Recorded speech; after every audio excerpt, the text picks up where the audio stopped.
Almighty God, we give thanks to you, the creator of the universe, and humbly beseech you to direct and prosper the deliberations of the members of this house here assembled for the advancement of your glory and the trust and welfare of the people of Trinidad and Tobago.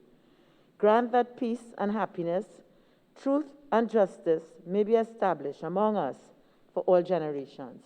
Amen, amen, namaste.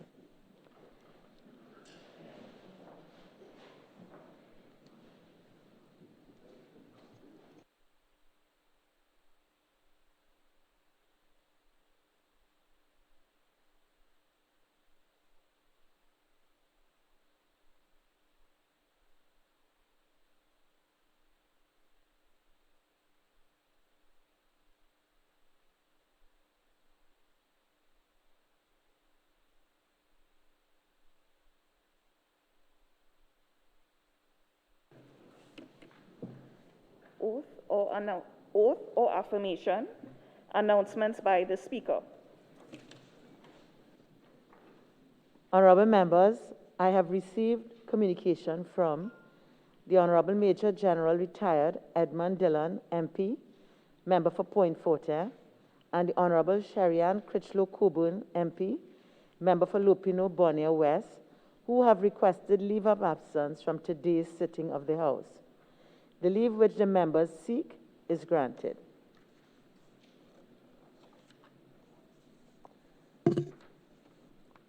Honorable members, correspondence has been received from the President of the Senate dated June 23, 2020, which states as follows. Dear Honorable Speaker, re-membership of Joint Select Committee. Reference is made to your letter dated June 16, 2020 on the subject at caption. I wish to advise that at a sitting held on Monday, June 22, 2020, the Senate agreed in relation to the establishment of a Joint Select Committee to consider and report by August 31, 2020 on the Fisheries Management Bill 2020 that the following 6 senators be appointed to serve. Mr. Franklin Kahn, Mr. Clarence Rambarat, Mr. Nigel De Freitas, Mr. Tahaka Obika, Dr. Varma Diyal Singh, Dr. Maria Dillon Remy. Accordingly, I respectfully request that the House of Representatives be informed of this decision at the earliest convenience, please. Respectfully, Senator the Honorable Christine Kangaloo, President of the Senate. Honorable members, as you are aware, this Parliament undertook a number of measures as part of this nation's collective fight against COVID-19. At earlier sittings held on March 20th, March 25th, and April 27th of this year, I announced the following measures. 1. Upon entry into the parliamentary complex, the requirement that everyone must sanitize his or her hands. 2. Upon entry into the parliamentary complex, the requirement for everyone to undergo temperature scanning by a handheld, non-touch temperature scanner. 3. The limit on the number of staff present in this chamber, inclusive of parliamentary staff and the staff of members and technocrats. 4. The provision of appropriate accommodation for support staff of the opposition and the government, including the staff of the Legislative Drafting Department. 5. The suspension of chamber tours and in-person committee meetings and the use of virtual committee meetings in lieu. 6. The reduction of the parliamentary staff support from 5 p.m. And 7. The restriction of visitors in the public gallery except 5 media personnel. Honorable members, all of these measures continue to remain in force. However, given the recent Public Health 2019 Novel Coronavirus 2019 NCOV number 19 Regulations 2020, please be advised that with effect from today, The seating of all members in this chamber will be resumed with social distancing being preserved. Additionally, honorable members, the requirement that all persons wear face masks at all times while in the parliamentary complex remains in place, as well as the requirement for members and staff to wear black masks in this chamber. I thank all members for their continued cooperation. Bills brought from the Senate: the Domestic Violence Amendment Bill 2020, in the name of the Minister of State in the Office of the Prime Minister. The Minister of State in the Office of the Prime Minister.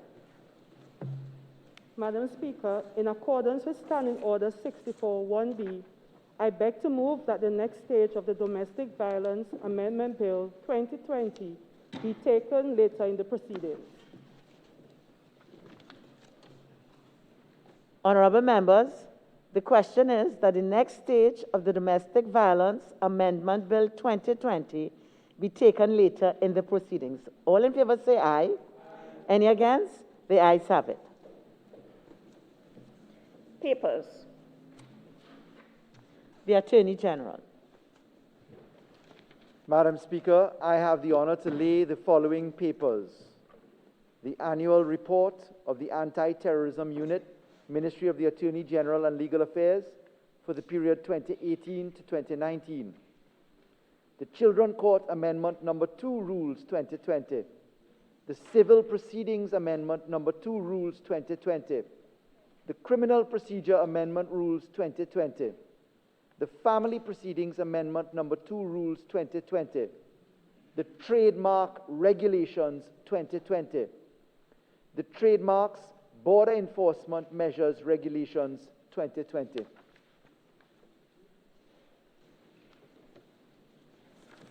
Reports from committees. The member for St. Anne's East. Thank you, Madam Speaker. Madam Speaker,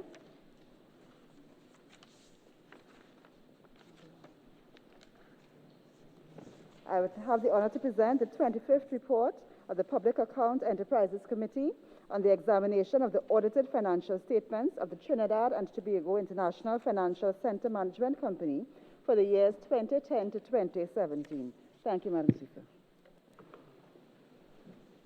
Prime Minister's questions, urgent questions. The member for Point of Vale. Thank you, Madam Speaker. To the Minister of National Security, can the Minister indicate what urgent steps have been taken to repair and refurbish facilities for the lifeguards at Maracas Beach and Tyrico Bay in light of the government's recent decision to reopen all beaches? The Minister of National Security. Thank you very much, Madam Speaker.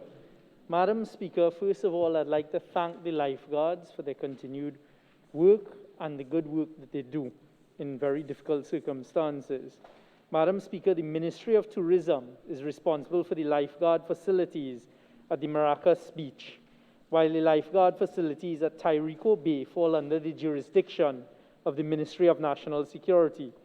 The Ministry of Tourism has embarked on works to repair the lifeguard headquarters, which are situated at Maracas Beach, and includes, but is not limited to, the repairing of cracked walls, wall joints, the roof, repairs to the flooring, and the removal and replacement of corroded air conditioning units, installation of guttering downpipes where required, and repainting the headquarters.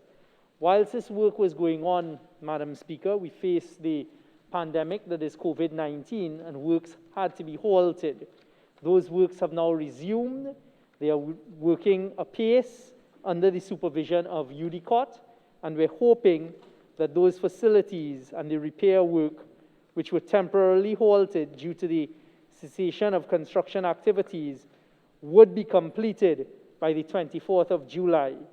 As I was leaving the Ministry of National Security, Comrade Lambert and the lifeguards were about to embark upon a meeting with the permanent secretaries at the Ministry of National Security for us to address any other concerns that the lifeguards may have.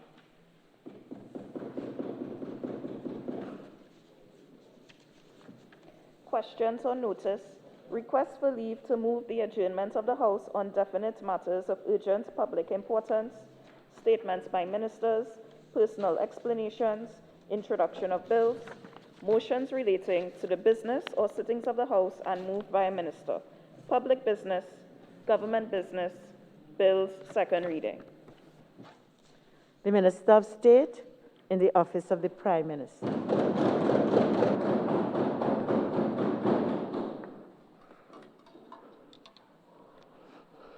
Madam Speaker, I beg to move that a bill entitled An Act to Amend the Domestic Violence Act, Chapter 4556, to provide for emergency protection orders and for related matters be now read a second time. Madam Speaker, I'm privileged to stand here on behalf of the government, led by our Honorable Prime Minister, Dr. Keith Rowley, to lead a debate on the Domestic Violence Amendment Bill 2020. The amendments being proposed by the government represent almost 3 years of hard work and consultation led by the Honorable Attorney General and his team, with support from the Office of the Prime Minister and other stakeholders, including non-governmental agencies, the Equal Opportunity Commission, and the Law Association, to name a few. Coming out of the debate in the other House on Monday, Madam Speaker, amendments were made to further strengthen the law, enhance administrative oversight, and provide better remedies for survivors. Madam Speaker, this has been one of the rare occasions where both government, opposition, and independents sang from the same hymn sheet. All of Trinidad and Tobago embraced and agreed to the timeliness and appropriateness to the amendments to the Domestic Violence Act, Chapter 4556. Madam Speaker, the amendments are both relevant and timely, as they seek to address specific weaknesses in the current legislation and promises remedies to lacuna within the existing law that disadvantage those the law meant to protect, the men, women, boys, and girls who have been unfortunate to fall prey to abusers. Through these amendments, we will see improvements to several key definitions, an expansion of the category of persons who can apply for protection orders, provision made for emergency protection orders, the establishment of the National Domestic Violence Register for domestic violence complaints, and through inclusion of a new clause in the Senate, the laying of annual reports on the administration of the bill. Madam Speaker, again, I wish to commend all who lent their voices to the preparation of these amendments. Madam Speaker, gender-based violence, which includes domestic violence, is rooted in non-acceptance of fundamental human rights and has its genesis in gender inequalities and gender-based discrimination. It is not just a social issue occurring behind locked doors. This scourge has far-reaching economic and public health consequences, and if left unchecked, can stymie national development. The most recent data emerging from the Central Registry on Domestic Violence reveals that in 2017, there were 1,199 domestic violence reports. In 2018, there were 1,244 domestic violence reports, while in 2019, there were 1,158 domestic violence reports. As of April 2020, the Central Registry on Domestic Violence has recorded 134 reports of domestic violence. Madam Speaker, data coming out of the Crime and Problem Analysis Branch of the Trinidad and Tobago Police Service revealed that for the period 2010 to June 12, 2020, reports on breach of protection orders across the 9 divisions of the Trinidad and Tobago Police Service totaled 2,664. Madam Speaker, over the last few weeks, I have noticed an alarming trend on social media where instances of domestic violence are shared to serve as entertainment for the depraved. Just last night, I received in my inbox a video of a man being beaten by a woman while children looked on in shock and adults laughed. During the period of the COVID-19 stay-at-home order, I received calls from colleagues on both sides of the House seeking guidance on behalf of constituents who are either experiencing domestic violence or were at risk.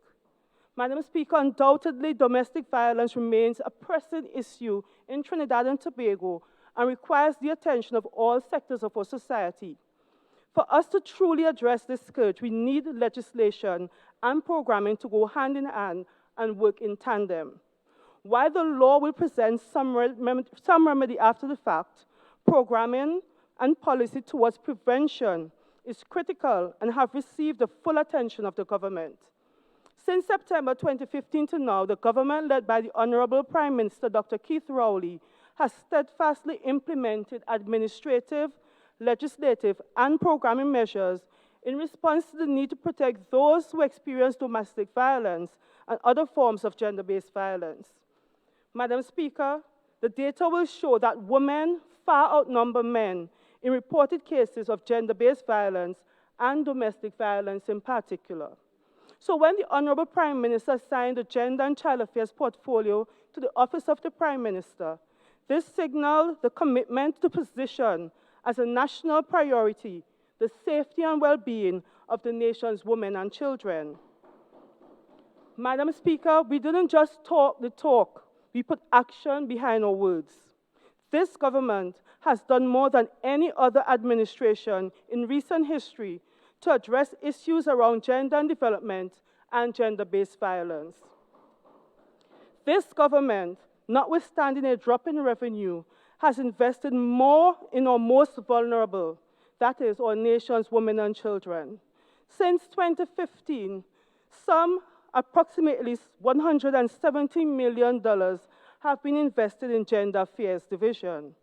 We have embraced collaboration and worked with international development partners to strengthen mechanisms for ending gender-based violence in Trinidad and Tobago, and we see meaningful inroads. Madam Speaker, in 2018, when the Cabinet laid the National Policy on Gender and Development as a green paper, the government also agreed to use this policy to guide the work program of the Office of the Prime Minister, Gender and Child Affairs. One of the policy measures identified was a review of all legislation from a gender perspective to address perceived and implied gender bias.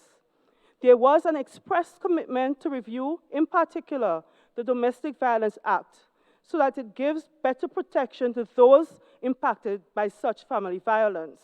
Today, we are seeing this policy commitment come to life. While legislation is a good and right thing, Madam Speaker, the establishment, promotion, and institutionalization of mechanisms for prevention of gender-based violence and family violence through social programming is even better. It is for this reason, Madam Speaker, the Office of the Prime Minister and the whole of government have diligently implemented and funded programs to tackle gender-based violence. We have worked with various stakeholders to implement programs geared towards changing those cultural norms and values that perpetuate family violence and violence on the whole. We have hosted awareness and sensitization initiatives throughout communities in Trinidad and Tobago and worked in collaboration with private sector and public sector organizations on initiatives to address the toxic masculinity which often leads to violence in our society. The government is mindful that much has to be done to eradicate domestic violence and family violence, and will continue to focus on administrative, programming, and legislative remedies to create the changes required and the vision of a life free of violence for all victims. In this regard, the government of Trinidad and Tobago has partnered with the United Nations, NGOs, community-based groups, the private sector, and trade unions to establish for the first time in Trinidad and Tobago a foundation for sustained and integrated approaches to preventing family violence. This program will facilitate the improvement of institutional capabilities, evidenced by timely accountability, problem solving, and increased use of services by women and girls who are survivors of family violence. A life cycle approach to prevention programming will ensure that institutions of socialization, such as our families, schools, youth groups, faith-based institutions, and cultural influencers, are equipped to implement prevention programs based on best practices in changing unequal gender norms and harmful stereotypes. These approaches will advance gender equality, end indifference and impunity for gender-based violence against women and girls. This is being done through the Spotlight Initiative, which was launched online on May 28, 2020. Madam Speaker, while the bill is a step in the right direction to give life to the bill and ensure the issue of domestic violence is tackled at its roots, supporting administrative and programming measures are required. Some of the most recent administrative measures include the appointment of an interministerial committee to coordinate national response to domestic violence and overall gender-based violence, a revised structure for the Gender Affairs Division in the Office of the Prime Minister and filling key positions within the division, the establishment of a gender-based violence unit in the police service. Additionally, the Office of the Prime Minister is reviewing the financial and other data received from shelters to determine what is required regarding funding to ensure that privately run shelters are able to keep their doors open and provide the best level of support for survivors. Moreover, Madam Speaker, training of professionals and other staff who took up their positions at the state-run domestic violence shelter over the weekend is ongoing. Madam Speaker, the government was able to, for the first time in the history of Trinidad and Tobago, operationalize a domestic violence shelter. The first shelter opened its doors to domestic violence survivors on Monday, 22nd June 2020, and will provide a safe space for survivors and their children. The first week of July, another shelter run by the state would open its doors to serve the public. Madam Speaker, this bill seeks to fill gaps identified in the existing Act, as well as create alignment with the goals and objectives of the various policy documents which seek to protect the rights of our citizens, and in particular our women and girls, who in some 75% of cases are the victims of such violence. The bill therefore takes a contemporary approach as it tries to grapple with the realities of domestic violence to strengthen the protection of victims, including children and the elderly who are affected. Madam Speaker, Clause 3 proposes several amendments to the interpretation section, Section 3 of the Act, and inserts several new definitions which provide greater coverage for persons, relationships, relations, and circumstances to be considered when treating with the issue of domestic violence. Clause 4 of the bill repeals and substitutes Section 4 of the Act to expand the category of persons able to apply for a protection order and now makes specific provisions for a child 16 years or older to apply for a protection order on his or her own behalf. Madam Speaker, this bill not only strengthens the protection of children, but it also does so for vulnerable adults.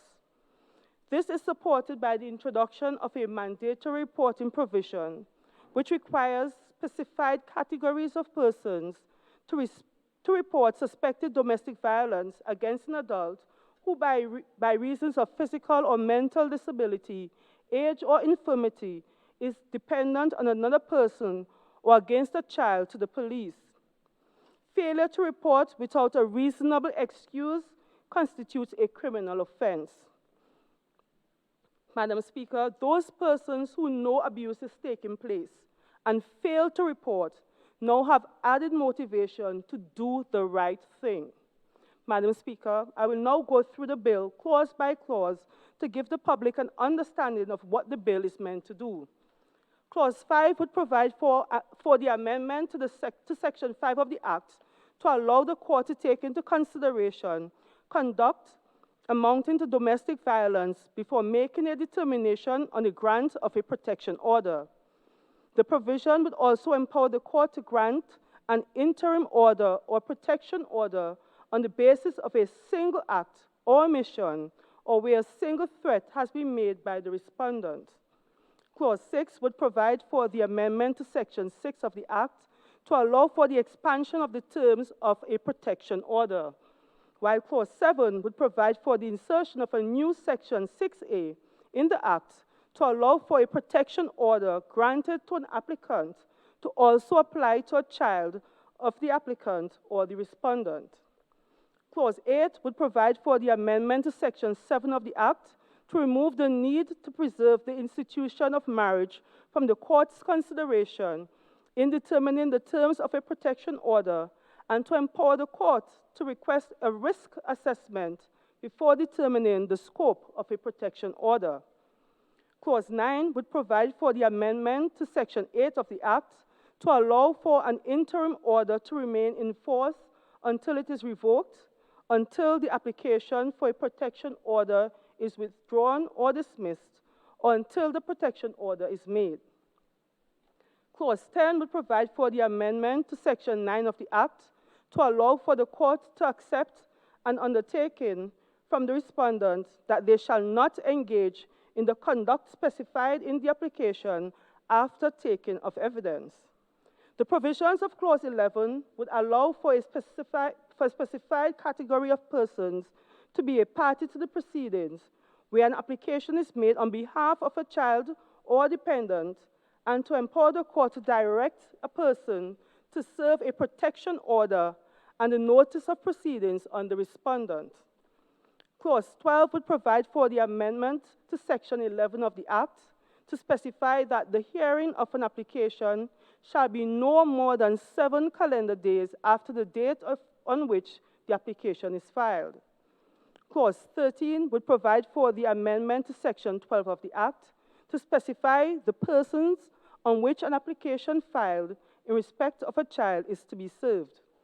Madam Speaker, Clause 14 would provide for the amendment to Section 14 of the Act to allow for an application for a protection order not to be dismissed where the application was accompanied by evidence on affidavit. Clause 15 would provide for the amendment of Section 16 of the Act to empower the court to direct a person or to otherwise cause hard copies or electronic copies of a protection order or an interim order on the police. Clause 16 would provide for the amendment to Section 17 of the Act to allow for clarification of the references to protection orders and interim orders. Clause 17 would provide for the amendment to Section 19 of the Act to make reference to Form 6. Clause 18 would provide for the insertion of a new Part 4A to address emergency protection orders. Clause 19 would provide for the insertion of a new Section 19A in the Act to detail the process for making an emergency application to the court for a protection order. Clause 20 would provide for the insertion of a new Section 20A in the Act to empower the court to make a protection order against a person convicted of a serious criminal offense where the convicted person is in a domestic relationship with the victim of the offense. Clause 21 would provide for the deletion and substitution of the heading to Part 6 to make reference to the National Domestic Violence Register for domestic violence complaints and the duty of the police officers to respond to domestic violence complaints. Madam Speaker, this particular clause is very important.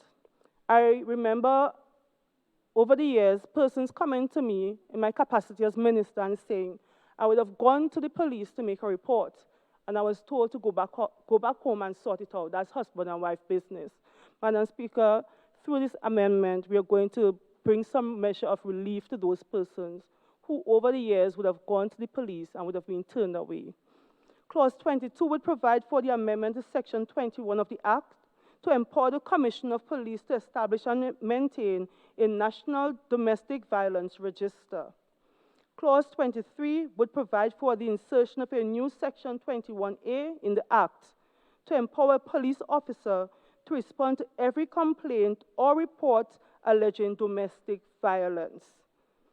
Clause 24 would provide for the amendment to Section 25 of the Act to allow the removal of the requirement for an applicant to receive professional counseling and to report to a probation officer at certain fixed intervals.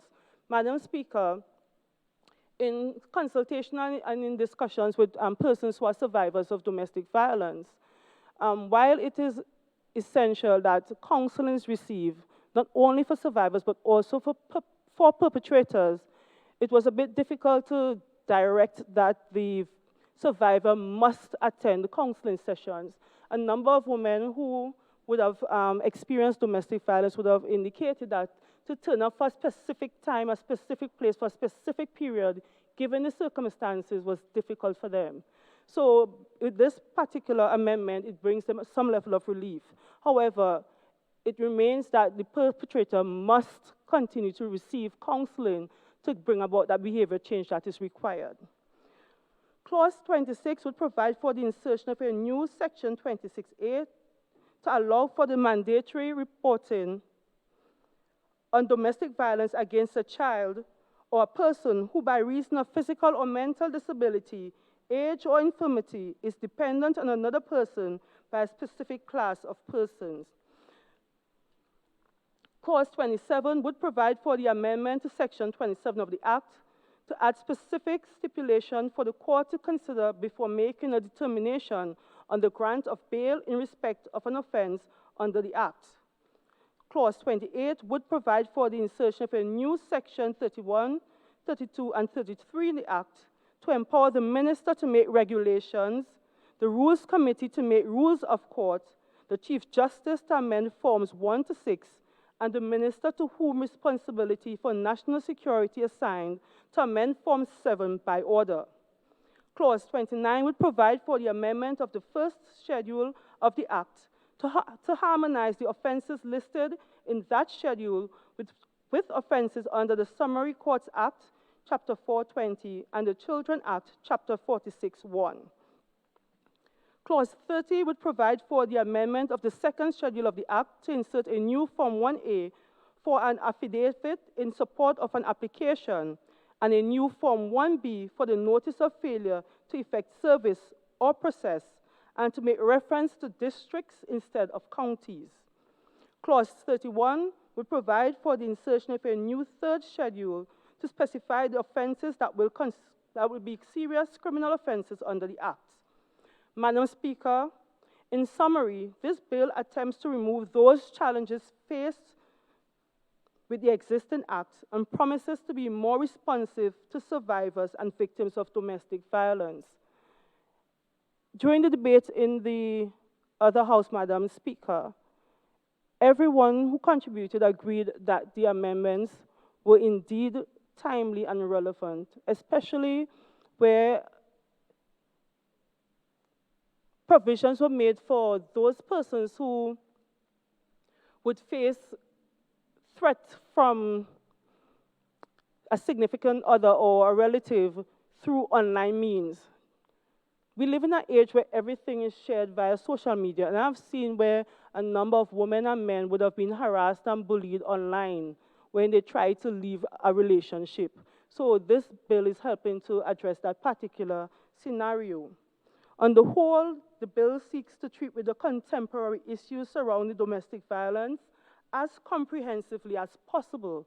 But notwithstanding the bill and the amendments, Madam Speaker, we still have to look at the root cause, and that is changing the cultural norms, the values that perpetuate a culture of violence in Trinidad and Tobago, changing those norms and values where human rights are denied, changing those norms and values where men think it's okay to own and violate a woman, and where a woman thinks it's okay to own and violate a man.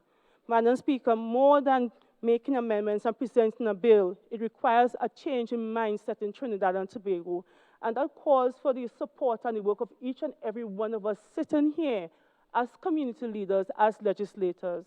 We have a duty, Madam Speaker, to ensure that we establish a framework that will promote a better Trinidad and Tobago, one where we understand that domestic violence and gender-based violence is not about an occurrence behind locked doors, but a disregard for rights, where we recognize and understand the impact that this scourge will have on our economy and our development, and where we all commit to do whatever is necessary to improve the set of circumstances and to change the behavior.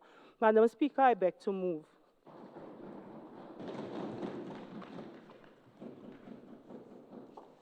Honorable members, I shall now propose the question for debate. The question is that a bill entitled An Act to amend the Domestic Violence Act, Chapter 4556, to provide for emergency protection orders and for related matters be now read a second time. Member for Kamutu Mansinil.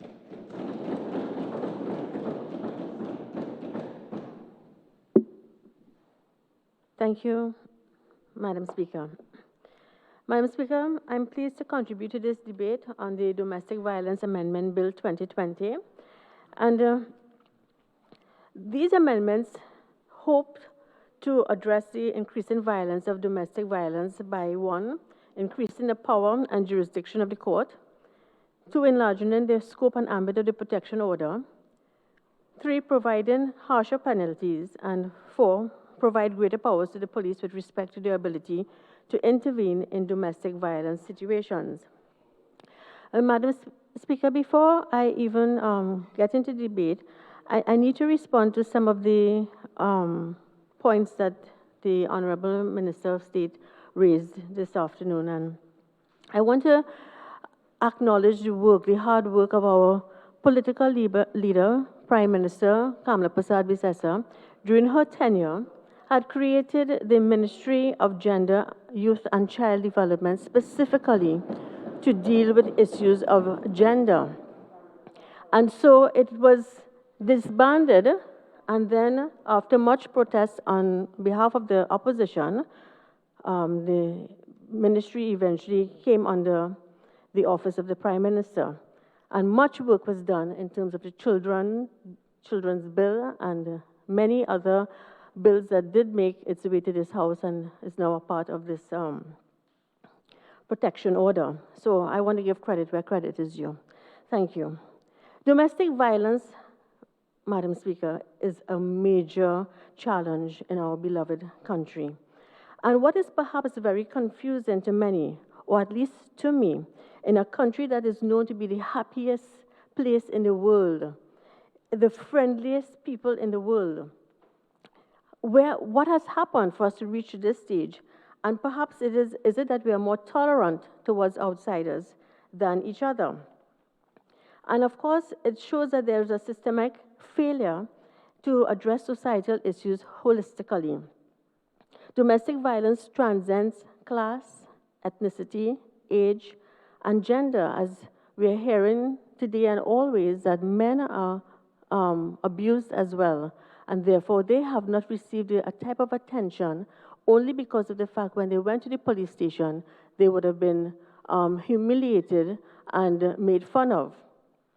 But you know, as the bill quite clearly shows us, Madam Speaker, that there is the emotional and psychological aspect of abuse, which we cannot ignore. And in most cases, you find that men are abused verbally. They would accuse their wives or women folk of abusing them verbally, whereas women would feel the strong arm of a man. And as a result of it, there's a great disparity in what constitutes abuse. And so this bill brings into a clear understanding that there's a physical and emotional abuse that must be addressed. But you know, the question I ask as we go forward, do we believe that these laws and harsh penalties would solve these issues? Because if we believe that, then it's a fallacy. Because the minister indicated today that we have to address what is happening in the country, and these laws will bring about that change. But the laws do not bring about change. The laws only place penalties and hopefully protection. There have always been protection orders, but those protection orders really fail to protect all persons who have been abused, not just women. And so I'm going to go to the actual clauses and indicate where a number of concerns I would indicate. I have a number of concerns. I know the minister indicated that in section 25, let me just get the clauses here. In section 25, that is in it would be in the parent bill, but in in the actual amendment, we would see it under, just now.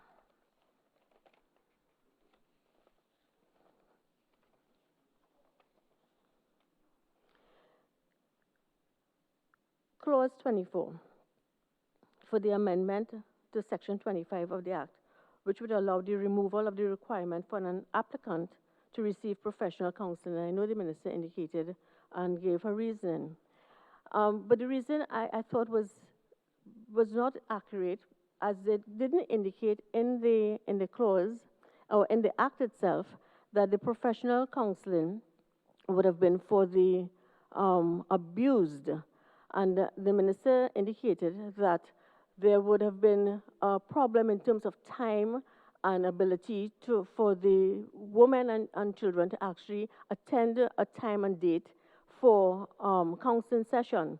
But I think that the counseling session is absolutely important for not just for the abused, but also for the abuser.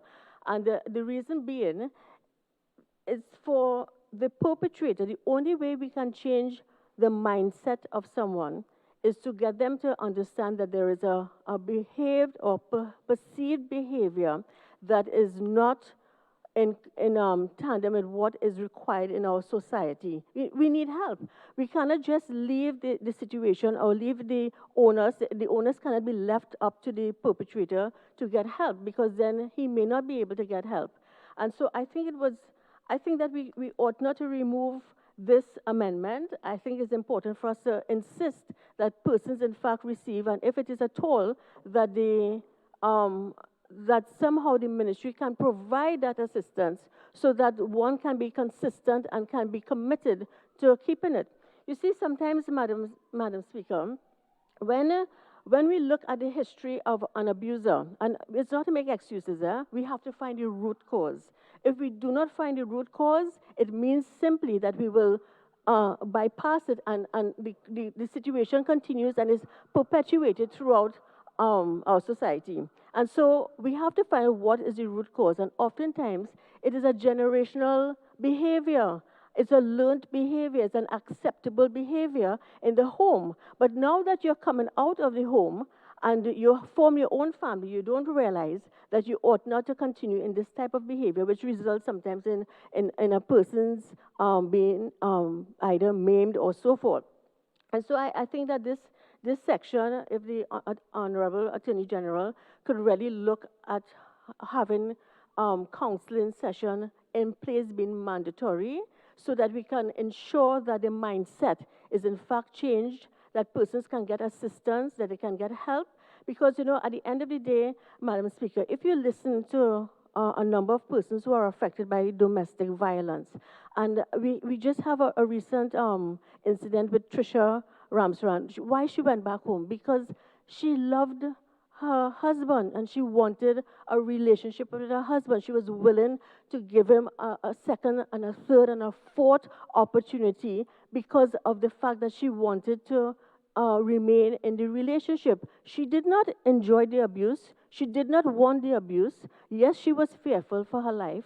But the point about it is that many persons, and I don't want to say women because it's not only women, but men. So I will say many persons throughout society and throughout the world, they do not want to leave the relationship. They want help for the relationship. And the reason why they seek protection is not so much that they only fear for their life, but they want somebody to intervene to say, hey, I need help. Can you help me?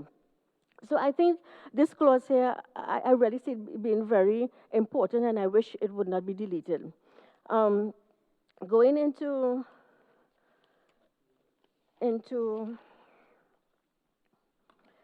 that same aspect, I would like to probably look at how can we deal with anger management and crisis intervention. Oftentimes people do not know how to do that, and if we look at how sometimes even in parliaments around the world, Madam Speaker, people need help as well in terms of how they cope with disagreements and how they address each other, because sometimes we stand in leadership positions, and how we behave as leaders sometimes sends a very clear message outside, which is unfortunate. So that concludes my contribution for clause 24. I was looking at one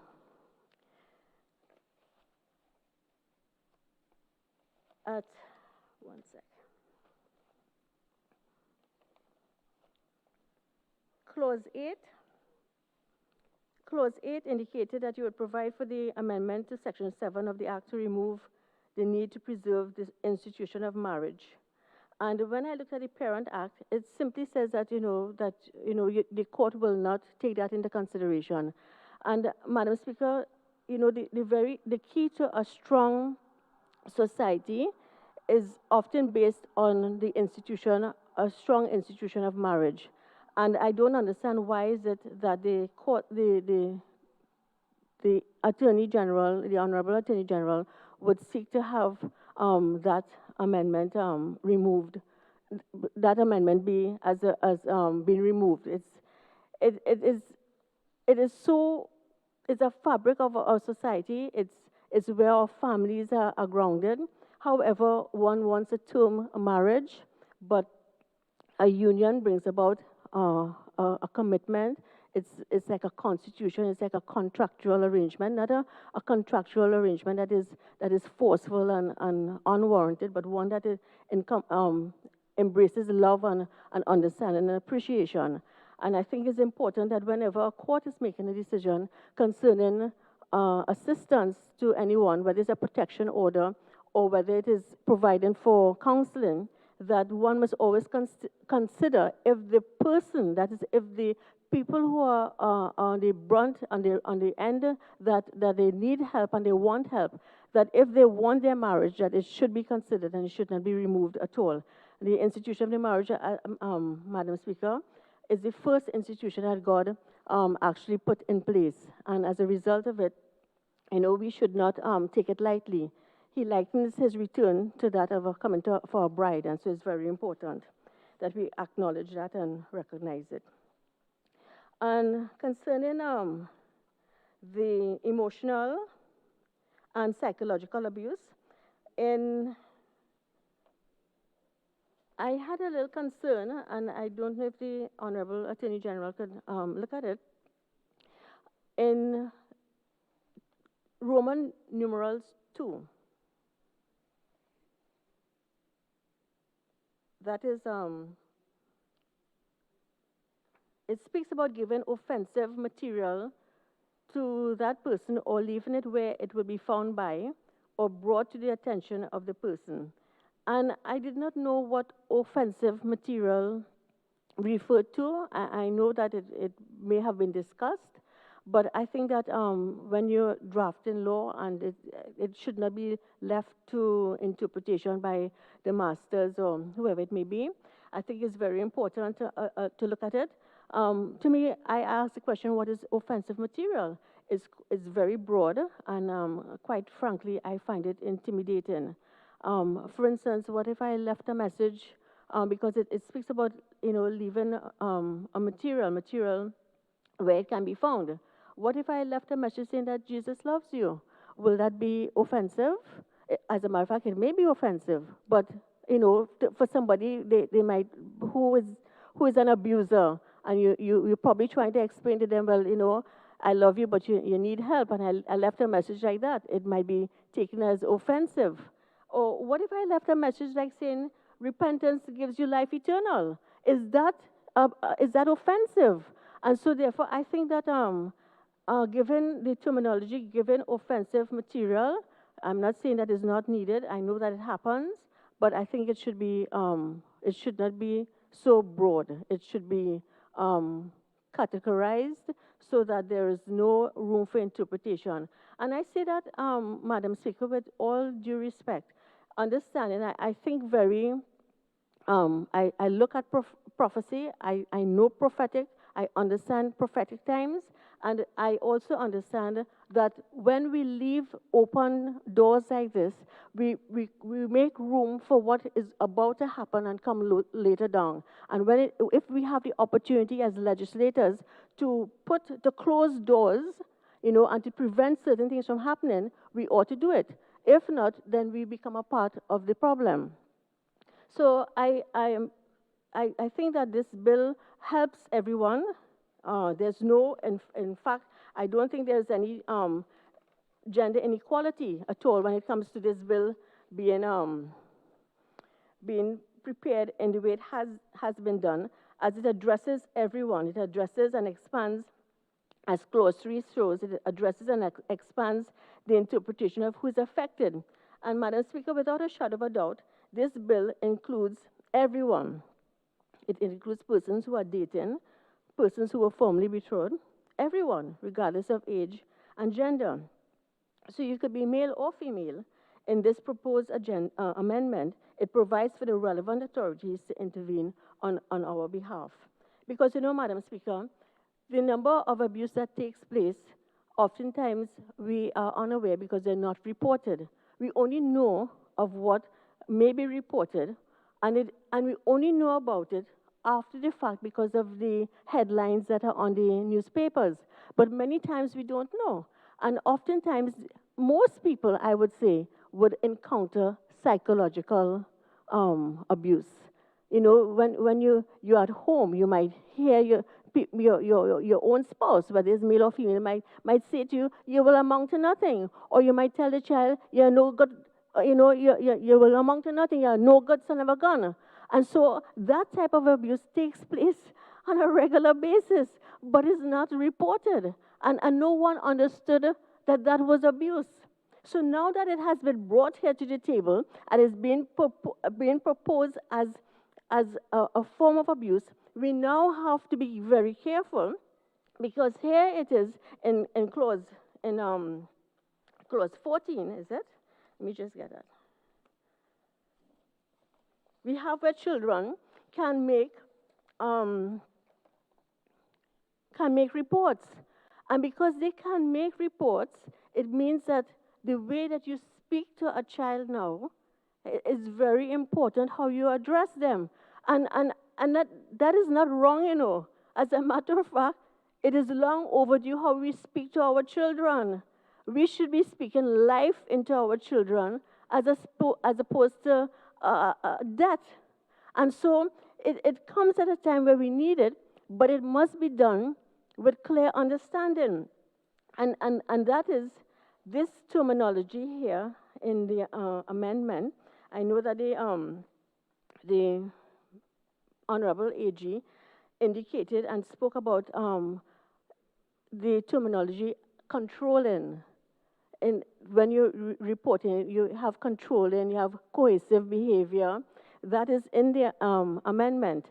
And so when you speak about the word controlling, I had a little problem with it, and I'm going to explain why, Madam Speaker. What has happened is that when you use certain language in our when we use certain terminology, there is a possibility that it can be used in the wrong way. For instance, it says in Roman numeral 12, it speaks about the same emotional, any other, and this is how it's termed, any other controlling, threatening, or coercive behavior towards the person or his child or dependent.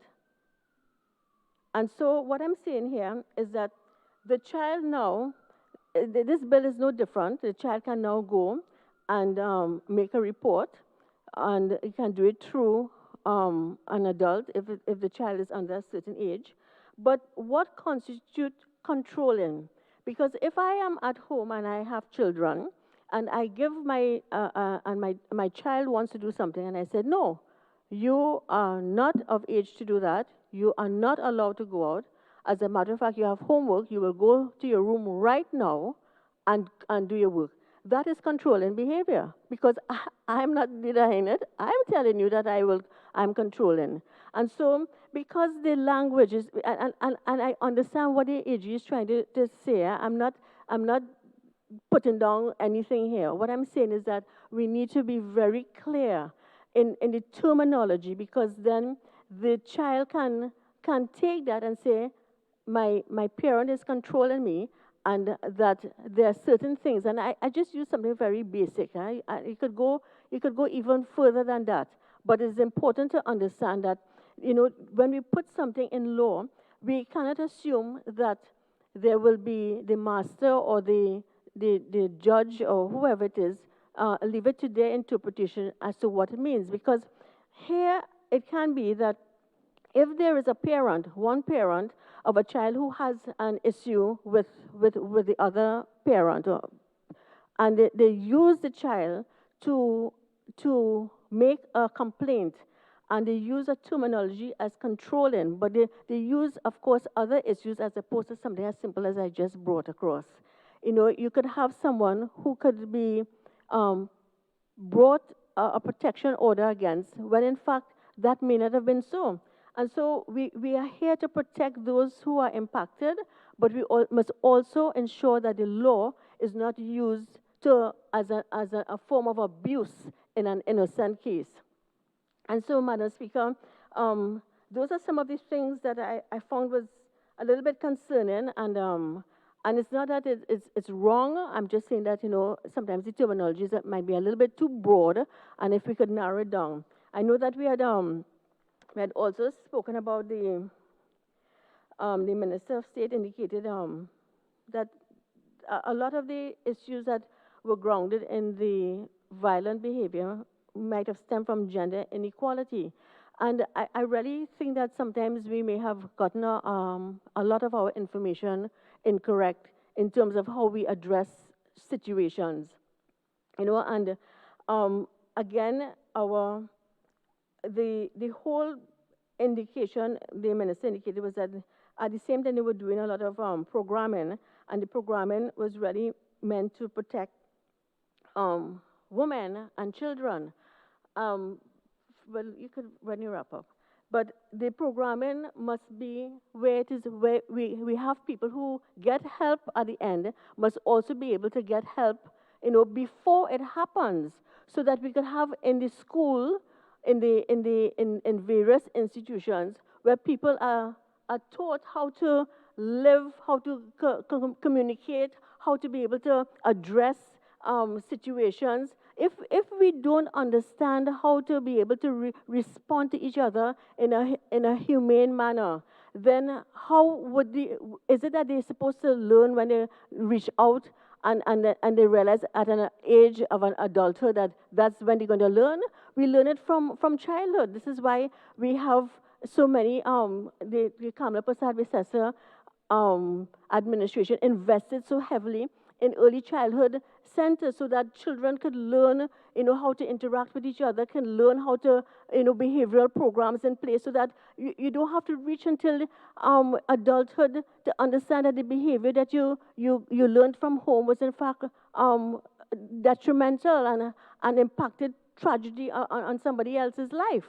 So I think it's important, Madam Speaker, for us to really address this matter holistically. It's a good, I applaud the fact that the work that we did in our tenure, during our tenure 2010 to 2015, that it forms part of this, because we had so many consultations, and as a result of it, the government could have brought a bill like this because we had already started the work. And so, Madam Speaker, I don't want to, there's so many others that I would like to address, but because of the fact that of time and so forth.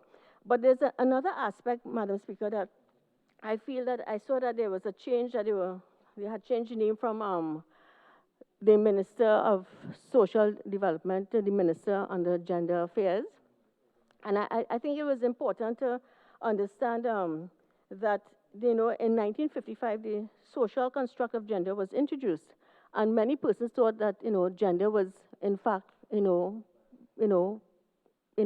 and female, only to realize 65 years later that gender really means more than that.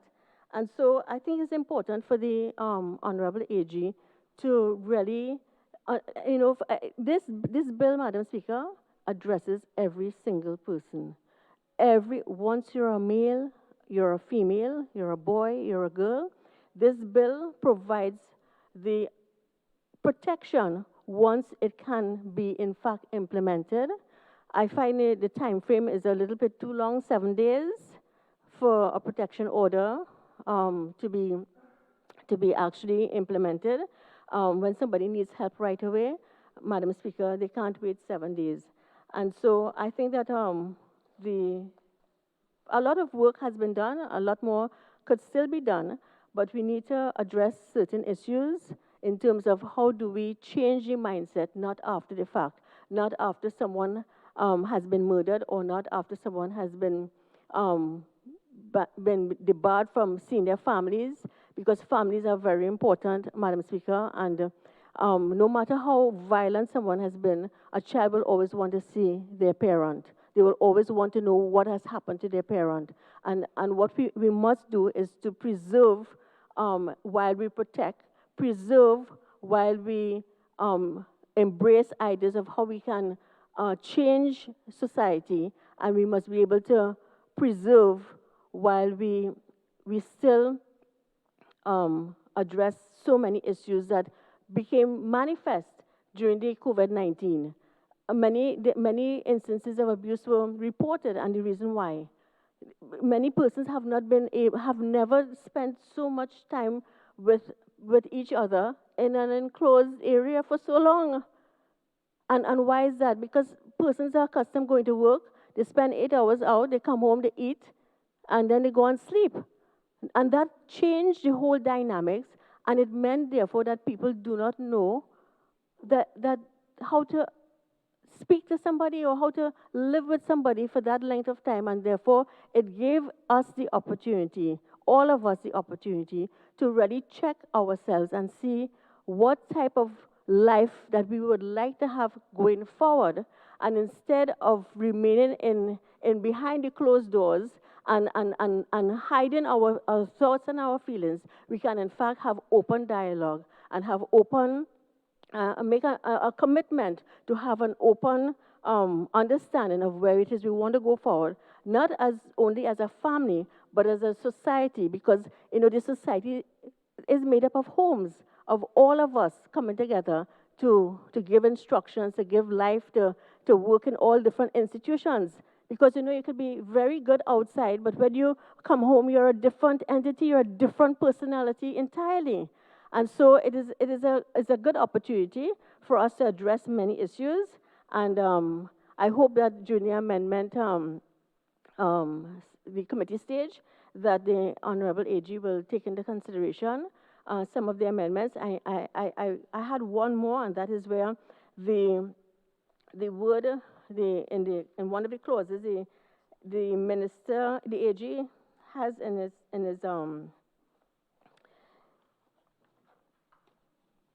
he had a terminology in section 5, and it speaks about, it's likely, it's speaking about a matter, and I was wondering if it was too broad, and perhaps the minister would like, instead of saying most likely, is likely to, if he could look at instead, put intend to, because intent must, I think, should be shown as opposed to likely, because likely is, well, maybe or maybe not, but intent shows an intention to, and therefore you can have a good law going forward with very little room for misinterpretation. And with those words, I thank you, Madam Speaker. Member for St. Joseph. Thank you very much. Thank you very much, Madam Speaker. As I stand to make intervention in this bill, an act to amend the Domestic Violence Act, Chapter 4556, to provide for emergency protection orders and related matters. Madam Speaker, I want to thank the last speaker for her contribution. And because this bill does not engage in political rancor, I will just say it is not my intention to go into who built ECCs and what the Honorable Kamla Prasad-Bissessar did. That is for another time and place, a totally other time and place. Madam Speaker, we are here not today to put a hard solution to a problem. This is not a quick fix. What we are doing here is trying to give society and the vulnerable protections and remedies for wrongs done. We are trying to balance the scales of justice, and it's a further evolution of the legal measures that we as members of Parliament are elected to do. And as the other speaker said, if I could interpret her words, we can't get into the minds of the perpetrators. But with the legislative measures, combined with other measures of soft intervention, it is hoped that the issue of intimate partner violence can be severely impacted upon in a positive way. What is intimate partner violence? Madam Speaker, it is one of the most common forms of violence affecting women and some men. Let's not just say it's a woman issue or affects women, it does affect some men. And includes extreme physical, sexual, and emotional abuse and controlling behaviors. Madam Speaker, my colleague who spoke before me spoke about the institution of marriage. And very often within that institution of marriage, many of these heinous acts are perpetrated. With your permission, Madam Speaker, just for the population to understand how women traditionally have been treated through the ages, and that's why legislation alone can't fix this. Madam Speaker, in 753 BC, the law of chastisement held that a husband had the right to discipline his wife physically for various offenses. So it's a learned behavior, it's passed down. 1767, the British common law, the rule of thumb, the right to beat his wife with a switch no bigger than his thumb. That was law. 1910, US Supreme Court. A wife was denied the right to prosecute her husband for assault. So legislation alone, as my honorable friend said, and she's right, cannot fix this.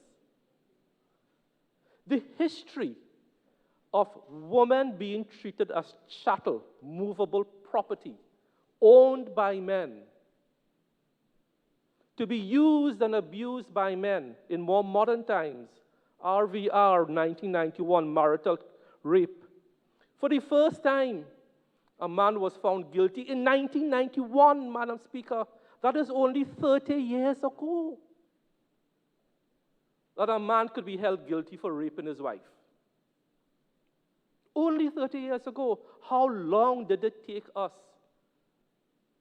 as Homo sapiens to realize that women have rights too? All of us, our ancestors were guilty of this. And Madam Speaker, the last example, if you will indulge me. In 1977, Francine Hughes burned her husband to death in a bed because for years she was the victim of physical and emotional abuse. She burnt her husband in her bed, and it was made famous in a film called The Burning Bed, starring Farrah Fawcett Majors. And in the end, the court ruled that she was not guilty by reason of insanity after setting her abusive husband on fire as he slept. And from that time on, the various legislative measures that we are adopting today, and the parliaments before us, this is where we are today. This piece of legislation cannot stand alone without mentioning the progressive step that the Keith Rowley administration took, where we had to drag people kicking and screaming to approve it. That is the abolition of child marriage. What greater abuse on our young girls was there than child marriage? Madam Speaker, coming back to the bill now, because Section 3 is a section, all those amendments I'm particularly interested in because it dovetails with the 2017 National Women's Health Survey for Trinidad and Tobago. What did that survey say? Which lends data to this piece of legislation. 30% of women experience physical or sexual violence by an intimate partner, and this bill speaks to that. Roughly 1/3 of women in Trinidad and Tobago have experienced lifetime sexual violence. 7% of all respondents reported having been forced into sexual intercourse. Madam Speaker, the issue of domestic violence has many root causes and associations. And I want to respond to my colleague, because my colleague before asked, I'm just paraphrasing, and she's right to ask, what are some of the causes? What are some of the associations of physical and sexual intimate partner violence? Triggers coming out of that survey said the following. Alcohol played a role in 27% of them. Alcohol. Jealousy played a role in 21%. And that's why legislation alone will not do it. Because how does legislation manage jealousy? And I'll come to that in a little while. Power and control, 18%. And 27% of women identified no particular trigger. Those are the statistics. So what we are dealing with is, as I said earlier, hundreds and thousands of years of accumulated learned behavior when mixed with whatever goes on in the psyche of men. Madam Speaker, the bill talks to setting up a registry. But if we need to set up the registry, we need to understand what are some of the enablers. As we said, power and control, 18%. And this is where my colleague before and I share some commonality, the honorable member for Kumoto Manzanilla. Society has taught men through the ages, through the millennia, that if you are not in control, you are not a man. Society has taught men that sexual dominance should be portrayed through violence. Society has taught young boys from an early age, honorable member, and you and I are in sync with this, that if men and young boys fail to display themselves as real men with qualities of strength and so on, they are not men. Madam Speaker, Section 3 talks about controlling, threatening, and intimidating or coercive behavior. That's what Section 3 of these amendments talk to. But under power and control, there are actually 16 markers for power of control, and my colleague from Faizabad may have studied this in medical school. Cyberbullying now. This piece of legislation speaks to that, because the amendment in Section 3 speaks to how we surveil, watch, or beset upon women in their places of work, where they reside, and in their places of business. And now you could do that through Facebook, through the computer. How do men control their women? By isolation, by playing mind games, and using children as a tool, as a pawn. If you don't stay with me and take the abuse, I will kill the children or take away the children. If you leave, you never see your children again, Madam Speaker. And that plays to the mind games. And this is why this bill is so important. Madam Speaker, Section 21 as amended speaks to the National Domestic Violence Register. And I want to dovetail that National Domestic Violence Register with the role of alcohol. Madam Speaker, the evidence is overwhelming of the role of alcohol in domestic violence. Overwhelming. And as my colleague said, when you go to the police used to say this is husband and wife business. Well, because of this register, this is no longer husband and wife business alone. This is now police business. And Minister Ayana Repso Roy, who piloted this bill should be heartily congratulated for this measure, and also for the Attorney General for drafting the legislation. Madam Speaker, I now come to the most difficult part of this bill, the most difficult part of managing domestic violence.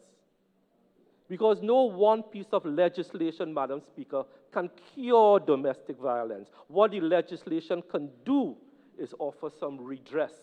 What the legislation can do is restore the balance of power.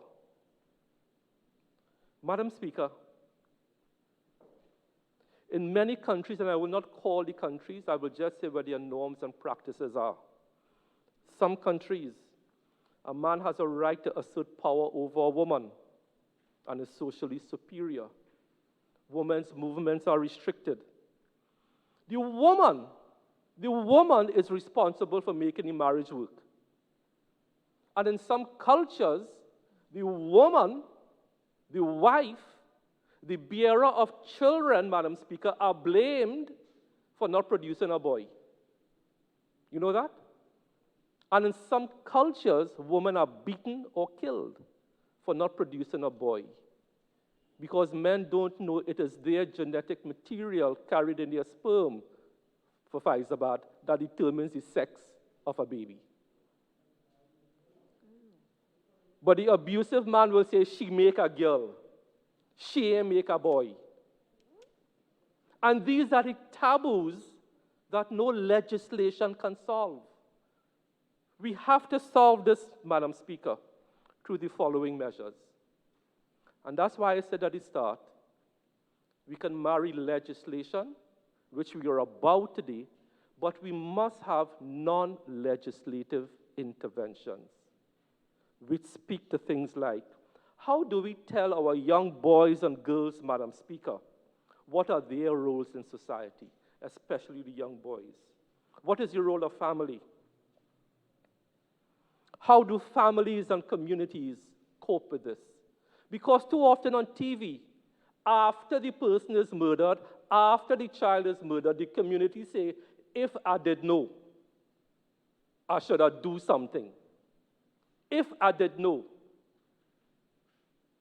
So the state has a role to play, but the family has a role to play, communities, religion, NGOs, and the state. Because many of these behaviors are learned from generation to generation. And it is learned by personal experience of young boys in their homes when they see their fathers behave in a particular way. Madam Speaker, the legislation speaks to the registry again. But the registry can only work if the police are so sensitized, by training, I hope, to recognize the signs and symptoms of domestic violence and domestic abuse. And Madam Speaker, with your permission, I just want to focus on one. And I hope I'm followed by the member of Faizabad who can. I am asking you to support me on this today. I'm asking you to support me on this because you're a medical doctor. You will know better than me. Very often, we tell the woman, I ain't seeing no signs of beating. But as a medical doctor, he will know, Madam Speaker, and I'm hoping to start the education process with the population. There's something called somatoform. Somatoform. What is somatoform? Please allow me to read this into the Hansard for the first time, Madam Speaker. Somatic symptom disorder, or SSD, formerly known as somatization disorder, or somatoform disorder, is a form of mental illness that causes one or more bodily symptoms. So it's a mental illness manifesting itself as bodily symptoms, including pain, but you don't see a scar. So when you go to the police and say, I'm feeling pain, they see no blood, they see no scars.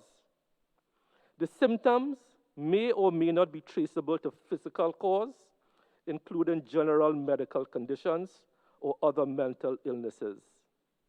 They can cause excessive or disproportionate levels of distress. So these women are distressed. They are anxious. They feel pain, physical pain, but you can't find a physical cause. Their skin tingles. They are nervous. They have diarrhea, vomiting. All these symptoms. And then the women are accused, Madam Speaker, of faking it, of faking the symptoms. And this is why it is so difficult for women to be believed. It is so difficult for women in abusive relationships to be believed. Because the average individual, the same way they blame the woman for making a girl child, not knowing that the man is responsible for the sex of the baby, can't understand that a woman feeling pain, it is due to an emotional issue. So, Madam Speaker, whilst this bill tries to adjust,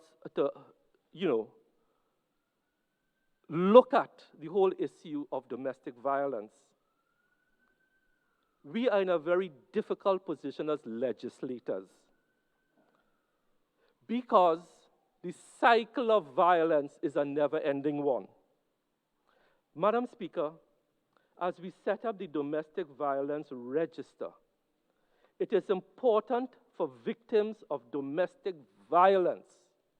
And here now I am pleading with victims of domestic violence, mainly women, some men, but mainly women.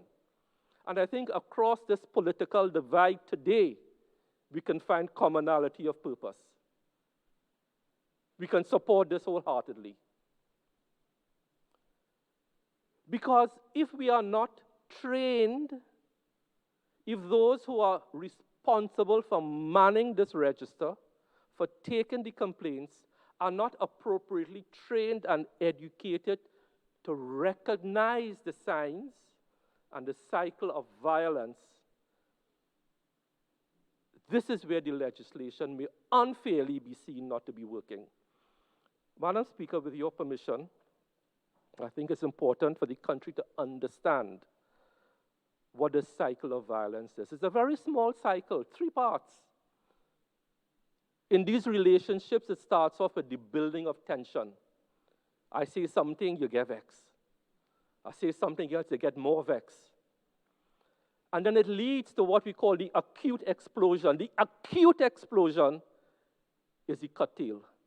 The acute explosion is the physical abuse, the emotional abuse, the mental abuse.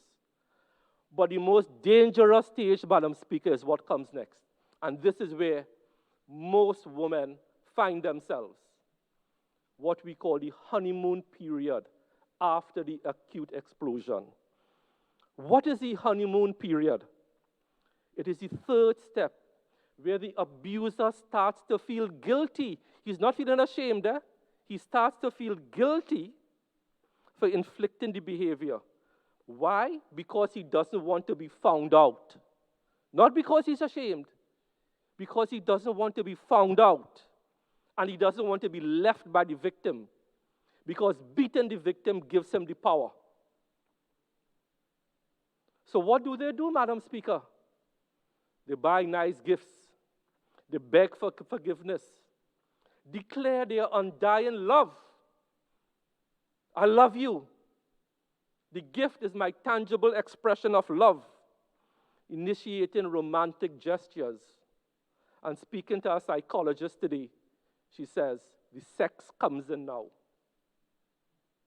Madam Speaker, we have to start. Thank you very much, Madam Speaker. Thank you very much, Madam Speaker, for the opportunity to contribute on the Domestic Violence Amendment Bill 2020. Madam Speaker, let me get straight into it by responding to the Minister of Health and some of his comments that he made about the root causes of domestic violence. And he spoke about women being fooled still in this era and what comes with it, the gifts and the sex and other goodies after a man has abused his woman. And Madam Speaker, I want to remind him that we live in a very modern age and women are not so easily fooled. They are very much more educated. They have taken the opportunity to be educated. They made the most of their educational opportunities. And therefore, they are very strong and independent women, especially the women of Trinidad and Tobago. Extremely strong and independent. And I think what is happening in our society, we need to look at our boy child. We need to look at our men and how they have grown up over the years. And I will agree with the Minister of Health when he mentioned about culture and society and as parents, how we have brought up our men. And the history that goes with that from way before that he identified. But I think that our parenting is most important, and I think over the years, especially in Trinidad and Tobago, we have seen an improvement with respect to the parenting of our children, both boys and girls. However, the experts will tell you, the family experts will tell you that our boys are still a little way behind and how we mentor our boy child and children. We need to do a little more with our males, our young males. And this is where the struggles for rights of protection for our children were put on the forefront by the previous People's Partnership government when we introduced the Children Bill of 2012 under a ministry that was specially created to deal with the rights of our children, our women, and gender in general. And that Children Bill of 2012 set the stage to deal with the protection of rights of our children. And coming out of that piece of legislation, the child protection units were set up and also the Children's Authority was set up during our tenure. So as a former government, we take full credit for that in terms of protection of the rights of the child. And now we can see how this bill, as the Attorney General and my colleague from Tobago, he spoke about earlier, how this bill now includes that evolution of the rights of the child into this area of domestic violence and protecting against domestic violence.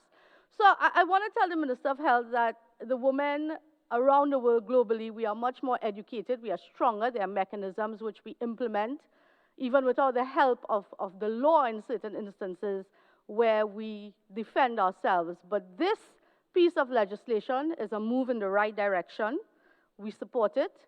And it is really the struggle from all of the previous advocates and fighters, and I want to mention Hazel Brown and the network of NGOs, Lynette Siberan's Suite, Womantra, the Hindu Women's Organization, and even the political parties and their various arms, the women's arms, the women arms, and the youth arms, in advocating over the years for protection for victims, for women and children of domestic violence.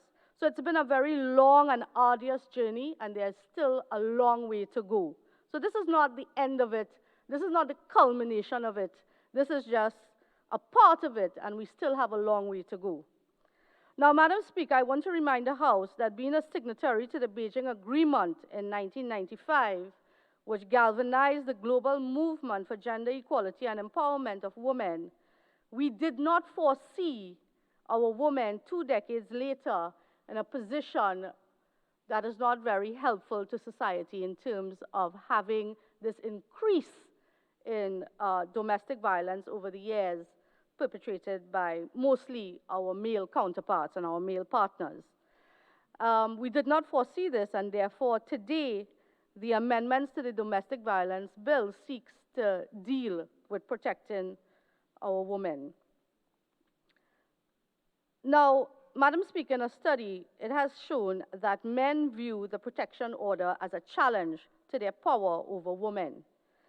And in Trinidad and Tobago, the previous requirement for the protection order was to report 3 breaches of the order before the police acted. And this created fear in our vulnerable women to seek refuge under the law. That mechanism of having to report 3 times before the protection order was activated. And in Section 4(1), changes have been made to the protection order, and it is now expanded to incorporate a child who is under the age of 16 years can apply with a parent or a guardian, an adult member of his household, and also with the children's authority applying on behalf of that child. Now, Madam Speaker, in addition to that, the category, yes, has been expanded, as I said, and it also increases in fines and imprisonment for breaching them. Now, our history has shown that the protection order or protection orders over the years have failed our women and victims of domestic violence.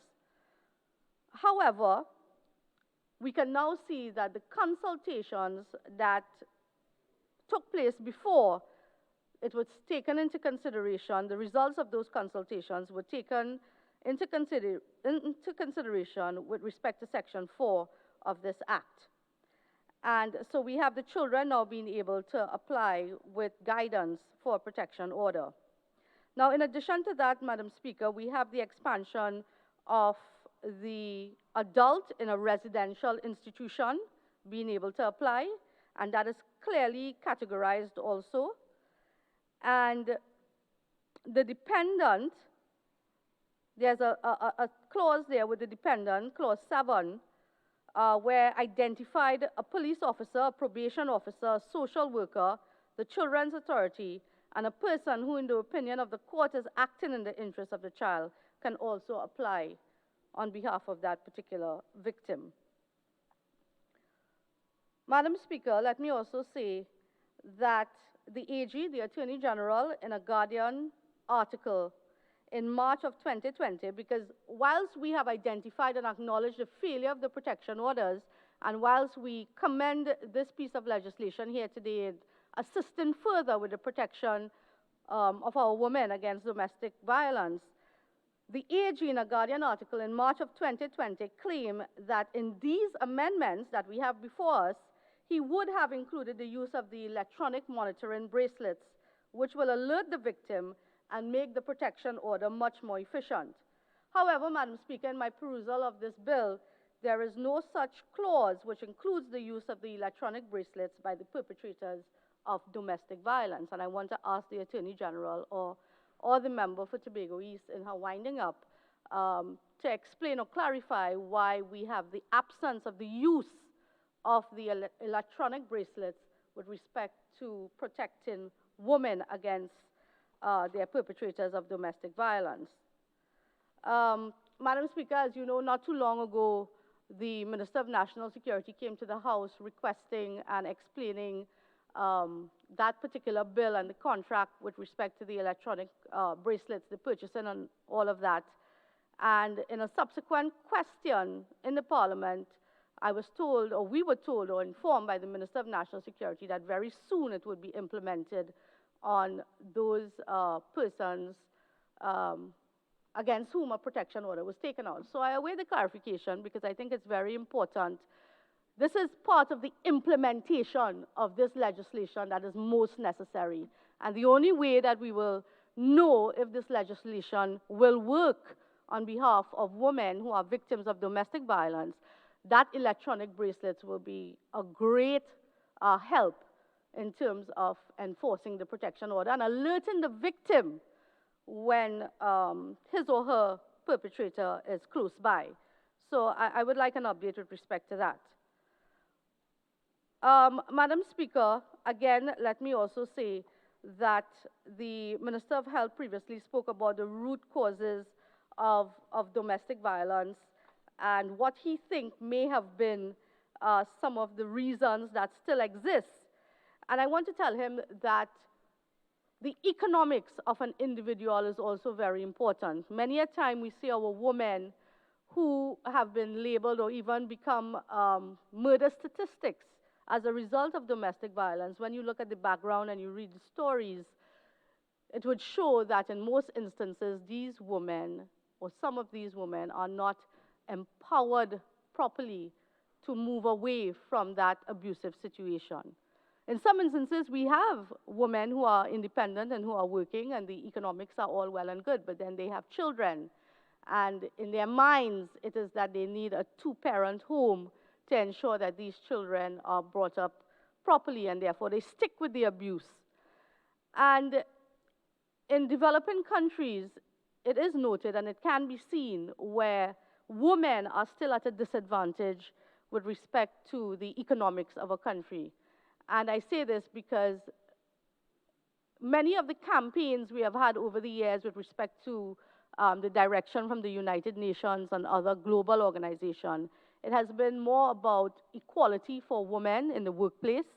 It has been about empowering women with respect to the economics of a particular country and helping our women raise their standard of living and their financial status so that they can be further empowered and enabled to deal with situations of domestic violence and move away from situations like that. So in Trinidad and Tobago, we have been moving away, as I said before. It is not all bad. A lot of our women, many of our women and our young girls are very ambitious, and they have made the most of their educational opportunities over the years in order to be independent. And it's really a cultural and an upbringing system that needs to be worked on to deal with our young men and our boys. Now, Madam Speaker, the International Labour Organization also has a position on domestic violence and the impact on the world of work. And in June 2019, at the centenary conference of the International Labour Organization, the Violence and Harassment Convention number 190 and its accompanying recommendation number 206 were adopted. And the global community has made it clear that violence and harassment in the world of work will not be tolerated and must end. And it went on to state the various types of violence, and it made reference in the world of work, intimate partner violence, domestic violence, and family violence. And it also identified that domestic violence and economic violence go hand in hand. And I just want to explain. It says here that the economic violence concerns the attempt to create a victim's economic dependence on the perpetrator, including by preventing him or her from entering or remaining in employment or by withholding the victim's earnings. This can be a facet of domestic violence. Specific examples include destroying work tools or clothes, physically restraining victims from leaving their homes, beating or depriving them of sleep to the extent they cannot go to work, and forcing victims to unexpectedly leave their place of work. And as members of Parliament, I am sure we have had scenarios and instances where women would or may have come to us, complaining about situations like these. So, Madam Speaker, the intention by the ILO really was to identify and to get countries to come together to deal with this domestic violence in the workplace. And we are seeing a large percentage, 36%, where it shows that the workplaces does not regulate or deal with domestic violence cases, 36% of the workplaces. 64%, they regulate, of those countries that regulate domestic violence, it's 64% of those countries that regulate domestic violence. However, it includes a prohibition of economic domestic violence that is largely ignored. So, for again, the Minister or the Member of Parliament for Tobago East, when in their winding up, can probably make some reference to how we deal with domestic violence in the workplace. So this is Convention number 190 and the recommendation number 206. Now, Madam Speaker, the Convention notes that government, employers, and workers' organizations and labor market institutions can help to recognize, respond to, and address the impacts of domestic violence in the world of work. So by extension, I would like to appeal to corporate Trinidad and Tobago to get on board and to deal with these instances and to implement public awareness campaigns and channel some funding into these areas where we can help domestic violence victims. I know not too long ago, the member for Tobago East spoke about the homes and the ministry dealing with getting more persons on board to create homes for battered women and children. And I want to engage corporate Trinidad and Tobago to take the challenge to assist the government to get these homes together, to find spaces, and to expand the cadre of spaces necessary to assist our women and children, and even our males now we are seeing with respect to dealing with victims of domestic violence. And this is a recommendation by the ILO. Now, in addition to that, Madam Speaker, they give suggestions where employers could be allies to address such violence, though they are not responsible for it. In this regard, some employers have already taken measures towards mitigating the effects of domestic violence in the workplace. In addition, the topic has been included in specific national legislation and collective agreements where measures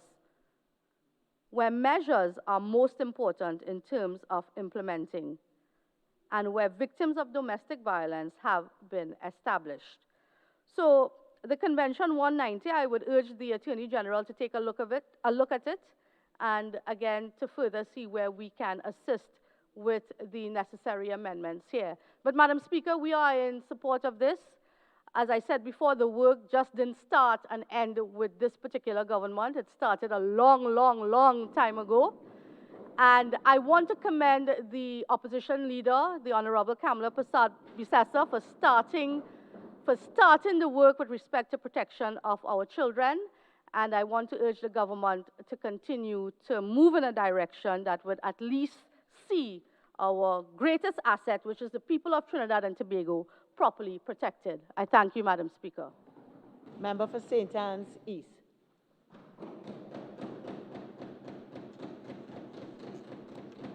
Thank you, Madam Speaker. Thank you for the opportunity to contribute on this most important bill that is before the House.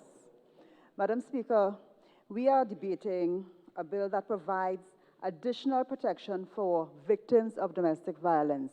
And I think it is an extremely important piece of legislation. I want to give my congratulations to my colleague, Member for Tobago East, Minister in the Office of the Prime Minister, Responsibility for Gender Affairs, and the AG for ensuring that this has come to the Parliament at this time. Madam Speaker, I also want to congratulate the leadership of our Honorable Prime Minister, Dr. Keith Christopher Rowley. Because, Madam Speaker, I have heard in the other place when this bill was discussed, statements being made that suggest that the Ministry of Gender Affairs was removed in some way as to insinuate that this government is not interested or does not take seriously the affairs of women. And, Madam Speaker, I look at the fact that we have a minister in the person of Minister Ayanna Webster-Roy, who has done so much more for gender affairs over the last 5 years than was done before, and I do not even understand how this could be something that is said or propagated. And she is well placed in the ministry of the Prime Minister himself, the Office of the Prime Minister, which shows how important the affairs of gender are for the PNM government, and especially the affairs of women.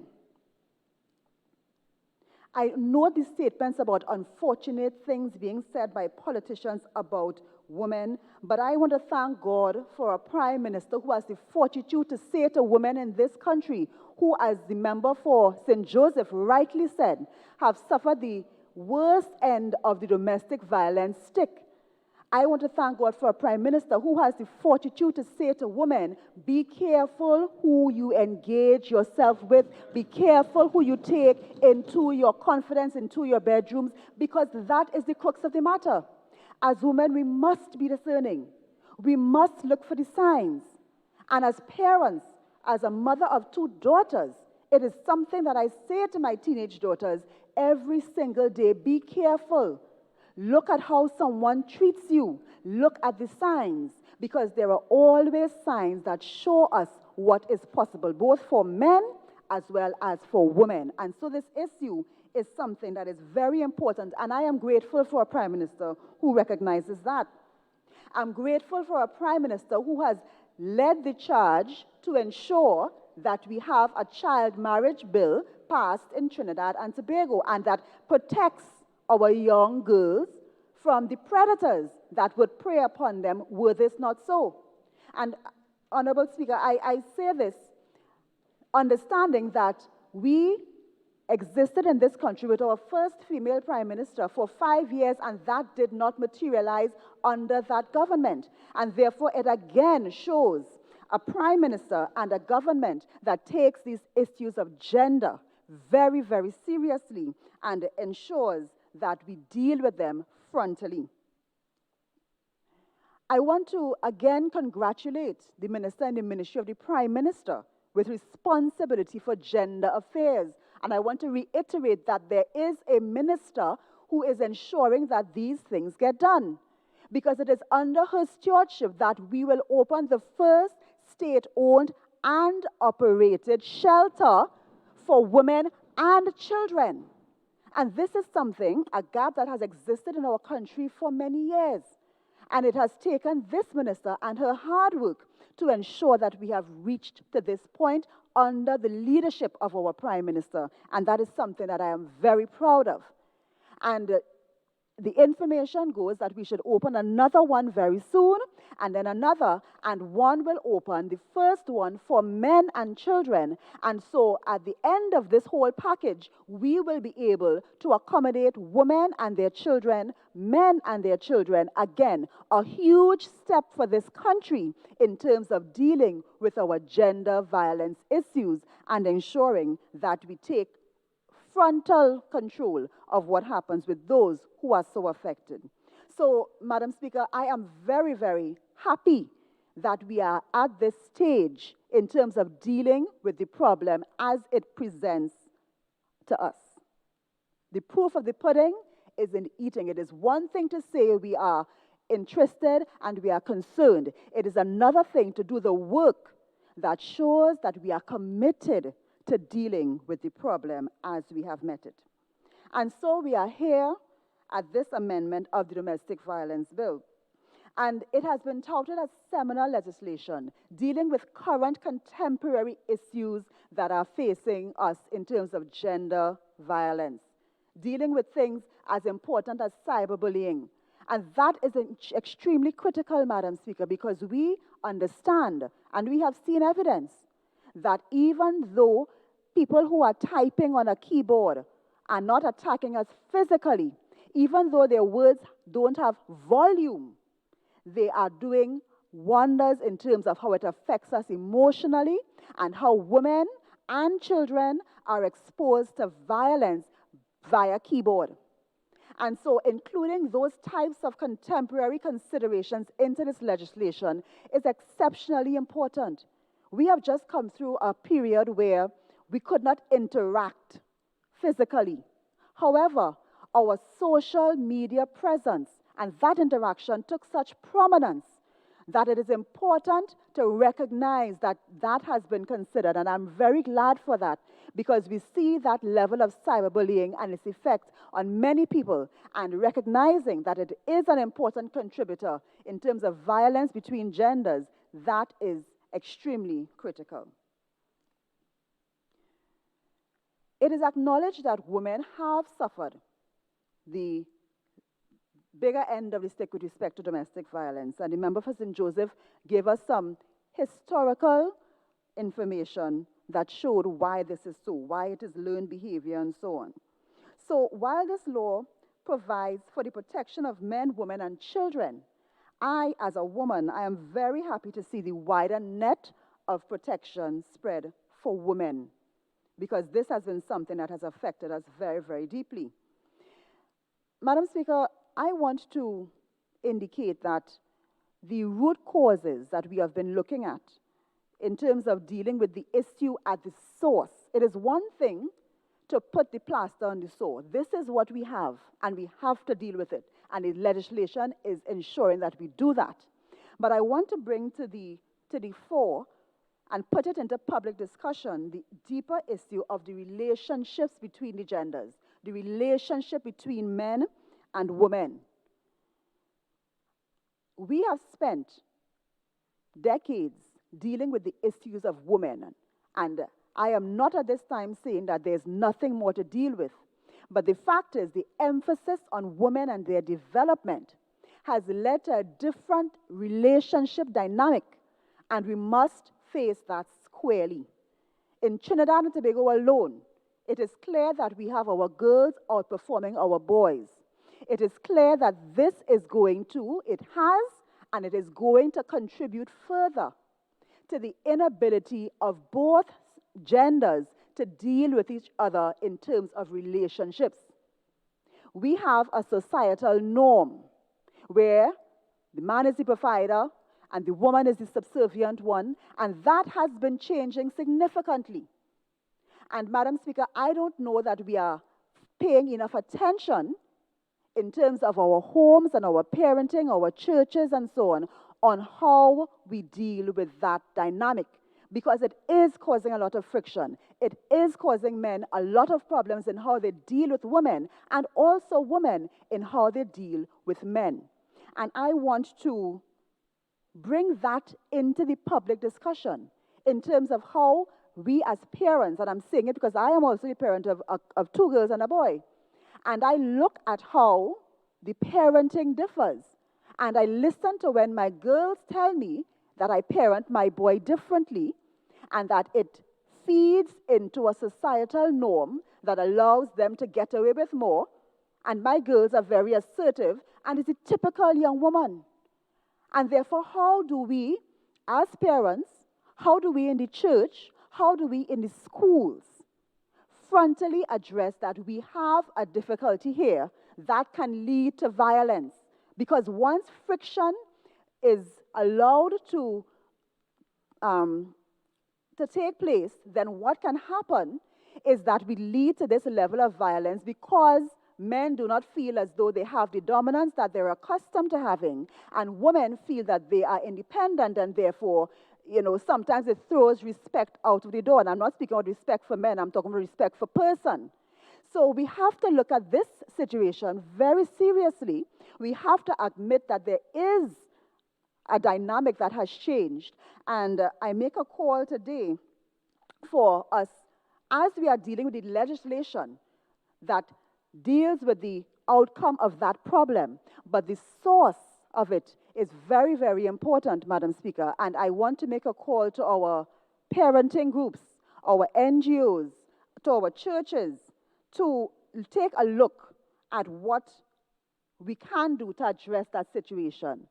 At the Ministry of Gender, they have been doing more to address that situation using their barbershop initiative in the communities, and that addresses men and boys to address unhealthy male stereotypes and harmful gender norms, of which I'm speaking right now. Project Sarah, in collaboration with Counter Trafficking, which again spoke to gender stereotypes and human trafficking. Employee for a Day, where they had male and female youth from over 14 secondary schools benefiting from a mentoring program. Defining Masculine Excellence program. Food preparation and home management for men and boys. All of these targeted at developing our young men so that the gap, the disparity is not so large. And then the feeling of not being equal to the women who are performing so highly in our academic areas. All of these efforts are being made by the Ministry of Gender Affairs. And again, for women, they are doing programs as well, which help, again, to address gender-based violence and the role of women and gender sensitization training workshops. So all of this is happening. In the Ministry of Community Development, Culture and the Arts, we also have parenting workshops which deal with these issues and try to ensure that both our boys and girls understand the different roles now of women and men. And that can tend to ease some of the conflict that is underlying all of this domestic violence, even as we put things in place to deal with the issues that do arise at the time. So, Madam Speaker, I am very happy to be able to contribute to this debate and to be able to raise this very important issue that we must face the changing dynamic, the changing roles of men and women, even children in our society. And we must also ensure that we understand this to be an issue, face it squarely, in the same way that we are dealing with the problem that arises from that situation. So, Madam Speaker, thank you for the opportunity. And with these few words, I thank you. Member for Shogunas East. Thank you very much, Madam Speaker, for allowing me to contribute to this very important bill, domestic violence. And before I start my presentation, may I also take this opportunity to thank the Honorable Leader of the Opposition, Member for Superior, for allowing me to speak on this, but more importantly, to congratulate her for the work she would have done when she was Prime Minister and continues to be a champion in the cause to settle this matter and to eradicate the scourge of domestic violence. May I also take this opportunity as well to thank our Chief Whip for allowing me to speak. But very importantly, Madam Speaker, I want to note the sterling contributions of my colleagues, the member for Komoto Manzanilla and the member for the Couva North constituency. Madam Speaker, I want to start on a different note that is very personal to me and one which affects a substantial part of our population. Madam Speaker, for me as a Muslim, our primary source of the Islamic code of life is the Holy Quran. And the question is, what does the Quran say about this topic? Almighty Allah, God, states in chapter 16, verse 90, and I quote, "Indeed, the Almighty commands you with justice and good conduct, and giving to relatives their due, and forbids immorality and bad conduct and oppression." He admonishes you that perhaps you will be reminded. This verse speaks of 6 things, Madam Speaker. 3 commands and 3 prohibitions. Number 1, be a just person, deal with justice. Secondly, be a good person. Thirdly, give your family their due, uphold their rights. Fourthly, abstain from immorality. Number 5, from bad conduct and deeds. And number 6, and that word comes up again in this bill, from oppression and transgression. Madam Speaker, the Almighty identifies the behaviors associated with domestic violence under the category of oppression, which is totally prohibited and clearly violates the basic and fundamental human rights. If I may, with your permission, Madam Speaker, just quote one more time. Almighty also mentions in chapter 30, verse 21, and I quote, "He created you from yourselves, spouses, that you may find tranquility in them, and he placed between you affection and mercy." The Holy Prophet, upon whom be peace, once asked, "How is it possible for one of you to hit your spouse as you do with your animal and then go to sleep at night?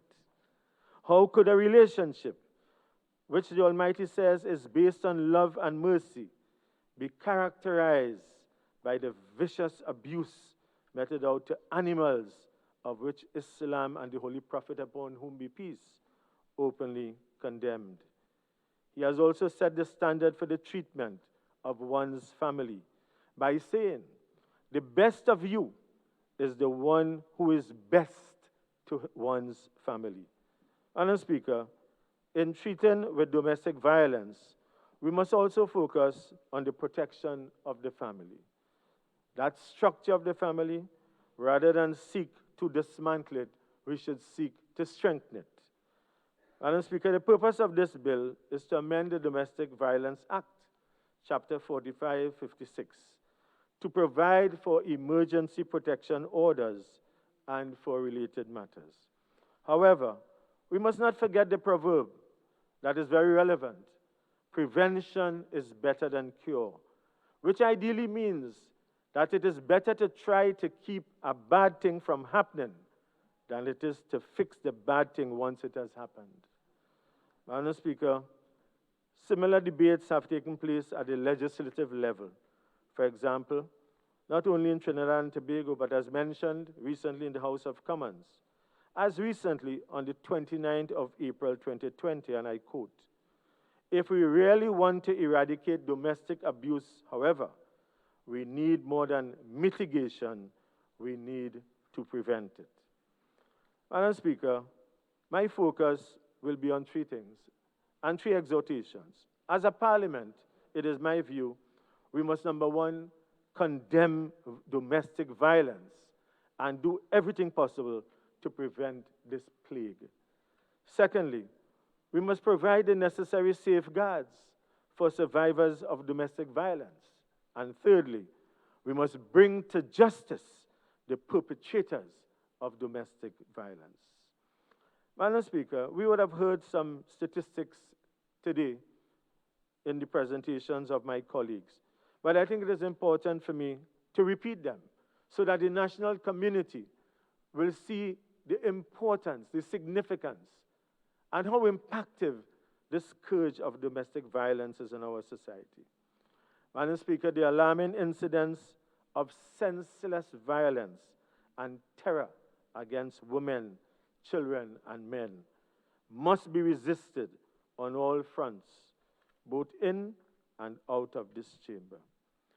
Data from the judiciary of Trinidad and Tobago demonstrate a year-on-year decline in domestic violence cases filed with the Magistrates' Court over the last decade.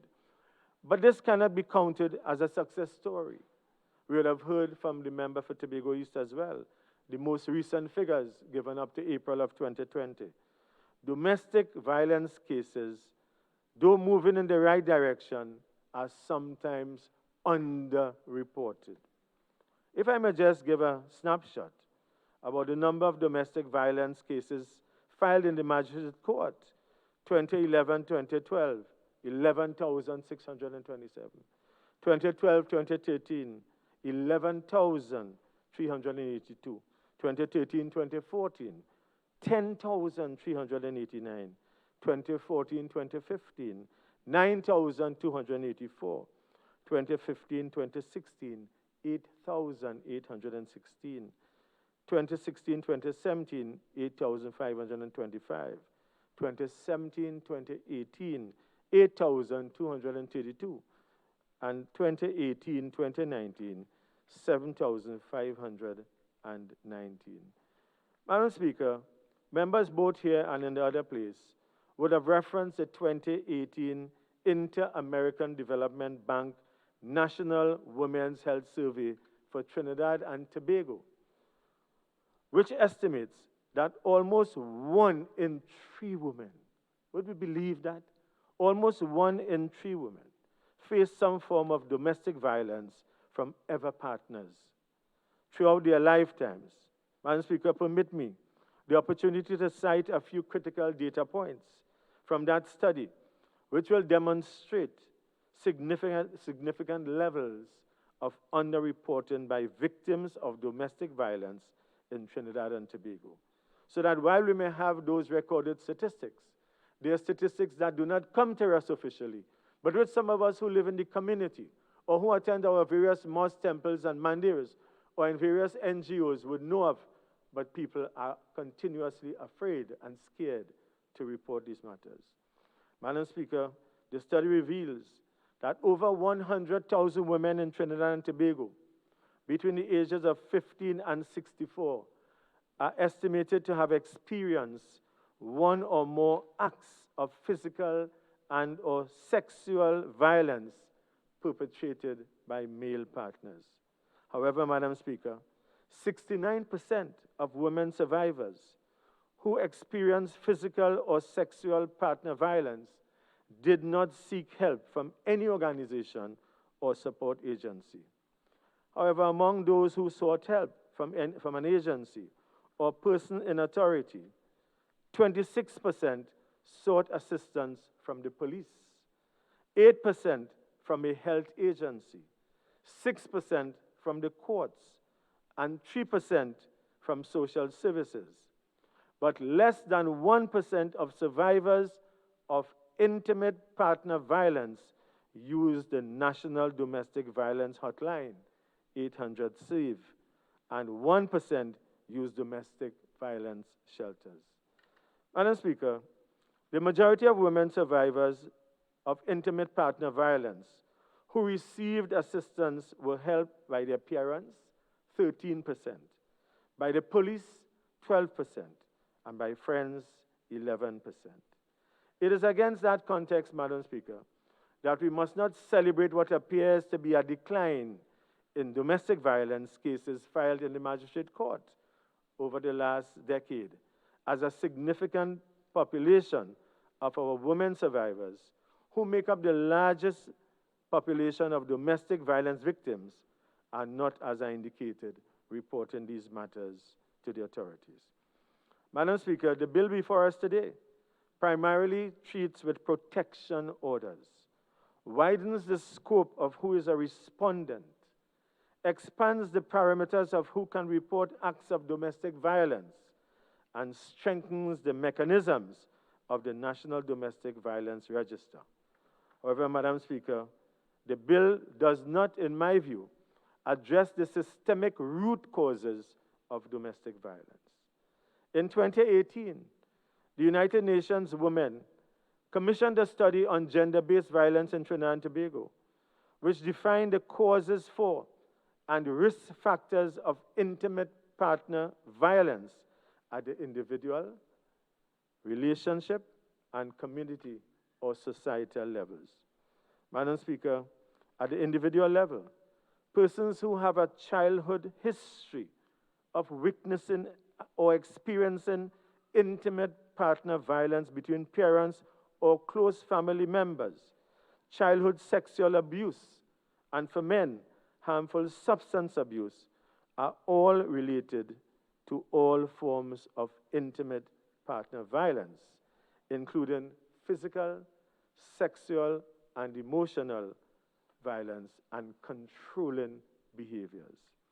Madam Speaker, at the relationship level, I have found women at risk of victimization of men based on conflict and dissatisfaction in relationships, male dominance in the family, economic stress, and women's higher level of education.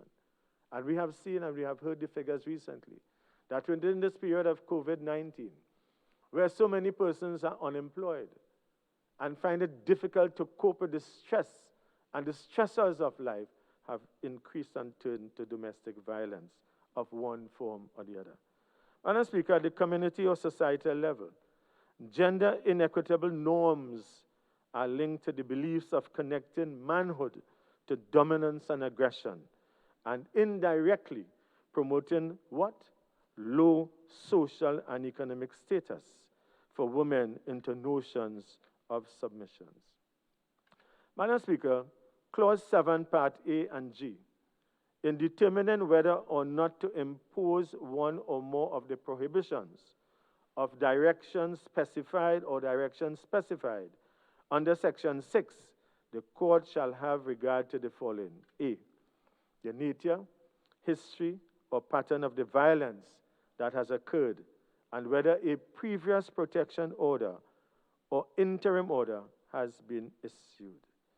Madam Speaker, I indicated just now that during the COVID-19 period, the Commissioner of Police stated that domestic violence cases increased from 232 in 2019 to 558 in 2020, representing more than 100% increase. Madam Speaker, I came across one Colleen piece of the West Texas A&M University in a publication of 2009, and she states in a study that if a child is exposed to domestic violence, he is, in effect, taught that violence is a normal way of life. a behavior inculcated by the very people who are supposed to provide him with love and comfort and safety and protection. This sets in motion a vicious cycle where children of abusers become abusers themselves. What a sad situation. Madam Speaker, the impact of domestic violence I have found as well in my years as a teacher and also in the teaching fraternity and the education and training system.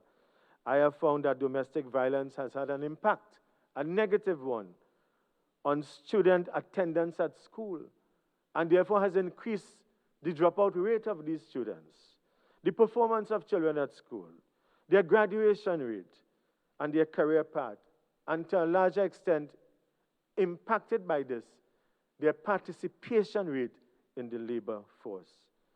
Madam Speaker, with respect to education and training, the history of pattern of violence can be stymied with early socialization, which can be institutionalized as early as primary school. My colleague, the member for St. Anne's, just spoke about academic programs. But Madam Speaker, one of the concerns that we have that may impact negatively upon domestic violence could very well be the fact that since 2015, we have had slashes across the education and training budgets, which have denied young people the opportunity to pursue their dreams, either at the primary level, the secondary level, the tertiary level, and in some cases, Madam Speaker, as early at the early childhood care and education facilities, many of these continue for the last 5 years to be overgrown with bushes. Madam Speaker, in order to accomplish this mammoth task, this leads to a need for an increased number of personnel, such as school social workers in the school system, to advise and correct students at a young age on the wrongdoings of violence and abuse. We would have seen, and I would have experienced this, Madam Speaker, as a former head of department and a dean of discipline, that we have had time to call the police at the nearby police station to come to the school when teachers and administrators are unable to handle some of these things. And when we track back the abuse, when we trace it, we see that this is not only abuse in school with students, it has its genesis in the home and the community. Madam Speaker, I am deeply concerned by the fact that the present ratio of social workers to the number of students should be reduced, thereby also creating the opportunity for job creation. It might startle some of you to know that in the school system today, and this is a figure which we have obtained from the Student Support Division of the Ministry of Education, that it is severely understaffed with a ratio of school social workers of 1 social worker to 600 students. Madam Speaker, an ideal situation, or one that would be welcome, would be about 1 to 300. This information is also substantiated in a report from the Ministry of Education, the 8th report of the Joint Select Committee on Social Services and Public Administration. However, Madam Speaker, I want to indicate that when I spoke about the cut to very many programs, I also want to include that into the GATE program and many others. Madam Speaker. Okay, so I just want to remind you of Standing Order 67, okay, with respect to the debate being on the general merits and principles of the bill. And while I think I understood the general trend to be that, legislation is not all, I therefore think that if you're going to go into depth to all these different things, I will rule that as irrelevant. Thank you very much, Madam Speaker. I am so guided. Maybe I should come back on track with Clause 7, the need to preserve and protect the institution of marriage and other relationships, whilst affording protection and assistance to the family as a unit. Madam Speaker, I think this is very important. I want to indicate that for all of us as guardians of democracy in Trinidad and Tobago, we have sufficient evidence all around the world, like in Colombia, or is it Sri Lanka, or even Brazil, where people are exposed to domestic violence, it happens to impact upon our social life. I just want to ensure that I give a finding from a research, Kavita Alejo from San Jose University, who discovered, and it is very relevant to the topic that we are discussing here today, that women exposed to domestic violence were more likely to get cervical cancer. Madam Speaker, with respect to Clause 8 amendment, which talks about, would provide for the amendment to Section 7, I think that is very important when we consider the court's consideration and protection. And as my time comes to a close, I want to say that this is something very important for the fabric of our society, and I thank you very much, Madam Speaker. Member for Labre.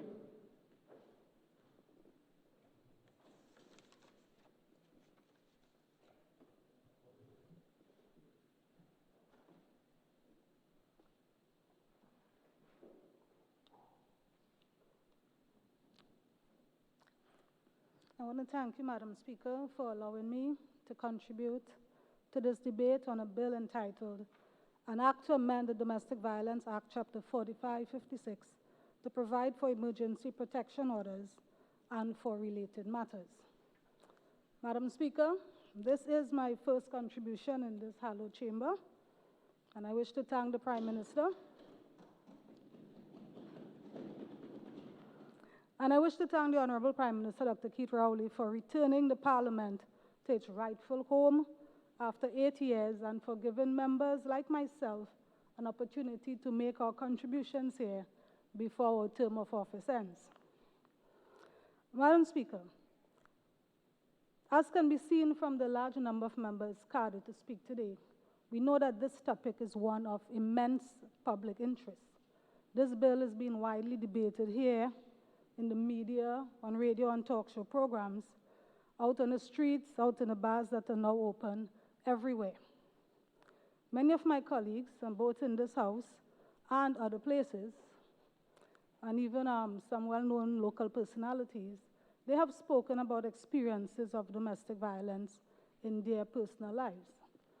Madam Speaker, domestic violence acts are not only limited to the impact that they have on the immediate household where they occur, but its impact can have consequences for the wider community.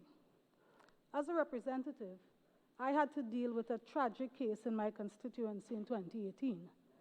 The community is still touched by it. I'm sure many of you will remember the case. And every time I drive by Kanai Settlement, I cannot help but think about the lives that were so tragically lost there. 4 lives were lost. 2 very young ladies with bright futures ahead of them. 2 adults who were both in their own right significant contributors to the community, who gave back to the youth of the area. So as you see, the entire community was impacted by this act of domestic violence, and most times acts of domestic violence do indeed impact a much wider circle than the immediate household, the immediate family in which it occurs. Madam Speaker, as legislators, we are doing our part. We are enacting a legislation. The Domestic Violence Act, Chapter 4556, was meant to provide greater protection for victims of domestic violence. And these amendments that we are debating today serve to facilitate improvements in the processes whereby we can increase our ability to shield victims and potential victims from serious and grievous harm. As outlined by the member for Tobago East in piloting this bill, there are many amendments that are made to ensure that we are more effective in our protection role.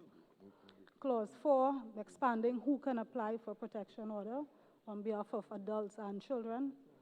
Example, Clause 7, where we automatically extend the protection order to also apply to children of either party. Another good example, Clause 8, removing the need to preserve the institution of marriage from the court's consideration. I know that the member for Kamuto Manzalana went on and on about this, but I think it must be her misunderstanding of the intent of this clause that led her to traverse down that inaccurate path. Another good clause, clause 26, the mandatory reporting on domestic violence against children, and so on. I mean, the member for Tobago East did highlight a lot of the areas in which we are improving our ability as legislations and improving the courts and the authorities' ability to protect our victims and potential victims of domestic violence. And Madam Speaker, in making laws, we can try to be as comprehensive as possible. And at this point, I must commend the Office of the Attorney General, the Office of Gender Affairs, and the Office of the Prime Minister for the excellent work that they have done in putting together this comprehensive set of amendments. But, Madam Speaker, legislation can only go so far. You cannot legislate emotion. So while we seek to protect potential victims, we also need to guard against creating potential perpetrators. Madam Speaker, the ultimate form of protection is the elimination of the threat. Now, Chaguanas East spoke about the need to bring perpetrators to justice, but I say we need to go further than that. As a society, we have a responsibility to ensure that we are not doing anything that can serve to increase the risk of persons becoming perpetrators of domestic violence. Madam Speaker, abusers can take many forms. It's not restricted to the rich or the poor, the university graduate or the dropout, politician, preacher, principal, police officer. There are characteristics that are common to all abusers, and there's no single segment of society that is or is not more susceptible to being abused. And in the wake of the tragedy that impacted on my constituency, I had the pleasure to work with the staff of the Gender Affairs Division of the Office of the Prime Minister to host seminars and workshops on gender-based violence, targeting both men and women in separate sessions to discuss the issues that are particular to them.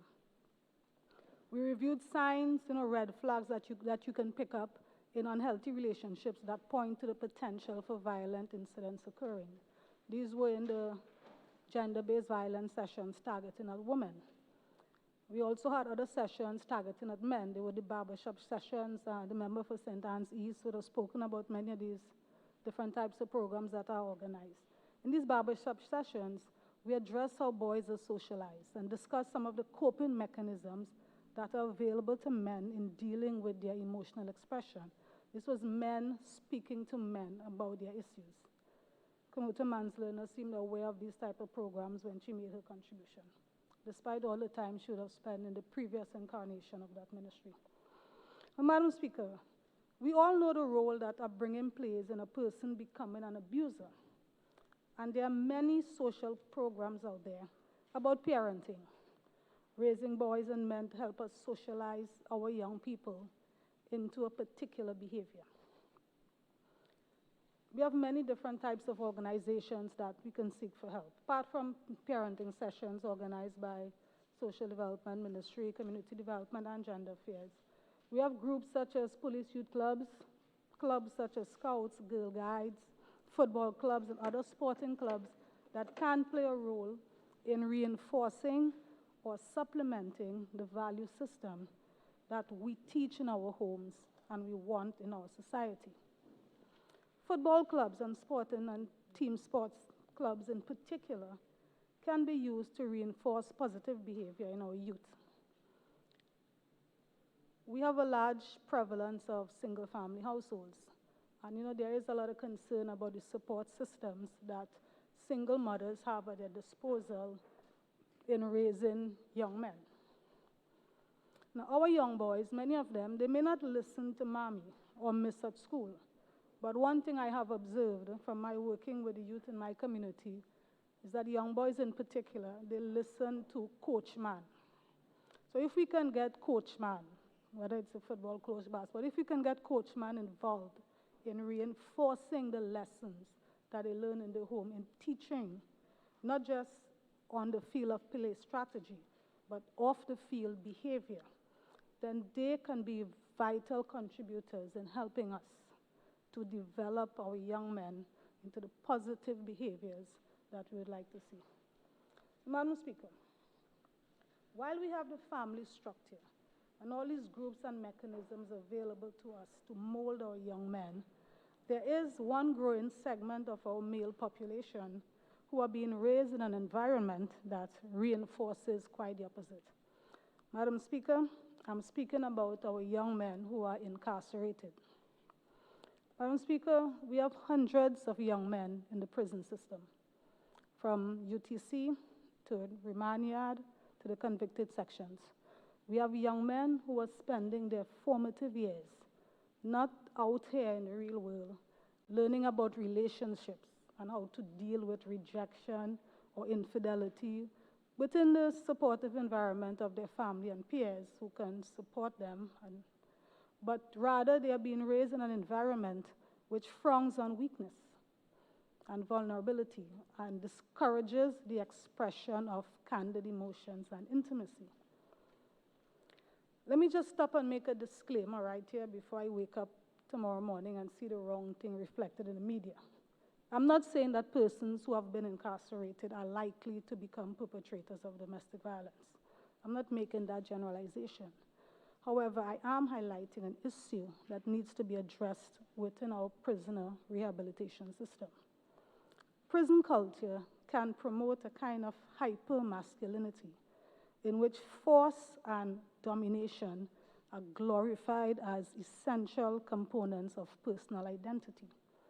To survive, some prisoners embrace the prison culture in a way that promotes a heightened investment in their own reputation for toughness, and this encourages a stance towards others in which even seemingly insignificant insults or opposition must be responded to immediately and often with decisive force.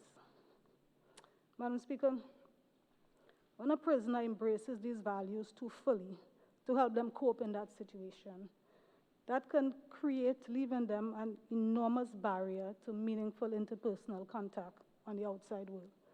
So when someone spends most of their early years, their 20s, in that environment, then the need to have control around them becomes part of who they are. And if they are unable to separate that prison personality when they are released on the outside, it can significantly impact their life and their relationships post-incarceration. Now, that impact includes a hesitance to seek appropriate help for their problems and a generalized unwillingness to trust others out of a fear of exploitation. Madam Speaker, the qualities that inmates value most are trust and loyalty. So that idea of not betraying your cellmates. They have a term that they use for cellmate. It's called a cellie. So in my interactions with youth at YTC, they will talk about how important it is that you have complete and absolute trust with the persons who share that intimate space with you. Because you're sleeping with them, you're spending every moment with them. So you depend on these people, on your cellmates, for your safety, for everything. So there's that deep bond that develops among them. And this bond is vital for their survival. And in an environment,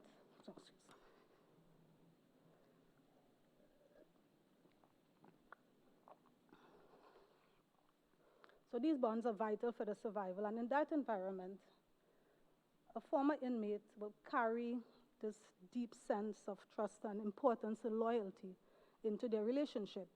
So when they come out, they demand complete loyalty from their partner on the outside.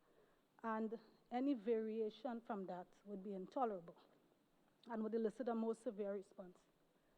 So whereas your average, never been incarcerated person can overlook or even forgive acts of infidelity, an ex-inmate would react in a more striking way, given the importance placed on these values.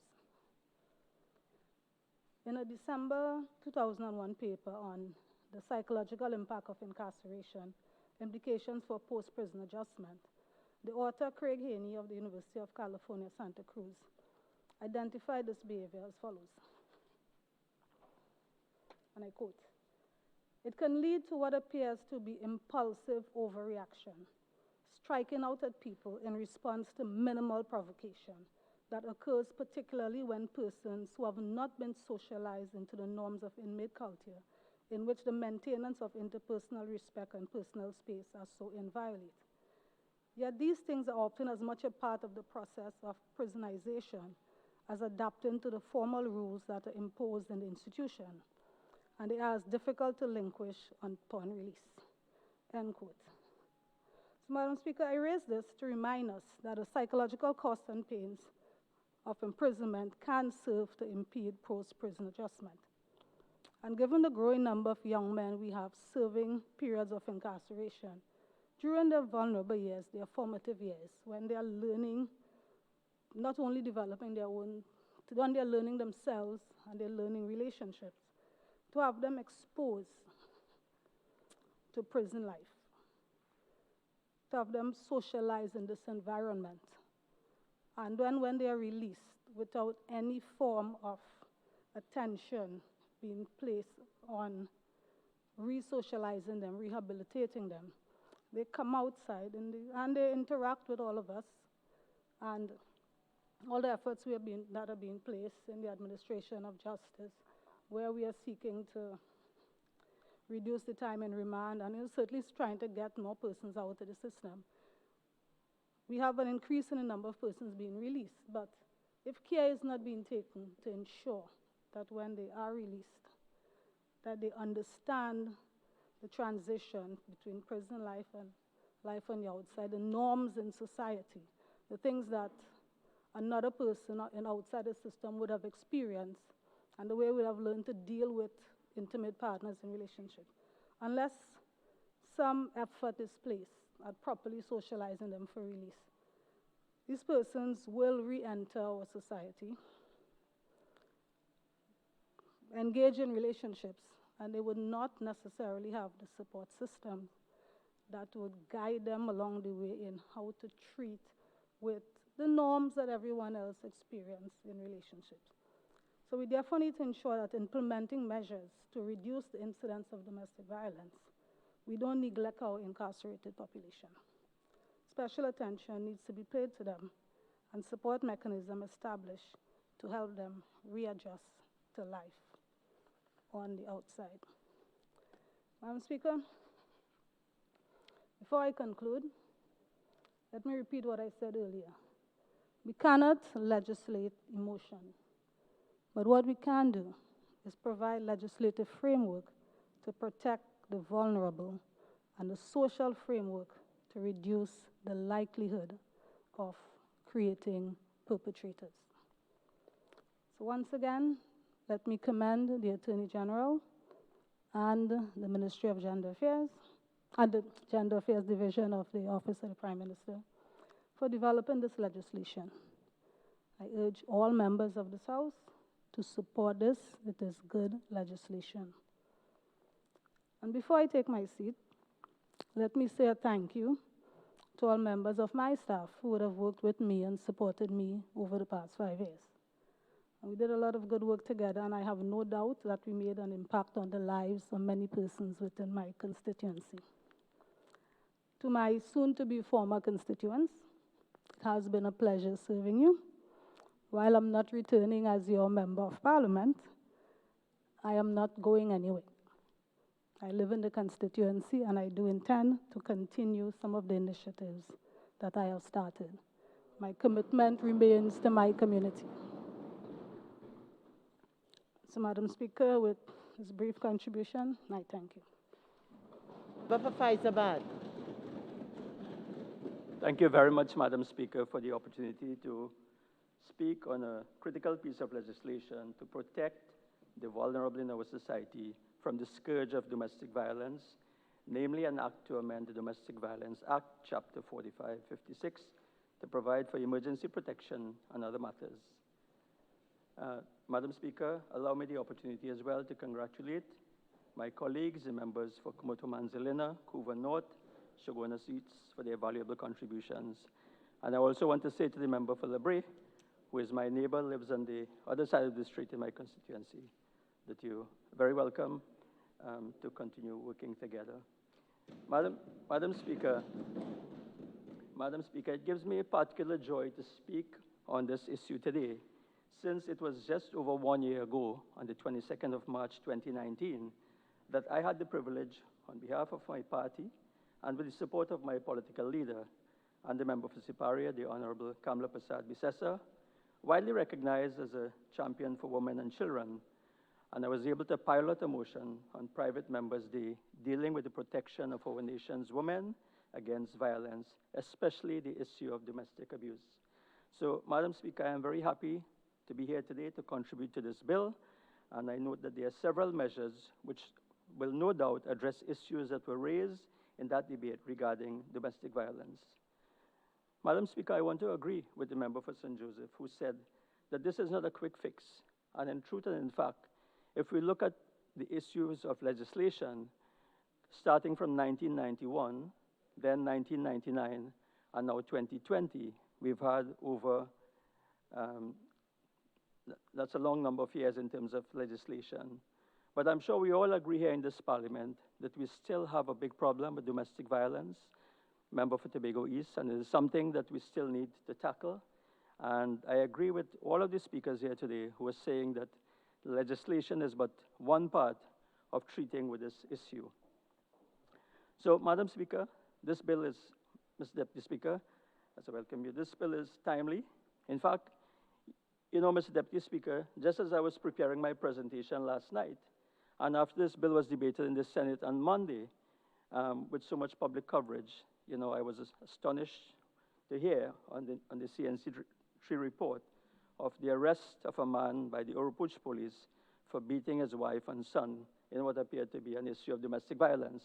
So it is very timely. It is still an ongoing issue. It's something that we need to treat with and deal with. It's a step in the right direction in addressing human rights as well as a public health issue. It will definitely add to the framework on which the societal response must be built to eliminate this problem. And I was very happy here today, Mr. Deputy Speaker, to hear so many of the speakers in this chamber look at the issue of legislative reform as but part of an overall and holistic approach.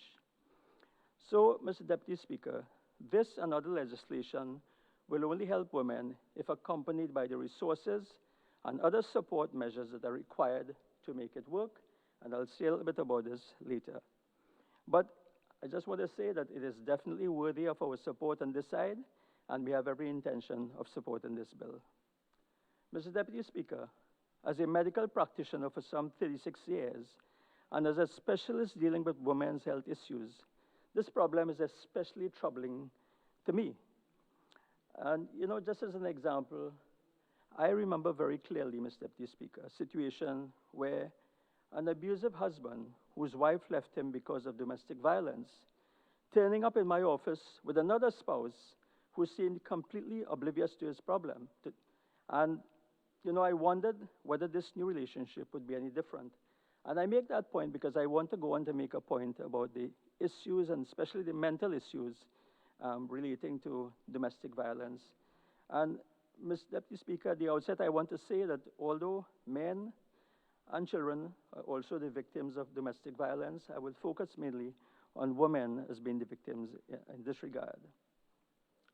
So, yes, Mr. Deputy Speaker, these men have a problem, but they look normal, and sometimes they can be quite charming when at their best. The member for Tobago East, in fact, described this phenomenon as toxic masculinity, and I have to agree. It's a good term, and we have to address it. We have to deal with this frontally if we are going to make a difference. But the pattern of their behavior is consistent, and victims need to alert and educate themselves to recognize the pattern. I will talk a little bit about this again as I go down and come back to the cycle of violence which was raised by the member for St. Joseph, and just go into perhaps a bit more detail. Mr. Deputy Speaker, the WHO on the 29th of November 2019 in a publication titled Violence Against Women had this to say, and these figures are well known now.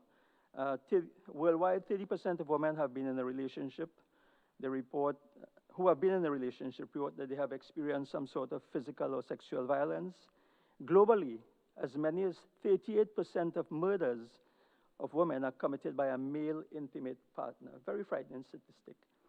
And of course, in Trinidad and Tobago, when one looks at the figures over the last 5 to 10 years, we note rather alarmingly that an average of 30 to 40 women per year die as a result of domestic violence.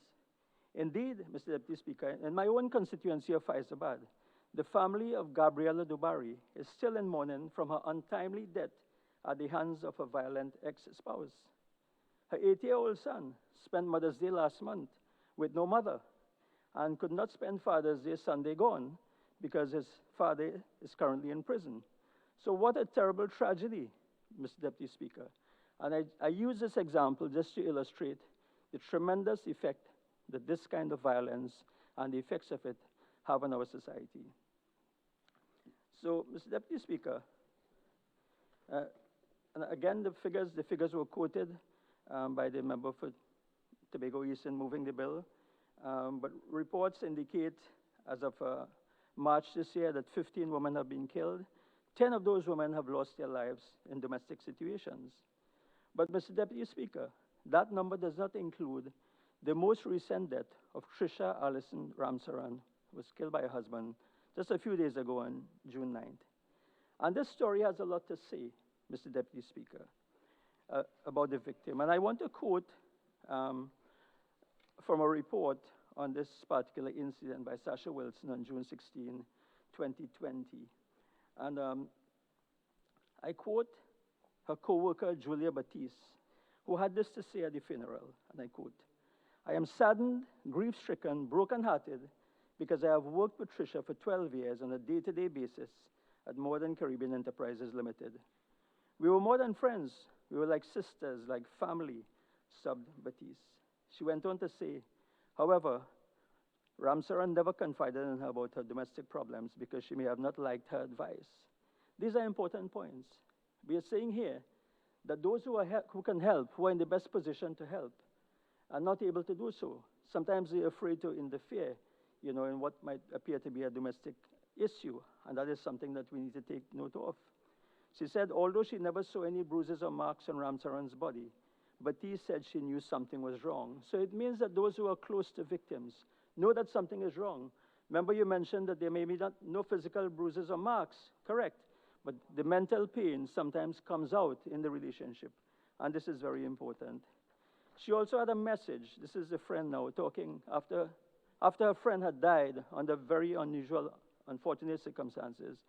Tricia, her friend Julia Batiste had this to say, and she has a message for people in abusive relationships.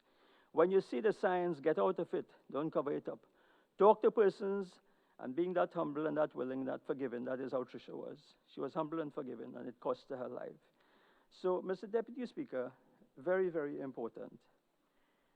Now, I just wanted to expand very slightly on the issue of the cycle of violence, which the member for St. Joseph spoke about.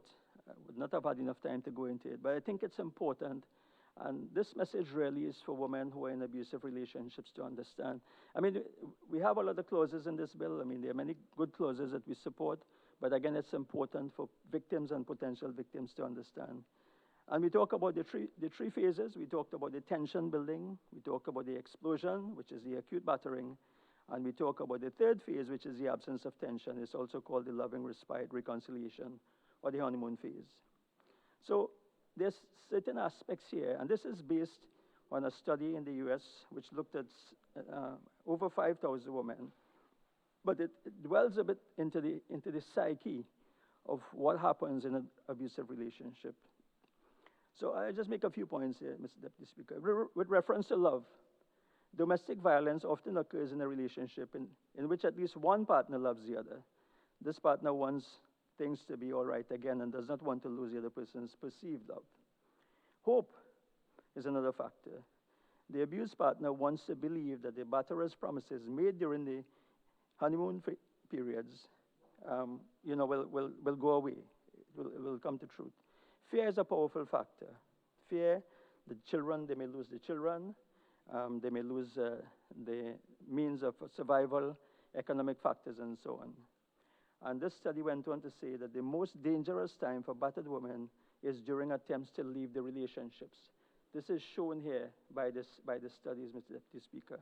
And we've seen time and again that this is what happens, that when women attempt to leave a relationship, that is when they are attacked with drastic consequences. Mr. Deputy Speaker, now we've spoken a lot about the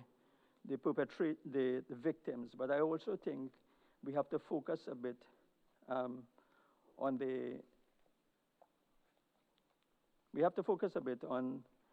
the perpetrator as well.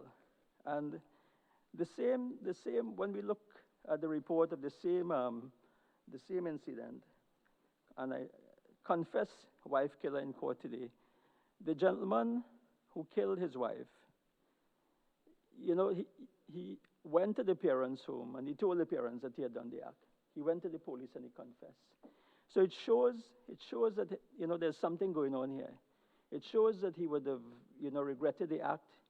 And the question in my mind is whether he was calling out for help. In fact, sometimes there are signs before the violence takes place. I mean, it is reported that he would have, you know, stabbed some tires and so on. And therefore, as a society, as neighbors, as a community, we have to recognize these signs and see whether we can help potential perpetrators before the act is committed. By the time the woman is killed, it's too late, Mr. Deputy Speaker. So I've tried to analyze this and try to understand as a medical practitioner, as a doctor, why men would do this. But let's look at what the studies, what the science has to say. Lundy Bancroft wrote a book called Why Does He Do That? Inside the Minds of Angry and Controlling Men. And she came to the conclusion, she says that believing abusers are mentally ill can be a trap of misinformation. In other words, this author is not prepared to say that this is a mental condition. Nancy Erickson, an attorney and consultant on domestic violence and legal issues, concluded that domestic issue is a behavior, not a symptom of mental illness. So again, I'm making this point because I think it's important, Mr. Deputy Speaker, that we look at the issues. We can't leave the perpetrators out in the rain. You know, jail is not necessarily the answer, and they need some help as well. And we have to look as a society as how we can go forward in terms of helping. So, Mr. Deputy Speaker, if you'll allow me to turn to the bill, and I just want to look at a few clauses with some comments. The definitions, the issue of the dating relationships, I think that is very important to capture. It's the first opportunity for a man and a woman, boy and a girl to meet, and I think it's important that if abuse takes place even at that stage, that it is captured by the law. So I commend that. I also look at the expansion of the definition of emotional or psychological abuse. I think that's important. Clause 4, expanding the categories of persons able to apply for protection order. I know that this includes the Children's Authority and children 16 and over, a very important provision. Clause 5, which amends Section 5 of the Act, and I looked at the inclusion of the term likely to engage. And I looked at it, and I think it's an important term, and I want to support it, because again, we are looking at a situation where you want to preempt the violence. And I think although it might be difficult to define and to decide what likely to engage or what circumstances constitute that, I think that is important to be in the law. And very important, the single act or omission in Clause 5, Section 5. I want to support that, Mr. Deputy Speaker, and I want to support it because I am saying that one act is enough, right? One act could be diagnostic of a sick mind, for want of a better term, and therefore that's all the warning that you might get in certain circumstances. Clause 14, application not to be dismissed when accompanied by an affidavit. Very important. In speaking to Superintendent Aline, in charge of the gender-based violence unit of the TTPS, I'll come back and speak about that a bit, but her concern was that when the applicant goes to court, sometimes they want to change their mind. And I'm thinking, Attorney General, that this clause here is intended, once there's an affidavit, that the matter will be prosecuted, will continue, even in a situation where you may have the applicant for the protection order that is being coerced or threatened and so on to withdraw the application. So I think that's a very important protection to allow women to protect themselves, to protect them from themselves. Clauses 18 and clause 19, the emergency protection orders, I welcome that. Very important. The cycle and the psyche of the perpetrator's mind doesn't depend on whether it's Friday, Saturday, or Sunday. It can happen any time, and once the signs are there, it's important that, very important that that provision is there in the law.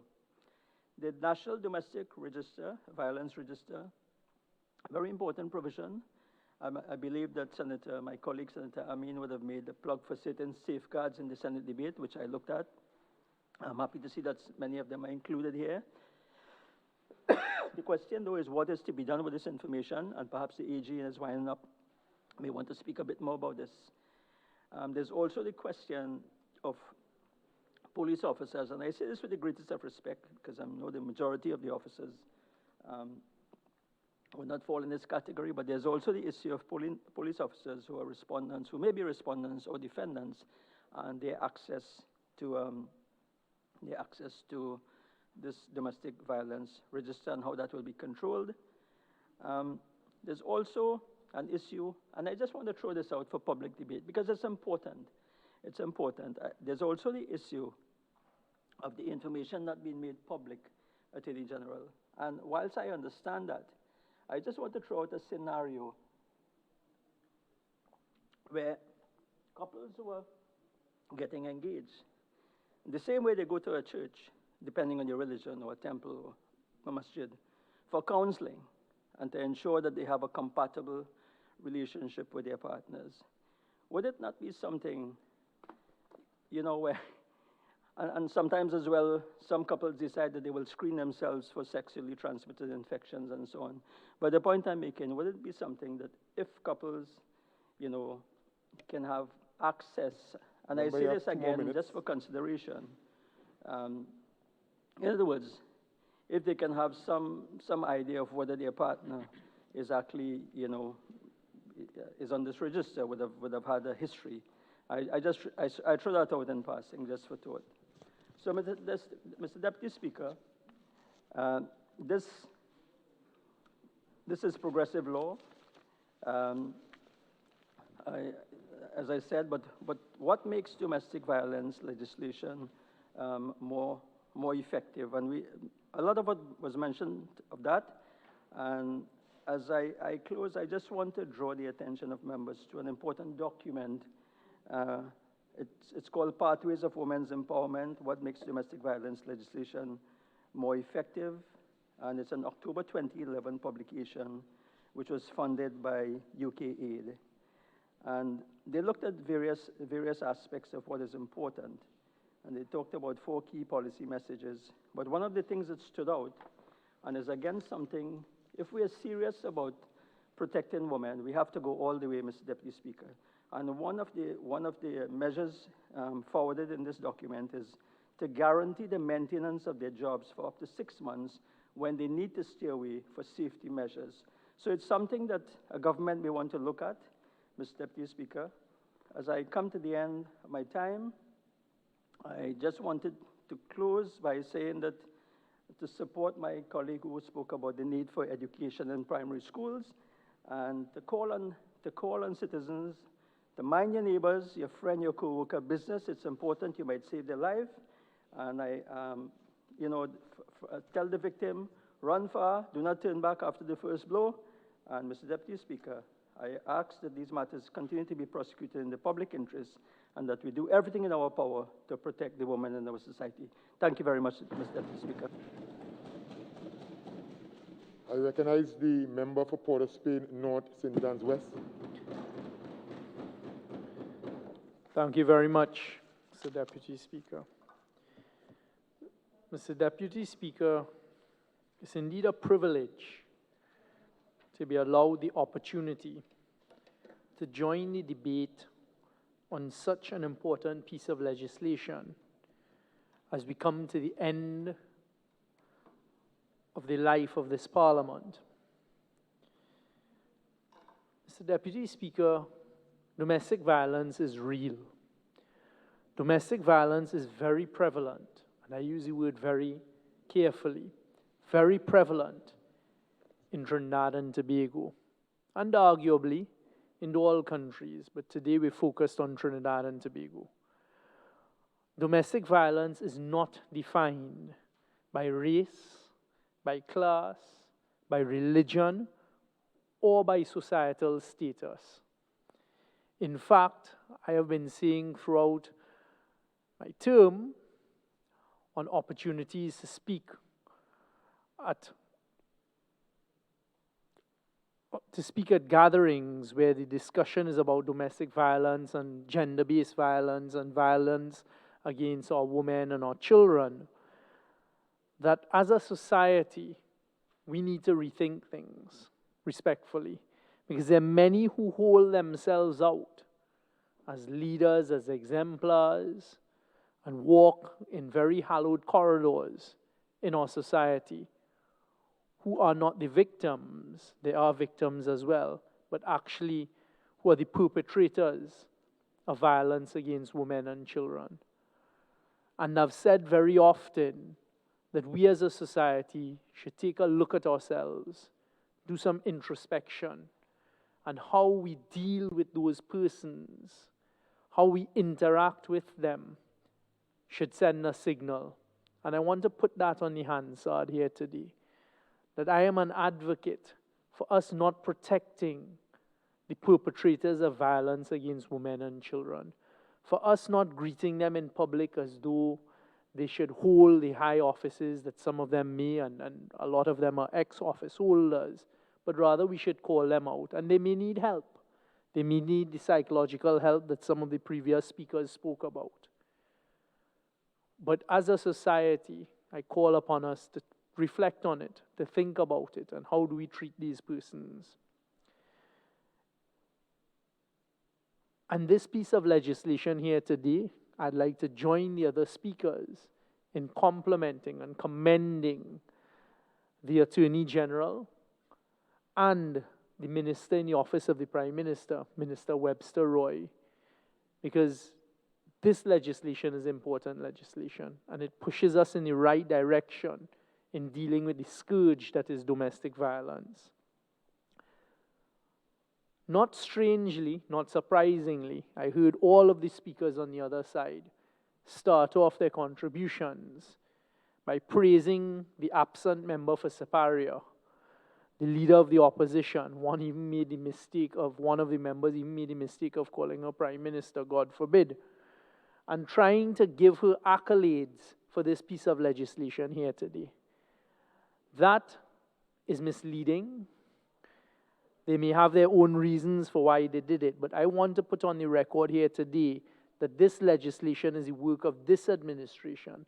This legislation is the work and comprehensive work of the Minister in the Office of the Prime Minister, Minister Webster Roy, and the Attorney General, and in particular the work that the Attorney General did within the last few months of meeting with the stakeholders and the various NGOs and those who actually work with the victims of domestic violence. And when I say work not only with assisting the victims in a setting of providing them with safety and with counseling, but also the legal fraternity who operate in this area and this arena.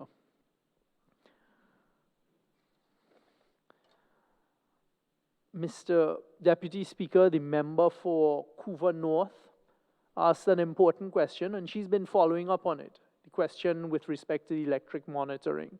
And as I said in the House last week, all that needs to be done from our perspective, that's the government's perspective, and in particular the Ministry of National Security, is the proclamation of the legislation, and that is going to Cabinet. So we expect by the end of next week for it to have been proclaimed, I hope, and for it to be fully operational. We are ready at National Security to operationalize it. I stood here not too long ago ensuring that the necessary amendments were made to that legislation. And I said on that debate, Mr. Deputy Speaker, that there are specific bracelets that are going to be used for dealing with domestic violence. And that fits into this legislation. So we have the bracelets that allow the victims and those who seek protection orders to be warned in advance that if the person who is the subject of the protection order and the wearer of that particular bracelet comes within a specific ring fence, a parameter of the potential victim, an alarm will go off. We will alert the Trinidad and Tobago Police Service and also alert the person who is the recipient of the protection order, thereby offering those persons an added layer of protection. But like previous speakers, they're right. Legislation is not the be-all and the end-all. And I always smile when I hear people say in their contribution that, well, the legislation is not going to be the full solution. No one ever says it is, but it is an important move in the right direction. So the electric monitoring is on its way. We are ready. It's operational. The equipment is there. It's working. And it will come now to the courts to make the necessary orders via protection orders, which are part of the bill that we're debating here today. I'd also like to point out from a national security perspective that we have the Child Protection Unit, and recently the Commissioner of Police launched under the Trinidad and Tobago Police Service a new dedicated unit to deal with gender affairs and violence against women and children. And I commend the Commissioner and the Trinidad and Tobago Police Service for that move in the right direction. This unit is getting special training to assist again in how we respond to instances of domestic violence. I use the opportunity now to really praise the work of Minister Webster Roy, because over the last 5 years, she has really taken on the mantle of the work at her ministry, and in particular, the work that she's done, I think, I just checked it, as the Gender and Child Affairs unit out of the Office of the Prime Minister, and she has done an excellent service, and she should be commended for that. She has worked assiduously, not only on legislation like this type, but in the logistics, in the real assistance to those who are affected by violence. She has pushed hard and advocated for an increase in safe houses and safe homes for women and children, abused women and children. She has worked, in fact, I recently had an incident, unfortunately, in my constituency with a young lady who reached out for help, and immediately I passed it to Minister Webster Roy, and her team sprung into action, both at the ministry, and I also want to commend, and this legislation goes into it, the Children's Authority. They did an excellent job. They've been doing a fabulous job. And these are the unsung heroes, Mr. Deputy Speaker, and I thought it important in my contribution here today to thank them for that work that goes on behind the scenes, because it is important work. And on the child protection side, we have had so many incidents where we have had to collaborate, working with the Trinidad and Tobago Police Service and other arms of national security, and Minister Webster Roy and her team, with the St. Jude's Home for Girls, and all of these various establishments, some of which are linked to domestic violence. So well done. I'd also like to take the opportunity to thank the NGOs for the invaluable work they do as well. The bill. Mr. Deputy Speaker, one of the most important, in my respectful view, components of this bill here today is the broadening of the scope of protection, the broadening of the net of protection, the broadening of those who now have the opportunity to approach the courts to seek protection orders, and that it has to be a step in the right direction and is very commendable. Immediately when you look at the definition section at clause 3, and the amendments being suggested. You see a care order means an order made under Section 25C of the Children's Authority Act, showing you that there's broadening of the scope of protection orders for children. You're seeing dating relationship now featuring in the definition section, Mr. Deputy Speaker. Very, very important. And this might be an opportune moment just to touch briefly, because a lot of emphasis has been placed on the intimate relationships. The intimate relationships and the domestic violence or the violence against women and children out of intimate relationships. It struck me a couple years ago reading one of Minister Webster Roy's reports, this whole concept of non-intimate domestic violence, non-intimate violence against women, where you have persons who are not in an intimate partnership with women, but still committing acts of violence against them and abusive acts towards them. And again, I stick up in here, Mr. Deputy Speaker, there are far too many men in our society here in Trinidad and Tobago who perpetrate this non-intimate violence and abuse against women. And now under this legislation, with the broadening of the scope, there is a possibility that women in those instances can seek the protection of the court.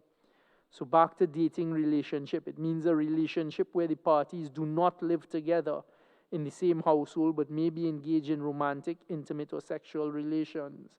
Domestic relationship, and a broadened definition of domestic relationship, Mr. Deputy Speaker, means the relationship between a respondent and a person, where the person is in relation to the respondent, a spouse or former spouse. We know all too frequently in cases of violence and abuse against women in our society, it's done and perpetrated by former spouses. A cohabitant or former cohabitant, a child, a dependent, a relative, a person who has agreed to marry the respondent, whether or not that agreement has been terminated. Again, kudos to the draftspeople, kudos to the stakeholders, to the AG for capturing this category of persons. We had it recently here in Trinidad and Tobago with one of our recent unfortunate cases. I was also quite interested and happy to see B is or was in relation to the respondent, of course the respondent being the person who is accused or the person whom a protection order is sought against, a person in a visiting relationship or a person in a dating relationship. Again, I have had too many cases brought to me within recent times of young people in our society, the young men in our society, in their early 20s, in their teenage years, perpetrating acts of violence and abuse against their young girlfriends. And it bothered me because it shows that there's something wrong with our society. And I have my own theory about the emasculation of men and how they're not prepared to deal with it, and we need to develop the emotional intelligence and these types of things. But I was pleased to see that particular broadening of the definition, a person in a visiting relationship or a person in a dating relationship. It captures a wider spectrum of people for protection. Also, a new definition of an applicant, Mr. Deputy Speaker. The bill now provides that an applicant means a person who applies on his own behalf or on whose behalf an application is made, or who applies through another person. Those three categories offer the broadest possible net, I use that word again, of persons applying. So a person who may be not in a position to apply can be protected by someone who applies on their behalf. So it's offering protection to a much broader category of persons. I then want to turn, because I know some of the other speakers will get into greater detail with respect to the bill. But I then turn to Clause 4, which is repealing the Section 4 of the Act and substituting as follows. 4.1, an application for protection order may be made by a person in a domestic relationship with the respondent on the ground that the respondent engaged in domestic violence against that person. So it doesn't have to be current. It could be a person who has now finally found the strength or the opportunity, because very often persons in these violent and abusive relationships cannot leave, or they feel they cannot leave because there's no alternative, no place for them to go to, or there's that hold by the person continues to say, I'm sorry after every episode. We all know, or we've all read or heard about these cycles and stories. And now it allows a person to go and make an application for protection order, even though they were just in a domestic relationship, on the ground that the respondent engaged in the past tense in domestic violence. It brings to mind one of those unfortunate instances, tragic circumstances we had a few years ago, where the woman in the relationship sought and obtained a protection order, but unfortunately she was then murdered by that person who had engaged in that violence against. And the question arose at the time, well, what was going on? Why did she re-engage with the gentleman, with the person, not gentleman, with that individual, that male individual? And it raises all of these questions, certainly in my mind. So now we have it here, and it also provides for parents and then others who are guardians, etc. I then turn to clause 7, where we're inserting a new 6A. A protection order granted to an applicant shall apply to a child of the applicant or the respondent unless the court orders otherwise. So again, you see a broadening of the scope, that the protection order will apply to children or to a child of someone in the particular circumstances. So, Deputy Speaker, I then turn to what I am certain is a move in the right direction, clause 21, where we are now establishing a national domestic violence register for domestic violence complaints and the duty of officers to respond. This is a new part being added to the Parent Act. And you're seeing that the Commissioner of Police is now obliged and has the responsibility of establishing and maintaining in electronic form a national domestic violence register. Again, a step in the right direction. We have found within recent times some of the acts of violence, when the public becomes aware of it, and you see persons then attacking the police, including some of these NGOs, attacking the police and saying, well, why didn't the police do anything? I've seen the response of the Commissioner of Police on more than one occasion, that, well, hold on, when they checked, there were no police reports about acts of violence by the accused, previous acts of violence. Very often, family members get these things confused. Very often, there is no proper record. Very often, reports are not made. So now with the insertion of this, and I'm sure this came as a result of the contributions of stakeholders, we see at clause 23, a new 21A, that a police officer shall respond to every complaint or report alleging domestic violence. I feel certain I could actually tell the Attorney General who it is that put these proposals forward.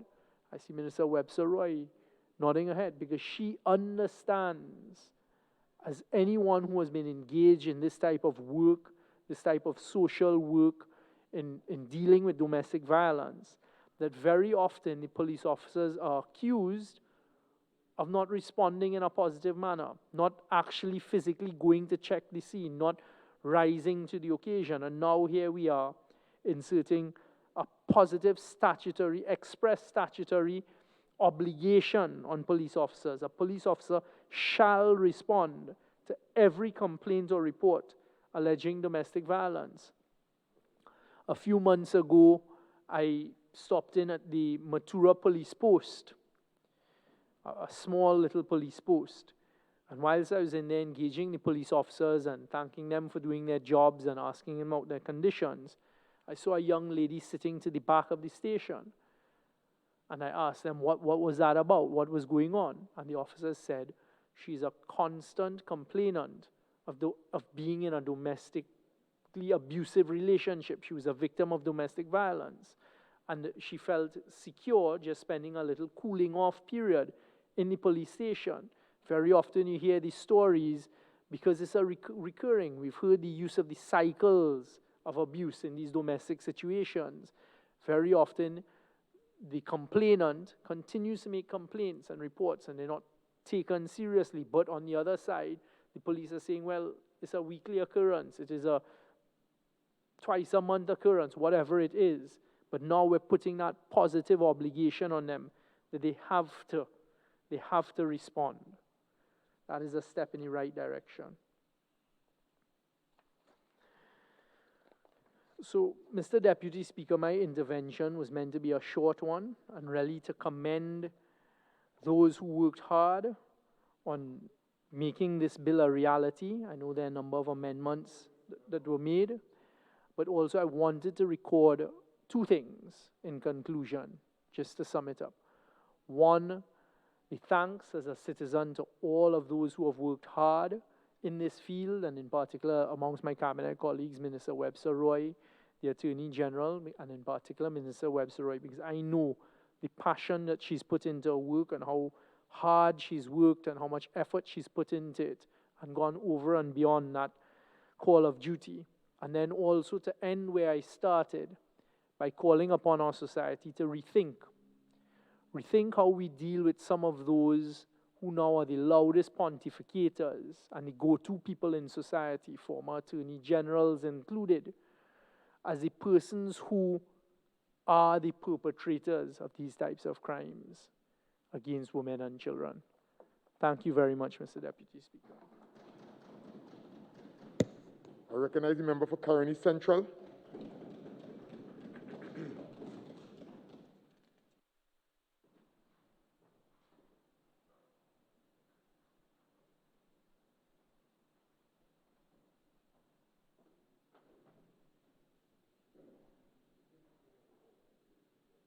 Very much. Thank you very much, Deputy Speaker.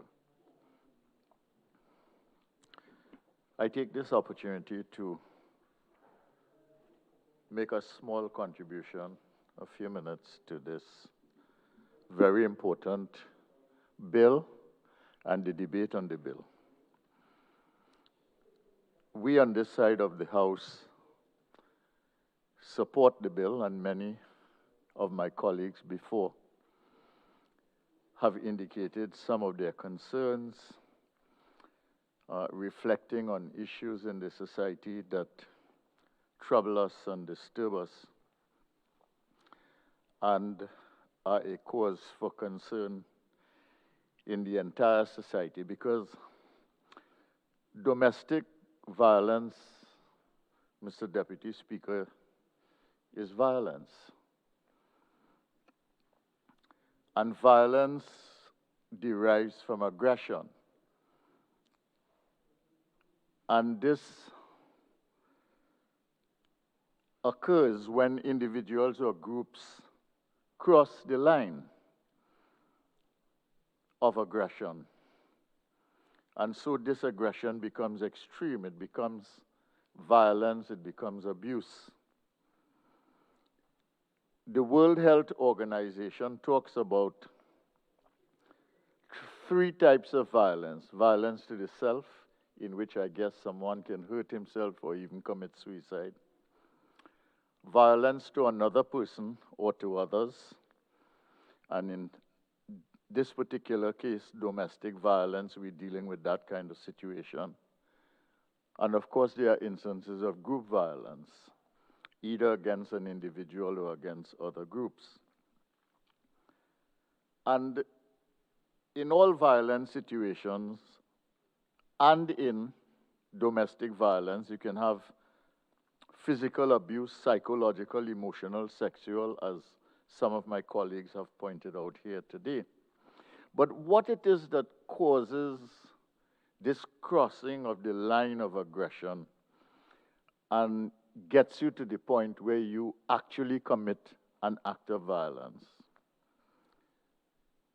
Those who study these things and write about them say that it perhaps stems from lack of respect for the other person, but perhaps stemming from lack of self-respect in the first place. From lack of attention, feeling somehow that you are not paid attention to, so that you must find a way of gaining attention. A person might have low self-esteem and need to assert themselves in that way. or you could have grown up being a witness or experiencing violence in your home or in your community, and that can affect you. And there was a long debate over many years about whether violence in the media, in fact, is a cause of violence, and now I think general consensus is that media violence, in fact, provokes and influences violence in the society and the community. Now, the purpose of this bill, Mr. Deputy Speaker, is to amend the Domestic Violence Act, Chapter 45, 56, to provide for emergency protection orders and for related matters. So the bill is to prevent domestic violence from occurring or recurring or preventing violence from happening. So we support that, and we support that strongly. The bill in Clause 5 expands the category of persons, as the Minister of National Security was pointing out, who can now apply for a protection order. And Clause 4 amends words and phrases and definitions to make that wider coverage possible. Clause 6 will expand the terms of the protection order, more or better coverage, you might say. And clauses 7 and 13 and 26 seek to give greater protection to the child, and we see this here. All of these things we support. The fact that more people can intervene on behalf of a victim, the fact that better coverage is provided, and the fact that there is increased protection for the child, and child here is defined as under the age of 18. Now, what are the individual risk factors for violence and therefore domestic violence, Mr. Deputy Speaker? I mentioned already the history of violent victimization or the experience of abuse of neglect. Now, what does that have to do with it? It has to do with the home environment and the conditions in the home environment. So when we are dealing with these things, it's not the question only of law and prevention, and I'm not trying to minimize the value of the law. I'm simply saying that if we are dealing with this issue of violence, and in particular domestic violence, we've got to be aware that the home situation is critical. Another risk factor is the history of early aggressive behavior, and that has to do with parenting and adult supervision. And it also has to do with the management of children in the school environment. So it's not just the home, it's the school. The violence does not just appear one day when someone becomes an adult and is living with somebody. It is something that accrues over time by exposure in the home, and it is sometimes reinforced and nurtured in the school. So the school and the home are very critical. These are vital institutions. It has to do with poor behavioral control. What that might mean is, to use psychological terms, it might be a child growing up and becoming older with what you might call an overdeveloped id, as opposed to the ego or superego that Freud talks about. You might have poor supervision in the home environment or in the school. You might have non-intervention in disciplinary terms with the child. And there might be very little guidance for self-discipline, because self-discipline is a very important part of the capacity for restraint. And Joseph Conrad said that restraint is the very basis of civilization. Then there might be instances of high emotional stress or distress. And I want to say there, besides the home and the school and the psychological factors, there might be, as my colleague from Couva North pointed out, there might be economic factors, socio-economic factors.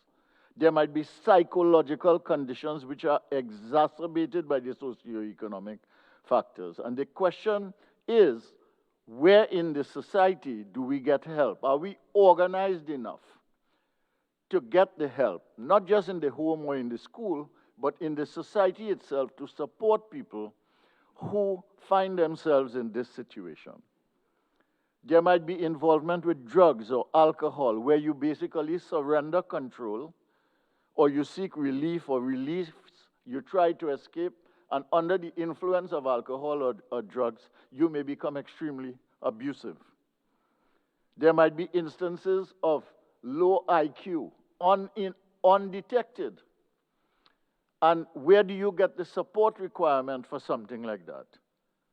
There might be deficits in social, cognitive, or information processing abilities, which might have to do with detection in the school system. Where do you go to get help for that if you have somebody who is likely to emerge with these deficiencies?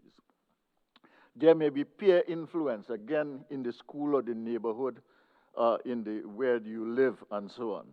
So the issue I'm raising is that this management of domestic violence and violence in general is not something just for the law. And again, I'm not diminishing the value of the law, but we have to understand that it requires social and societal response, a kind of sociological infrastructure or system for monitoring, and you need statistical data. And that means that you have to have a knowledge system at work in your society that is constantly doing the social work, the research that is required, etc., that you could deal with these kinds of things. My colleague from Chaguanas East mentioned this, the fact that the statistics indicate that about 1/3 of the women in the world actually experience some form of domestic violence. But he didn't mention that about 1/6 of the men in the world experience domestic violence as well. So it is a problem. It's a gender issue. It's not just a one gender issue. It's a big problem. 1 in 4 women experience sexual violence. 1 in 7 men experience sexual violence. Would you believe? Domestic violence to a child, an abuse of a child, and exposure of a child to domestic violence sets in motion a very vicious cycle for that child that can accompany that child into adulthood with many, many problems in between until you get to the issue of a male-female relationship or an intimate relationship of some kind, which then turns into a relationship of abuse. The socio-economic condition, I want to deal with that. Let's look at our society. Mr. Deputy Speaker, if you think of our society, I'm using loose figures here, but they are relatively accurate. If you deal with a society with about 30% poverty, you're dealing with 450,000 households in the society. You know that the statistics tell you that 140,000 families need homes in Trinidad and Tobago that the state cannot provide at that rate. You have people who are landless. You have squatters who are unsettled. When you have those kinds of situations, you have a breeding ground for social problem situations that are bound to emerge or are likely to emerge. And when you deal with them without dealing with the socio-economic and sociological underpinnings of these issues, then you have a serious problems later because you can only deal with it by dint of the law. In 2014, when I was minister responsible for planning, we did the demographic work that divided up the country into the 14 regions and Tobago, so 15 regions, and we did the demographics for all of that, which could give you the sociological profile of communities. We need to begin to work with things like that to be able to stem the tide of violence in the big sense and domestic violence in the particular sense. Then there is the issue of family and family stability and security. The social development issues that relate between the home and the school, critical in this problem, and the poverty that attends it. If you have a 30% poverty rate and you have deficiencies that come with that in every sector, in every facet of life, you are creating the conditions psychologically where a lot of things can happen and manifest at a later point. Then there's the quality of housing, the type of house you're living in. It's a big difference from a person living in a 3 or 4 bedroom house, a child having his own room and can protect himself, so to speak, and having a situation in which everybody is cramped in a little room and everything happens in the consciousness of that individual child. The issue of extended family support, Mr. Deputy Speaker, something that is breaking down in this society now. Not only are families breaking up and breaking down and exacerbated by things like domestic violence, but you also have the extended family support, which is no longer there. And the communities, when they are caught up in things like violence itself, involving gangs, etc., the community support is very difficult to be had as well. So to deal with this issue of domestic violence, if we want to really deal with it in a small society such as ours, just 1.4 million people, we've got to have a human systems approach to this business of domestic violence and to violence generally. We can have all the other things, the laws, the enforcement, the police measures. We can have all of those things which are necessary, but there has to be a very, very strategic human systems approach that starts with the demographics of your society, that regionalizes the demographics, that targets this in a very, very strategic way and deals with the issues one individual at a time, one family at a time, one home at a time, one community at a time, one street at a time, so that we can begin to address these issues. So I say that when you have a young person growing up, Mr. Deputy Speaker, how much time do I have, Mr. Deputy Speaker? You finish at 5:07, 5 minutes. 5 minutes, okay. So I will skip some of this, but when you have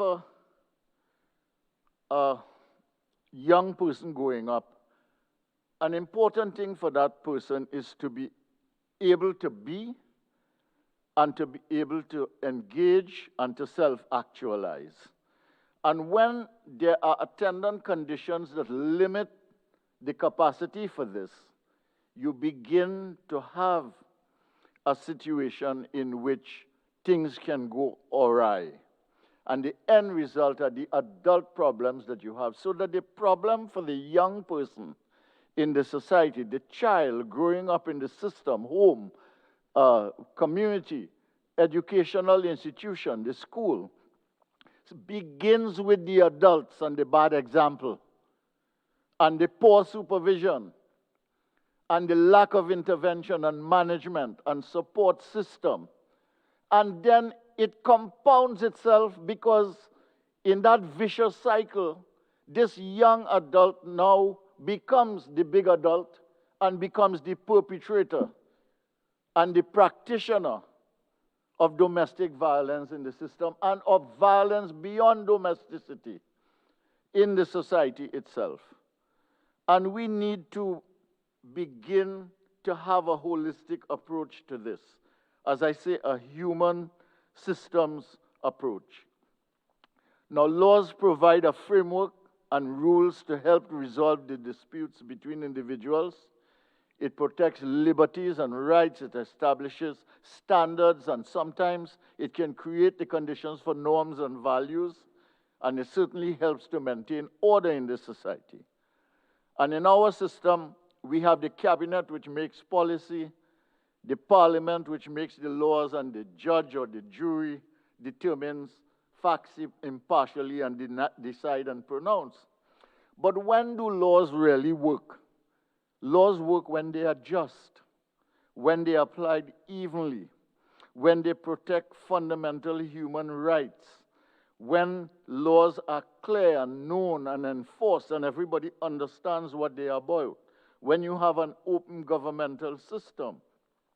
So it is important in the context of society to have laws that work without discrimination. And this is critical in the process because... You have 2 more minutes. Yes, that is the only way you have trust. I am going to close with just 2 references, Mr. Deputy Speaker. One is a 2004 study by the World Bank, and the report was published and made available to all of us in the Caribbean. It is called Youth at Risk in the Caribbean. You can still find it on one of their websites. And it dealt with the issue of violence in schools. This is in 2004. The bringing by young children of weapons in the schools, the smoking of marijuana, and sexual initiation of the Caribbean female at the lowest age in the world, second only to sub-Saharan Africa. That report was done in 2004. And we never took that report seriously in the Caribbean. And I think some of the consequences that we have living with here now, from the home, in the school, and in the society, are because of that. Nancy Birdsall from the IDB did a report in 1996 in which she said that the Caribbean societies had always had substantial and superior educational systems, and they had done well. But that she had detected in 1996 that there was a falling down of the system, and that you were having losses in the system, and this was likely to come and catch us, all right, in terms of the adult society. And we are therefore seeing what is happening now. So it is important to understand that deep down in the sociology of West Indian culture, in Caribbean culture, there is this notion of violence and abuse of power that manifests itself between men and women, but also among people in the society. And our literary people know it very well. And one of those was Samuel Selvon. I won't say anything from it, but he shows that regardless of ethnicity and regardless of the sociological situation, in that little book that he wrote, a very, very excellent West Indian novel, based on Trinidad and Tobago, that the violence is deeply rooted in the psyche of the community and the society, and we must deal with that if we are to have a better society.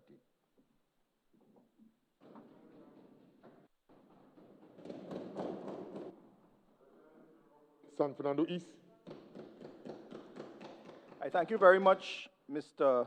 Deputy Speaker, for recognizing me as I make a brief contribution to this act to amend the Domestic Violence Bill. And Mr. Deputy Speaker, allow me to join in commending the members on this side who have spoken, as well as the members on the other side, because we've both spoken in support of the bill, but in particular the work of the member for Tobago East, Mr. Deputy Speaker, the Honorable Attorney General, member for San Fernando West, and the Honorable Prime Minister, in bringing these measures for the enhanced protection of the victims of domestic violence. Mr. Deputy Speaker, I want to commend the member for Caroni Central for acknowledging a particular fact. And it was almost as though, well, many members before me spoke, and it gave the impression that only women were the victims of domestic violence. And of course, the member for Caroni Central acknowledged the fact that men too are victims of domestic violence. Madam Speaker, as I welcome you to the chair. And allow me to speak up for men. Madam Speaker, many men, in particular single fathers, are the victims of the emotional and psychological abuse by the hands of those who they have children in common with. And some members have previously spoken, and it may have given the impression that domestic violence only takes into account physical abuse or even sexual abuse, and not that domestic violence also extends to emotional and psychological abuse, as well as financial abuse by those relatives. So, Madam Speaker, many of the measures and the amendments that we are debating here today actually bring relief to those men, to those single fathers who suffer at the hands of those they have children in common with. Many speakers before me, Madam Speaker, spoke about the philosophical underpinnings of the Domestic Violence Act and of this bill. And Madam Speaker, over the next few minutes, I would like to deal with some of the amendments of this bill in particular. Madam Speaker, while reading for law, I took a particular interest at that time in family law. Because, Madam Speaker, it was an area that we could all relate with. You know, it dealt with families, and we have interactions with families, and it dealt with how the law impacts families and those who are related to us. Madam Speaker, of course, many other areas of law impact families, but in particular, family law engaged the relationship between parent and child, and between adults who were so close emotionally and connected with each other. And Madam Speaker, of course, the legal consequences following the breakdown of those relationships. But Madam Speaker, in the practice of law, I fell quickly out of love with the practice of family law. Because, Madam Speaker, it's only in the practice of law do you really understand how very emotionally charged the practice of family law could be. And Madam Speaker, you had, as a practitioner, to have incredible control of your emotions not to get sucked into the practice of family law. And Madam Speaker, domestic violence, the area of domestic violence is one such subset of family law, and of course, a subset that is inevitably very much emotionally charged. And domestic violence, as I previously indicated, is defined as criminal behavior against another in a domestic situation, physical abuse and sexual abuse. But domestic violence also contemplates behavior that does not meet the threshold of criminality. That is, behavior that is simply socially unacceptable and reprehensible. That is, the inflicting of emotional and psychological abuse and financial abuse on those within family arrangements.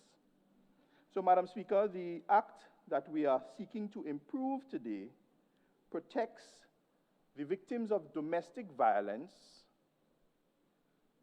by providing injunctive relief in the first instance in a domestic situation by the grant of a protection order, and further, it criminalizes the breach of a protection order. So, Madam Speaker, the first amendment that stands out to me is the expansion of the categories of associated persons who now fall within a domestic relationship, now defined, who can now approach the court for injunctive relief. So, Madam Speaker, Section 4 of the Act, we now propose to amend, and it reads, Madam Speaker, an application for a protection order may be made by a person in a domestic relationship with the respondent on the ground that the respondent engaged in domestic violence against that person. Madam Speaker, we have to go to the definition next of what a domestic relationship is. See, Madam Speaker, the law as it presently stands, the old Section 4, what I could call it the old Section 4, I really mean the current Section 4, it defines right there the categories of persons who might have standing to make an application. And, Madam Speaker, in my respective view, it has always come across to me as being very restrictive. Madam Speaker, many times in conference, I would have had to advise persons who approached, or in casual settings, talking among friends, and they would have relayed some sort of domestic situation to you. And one of the first things that you have to consider are those who are able to apply. And many times, unfortunately, we'd have to advise that persons were not able to apply because they did not fall within Section 4, persons who are able to apply. And I remember too at that time, Madam Speaker, thinking that the Act of 1999 reflected a different society where the concept of family and relationships, where family and relationships at that time may have been deemed a little more traditional, spouse to spouse, member of the household of either the spouse or the ex-spouse, parent or sibling. But, Madam Speaker, over the last decades, the concept of family has been ever-changing, and the relationships it now covers has expanded tremendously. And this law now seeks to keep up with the expansion of the concept of family, especially in a small society such as ours. So, Madam Speaker, marriage and cohabitation is no longer, or are rather no longer, the exclusive determinant of family connections.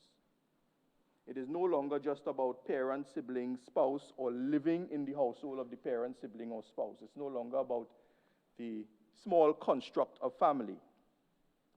So, Madam Speaker, when we look at the definition of domestic relationship, we see here that there are 5 new categories that are now caught. Madam Speaker, is or was in a dating relationship. Madam Speaker, this is new.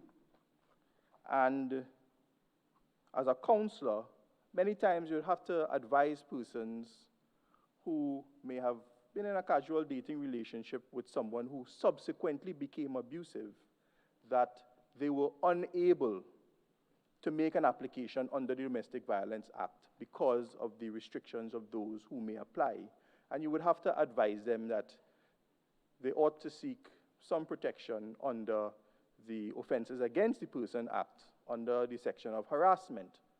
And then you would have to advise them that, unlike in the Domestic Violence Act, the burden of proof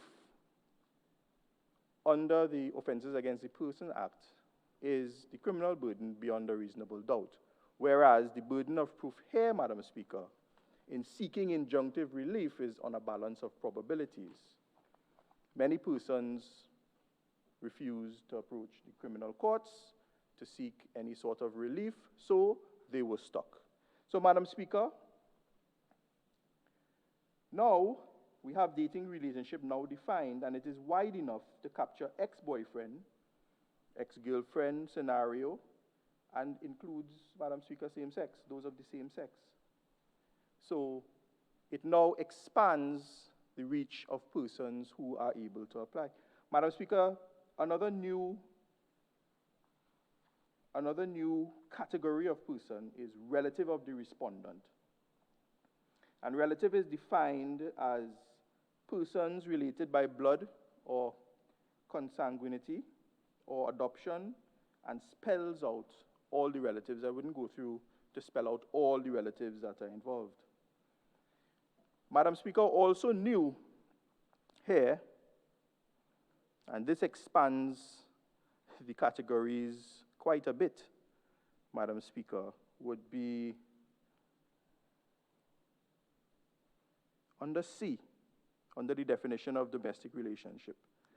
Would be a relative of the respondent related by marriage if the respondent and a person referred to in paragraph A2, and paragraph A2 speaks to cohabitant and former cohabitants, were married to each other. So, Madam Speaker, the cohabitant or the relatives of the cohabitant or former cohabitant, those are now caught in the act. It expands it widely, Madam Speaker.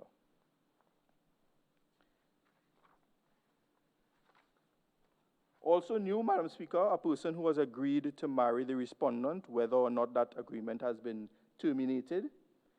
And interestingly, Madam Speaker, the Act now captures adults in a residential institution where the respondent is an owner, manager, employee of the institution, or a volunteer or person engaged in employment at that institution. So, Madam Speaker, it seeks to capture those persons, whether by reason of disability or the concept we know as elder home abuses, those persons are now able to approach the court for injunctive relief. Madam Speaker, a number of categories of associated persons have also been expanded. In particular, the definition of child. Child has been expanded, and very importantly, Madam Speaker, it says here under the definition of child, under sub D, actually, Madam Speaker, for whom a person referred to in paragraph A1 to 4 has responsibility. Madam Speaker, that could refer to the neighbor's child. So again, Madam Speaker, it seeks to capture our present realities here in Trinidad and Tobago and the family relationships where domestic violence occur and those who are able to approach the courts for injunctive reliefs. Madam Speaker, visiting relationship has also now been expanded by removing this 12-month ban. So now, Madam Speaker, those who are in a visiting relationship as,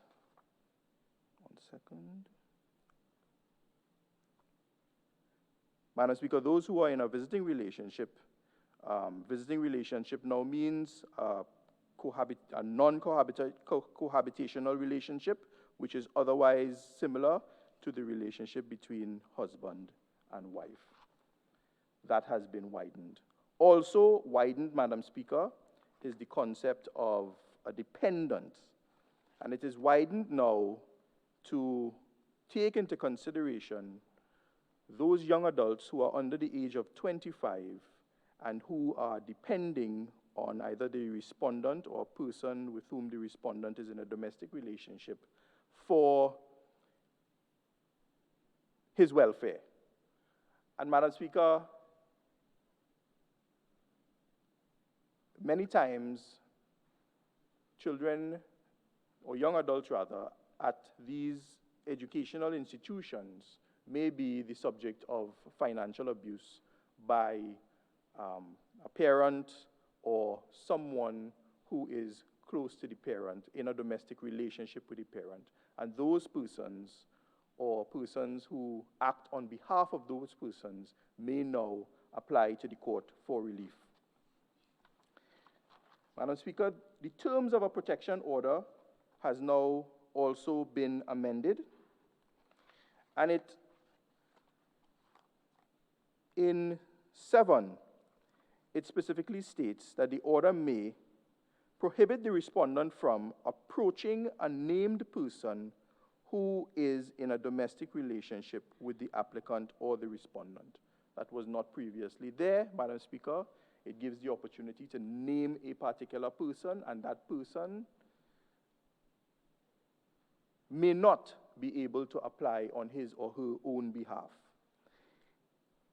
In sub 9, Madam Speaker, it also gives an all-encompassing clause where the court may prohibit, in granting a protection order, may grant any other prohibition that the court thinks fit. In C, Madam Speaker,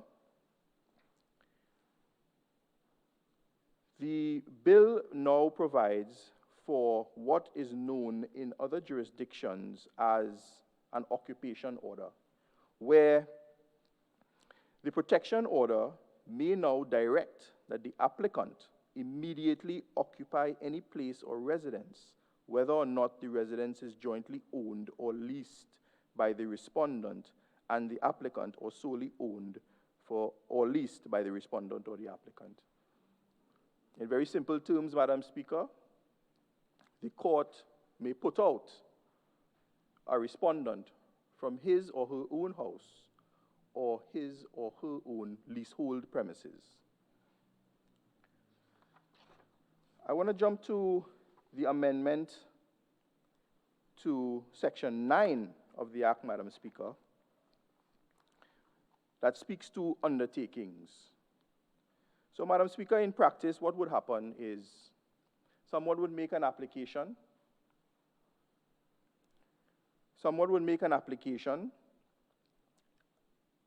And before any evidence is taken,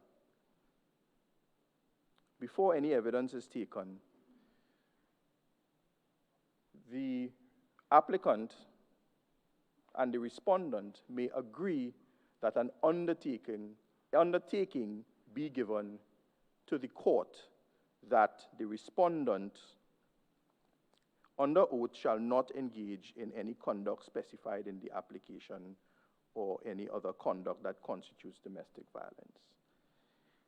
The Attorney General has indicated that there is an amendment here, but just to state, Madam Speaker, that in this particular section, in my practice, has been used by many applicants to weaponize this act. And the consequences of a breach of an undertaking, which is very much the same as the consequences upon the breach of a protection order. So I've just placed that on the record, Madam Speaker. And lastly, the last thing I would like to speak about, Madam Speaker, under miscellaneous, was the positive obligations that are now being placed on a number of categories of persons who are in a position of trust. And as the member for Labre had said, she spoke about coachman. Coachman is one of those persons who are placed in a position of trust, who are very closely able to identify the consequences of domestic violence on a child or anyone else. And Madam Speaker, it places a positive obligation on those persons to report any instances of domestic violence. And of course, Madam Speaker, any person who, without reasonable excuse, fails to comply, commits an offense, and is liable on summary conviction to a fine of $15,000 and to imprisonment. So, Madam Speaker, in concluding, these amendments take a very giant positive step towards greater victim safety in cases of domestic violence. More protection is certainly needed, and this government is providing that protection.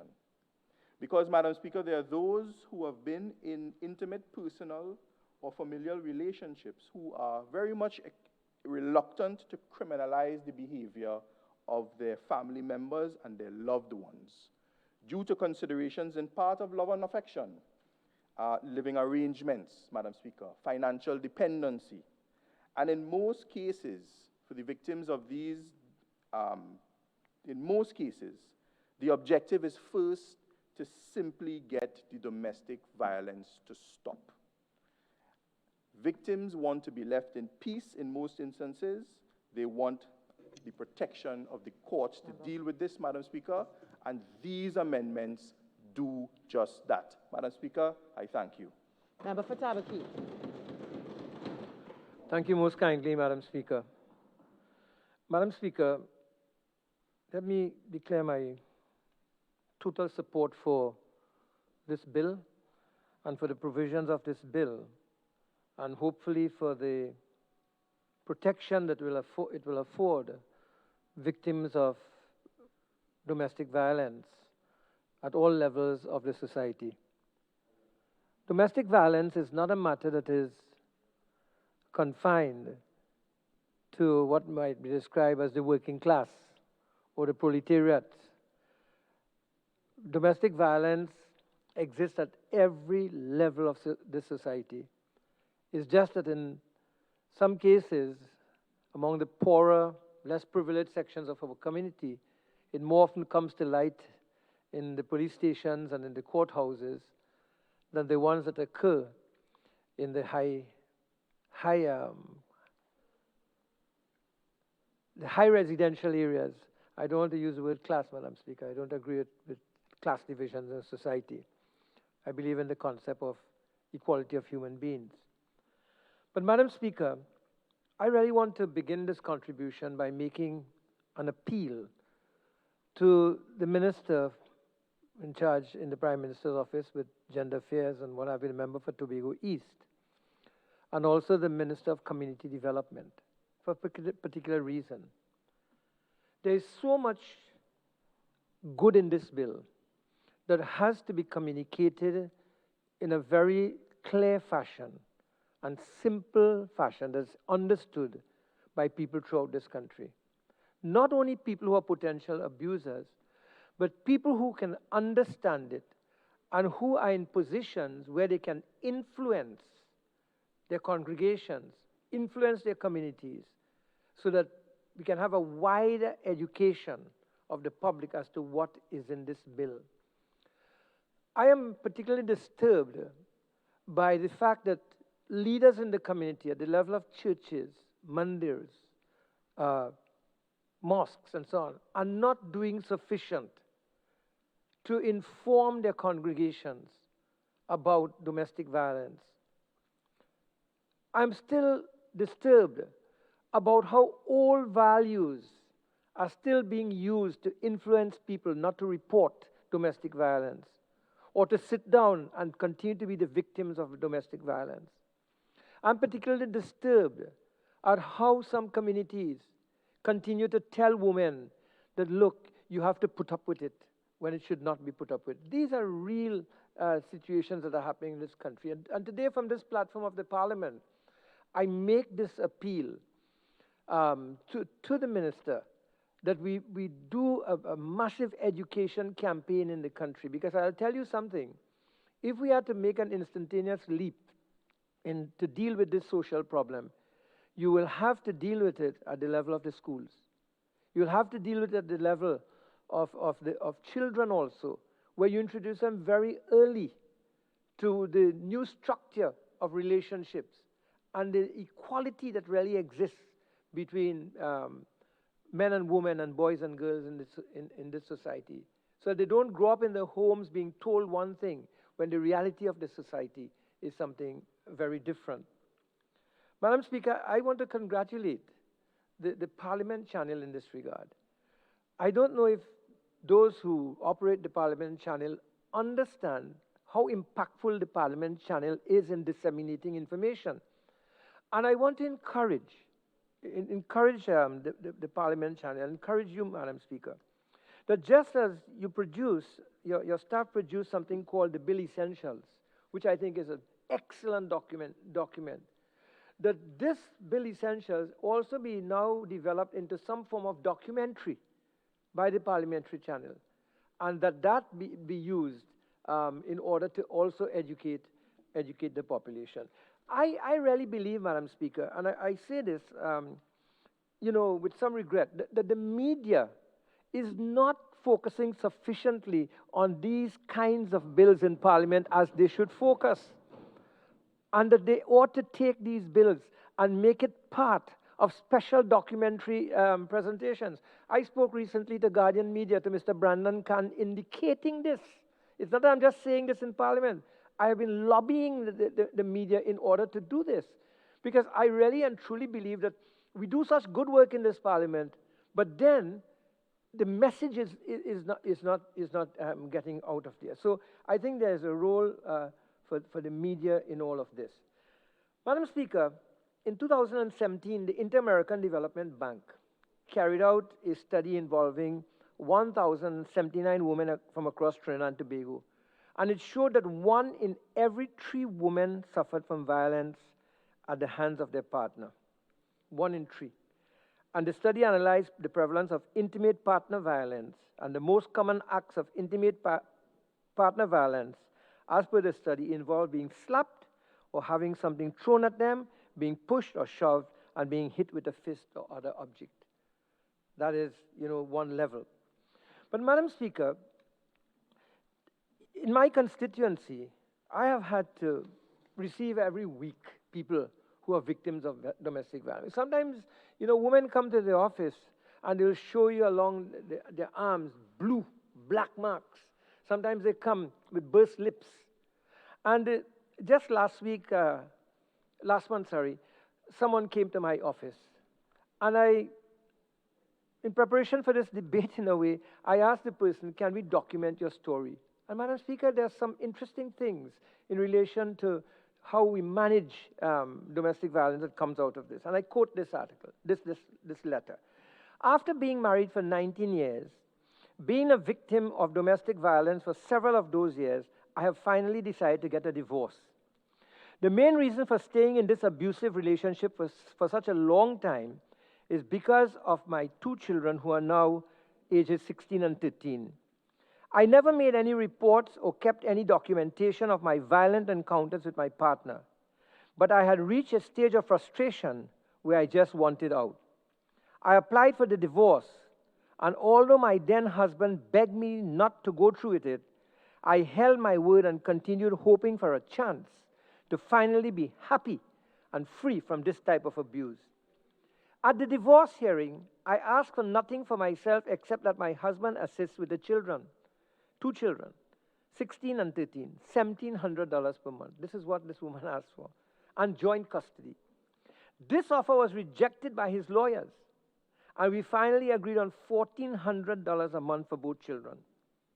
After the divorce was granted, we were ordered by the judge to use a period of 90 days to determine whether we wanted to complete the process.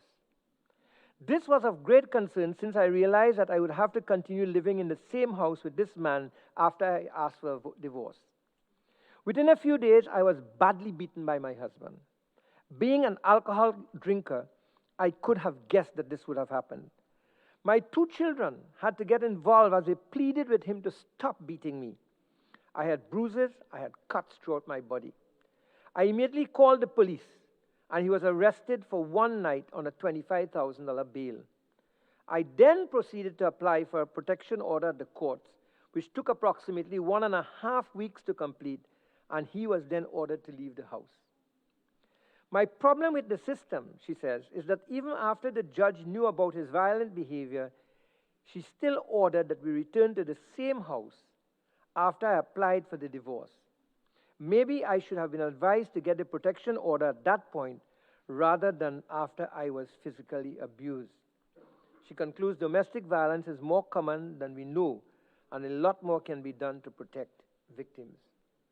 Now, I think this story tells a lot about what is there in the bill and the need to protect. And I have a very great problem with the whole matter of protection orders, because, Madam Speaker, even in this year 2020, can you imagine someone being given a $500 fine for breaching a protection order? May 19, 2020 in the Express. 44-year-old man fined $500 for breaching a protection order. Taxi driver, Devon Celestine and so on, appeared before the magistrate. Now, $500 for breaching a protection order. when this person could have gone in there and perhaps damaged the person even more. Madam Speaker, I think that we need to think about that. Are people really protected by these protection orders? Mom stabbed in neck after soldier breaches protection order, 11th of June 2020. 33-year-old soldier from El Socorro arrested for the breach of protection order. And this is a case where the mother of the person being abused had to intervene, and she too got that damage. So the question I'm asking here is this: on what basis are courts? Members, are they just certain members standing at the back there? Please leave the chamber and continue your conversation. Member for Tabaki. Sure, thank you, Madam Speaker. On what basis are they determining the quantum of these fines? We can pass this legislation, but if someone says, I'm going to breach this protection order, I'm going to be fined $500, what is there to really restrain them? Now, the matter was raised here in the Parliament about the effectiveness of laws to regulate human behavior, and that's a continuing debate, whether laws do have the effect of regulating human behavior. Yes, the majority of people are law-abiding, and they may not even require laws to regulate their behavior. But the test of the effectiveness of the law is in the extent to which the law will cause a reduction in reports of domestic violence. And I do hope that the minister will put in motion something to track the before-after situation, after these amendments are made and passed and declared and so on, to see how effective this law is really going to be. Madam Speaker, I do not think that the official statistics that were given by the member for Tobago East today in her presentation really reflect the true numbers of persons who are subject of domestic violence in this country, or the real incidences of domestic violence in this country. Like it or not, women are accepting abuse because they do not have a choice. As members of Parliament, my colleagues will agree that when people come to your office and they tell you the story and they even ask you, can you get a safe house for me? It is very difficult. Sometimes you have to call some of the family members to ask them, would you take them in and what have you? And then there are really good-minded people who want to do this work, who started this work, who have institutions that are now going in ruin because they could not get the state support. For example, the work of Dr. Jilal in Chaguanas is a good example of an institution and buildings that have gone to ruin because he just could not get the support to continue what he was doing. And he had a number of victims of domestic violence, women with children who used to be supported in that institution. So, Madam Speaker, I want to make the point also that it is very difficult to see a woman having to trade food and shelter for domestic abuse and be violated. It's very difficult to see that, but that is happening in our country. This is our reality.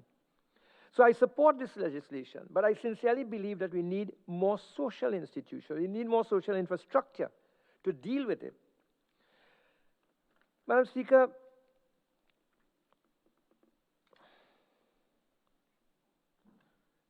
I think too often legislation like this is an after-the-fact treatment of the problem, an after-the-fact treatment of the problem. How are we really going to engage in preventative action? How are we going to really engage in preventative action? And that is where the society has to have a dialogue on this, a new conversation. We talk about political narratives. You have to have a social narrative that you develop in this country, a conversation around this whole issue. You see, in my view, Madam Speaker, the society has missed the changing social dynamics between men and women and have not adjusted the national conversation to empower the value of equality between men and women compared to the days when men dominated relationships and were encouraged to do that. The woman's perception of herself as independent, self-supporting, has challenged the male's self-image and very often unable to cope, the male is being abusive, beating, cursing, etc., etc. So again, I ask for the second time, where in our education system are we dealing with new norms of existence? Where in our education system are we empowering the minds of our young people to understand the new definition of equality between the sexes? Madam Speaker, to me, this disease of domestic violence, as much as it requires legislative support and intervention, requires a social intervention, requires a conversational treatment. Madam Speaker, yes, I heard the minister speaking about the safe houses and so on that are to be opened very soon in the country. But opening them is one thing. The maintenance and management of them is another thing.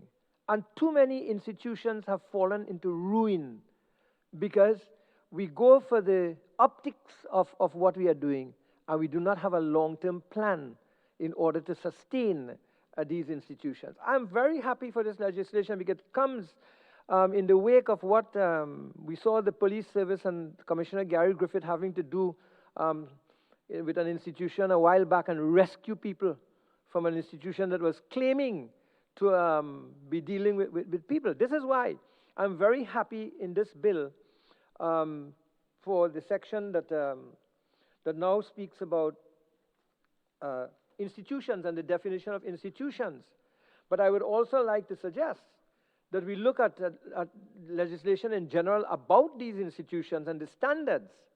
Where are the inspectors who inspect these institutions? Where are the social workers and are in the country who have to do this work of inspecting these institutions and getting reports and interviewing as they may interview people in these institutions or family members?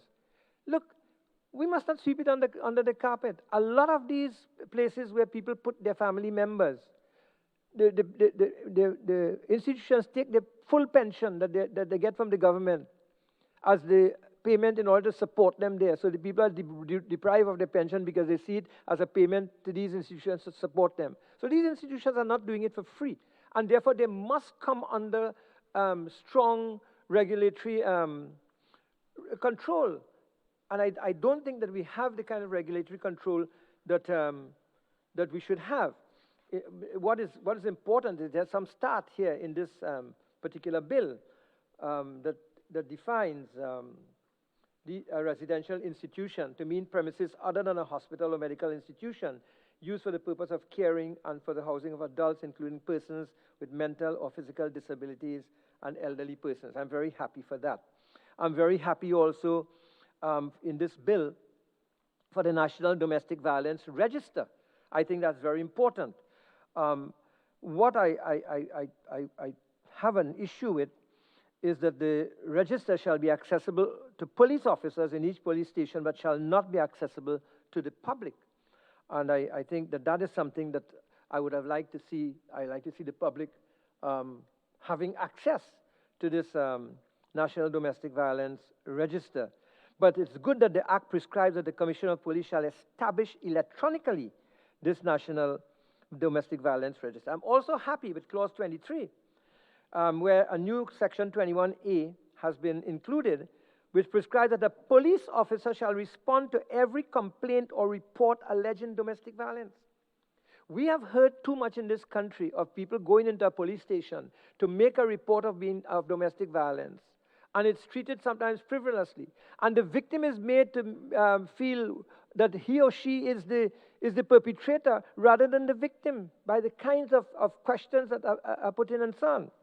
But the fact is that it's in law now that police officers shall respond to every complaint or report alleging domestic violence.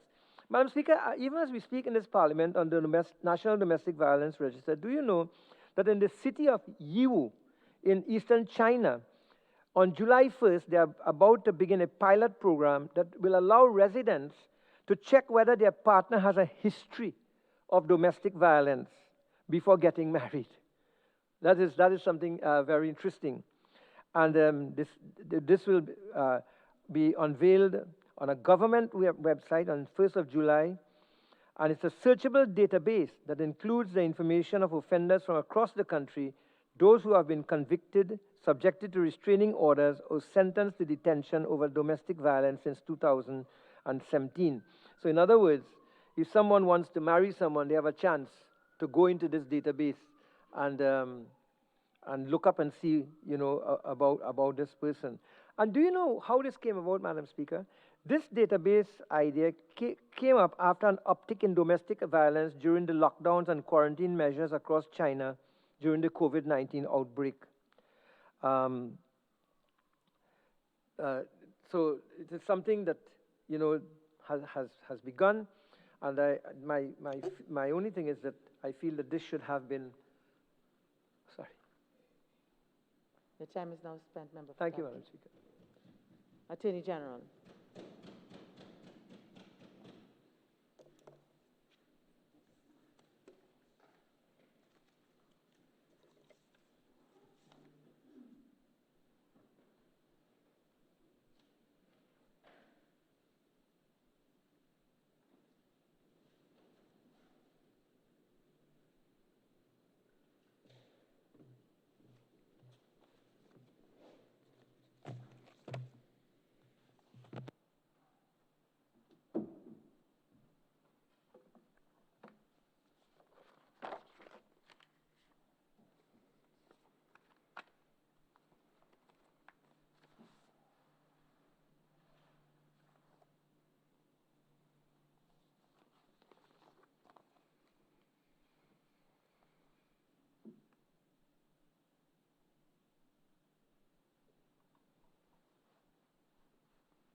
Thank you, Madam Speaker. Madam Speaker, may I just at the outset inquire, is it 30 minutes? 20? 20 minutes. Much obliged. Time frames between House and Senate vary. Thank you so much, Madam Speaker. Madam Speaker, I wish to thank all honorable members for their contributions this afternoon. It is indeed a pleasure to witness a degree of unanimity in support for policy. And permit me at the outset, Madam Speaker, to really take a very careful regard for the work of my colleague, the member for Tobago East.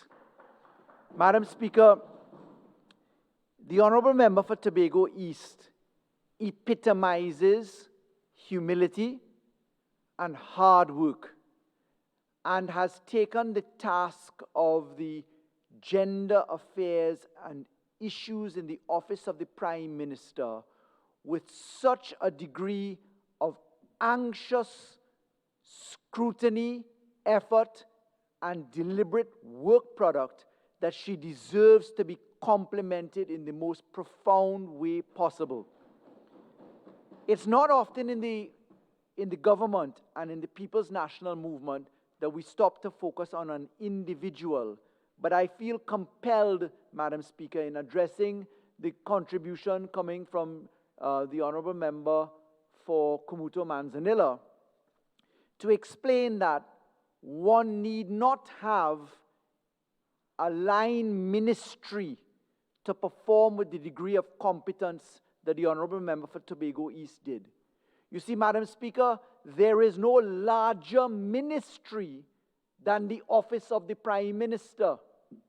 And the office of the Prime Minister, having the honorable member for Tobago East as a minister with responsibility, has access to the power of the office of the Prime Minister.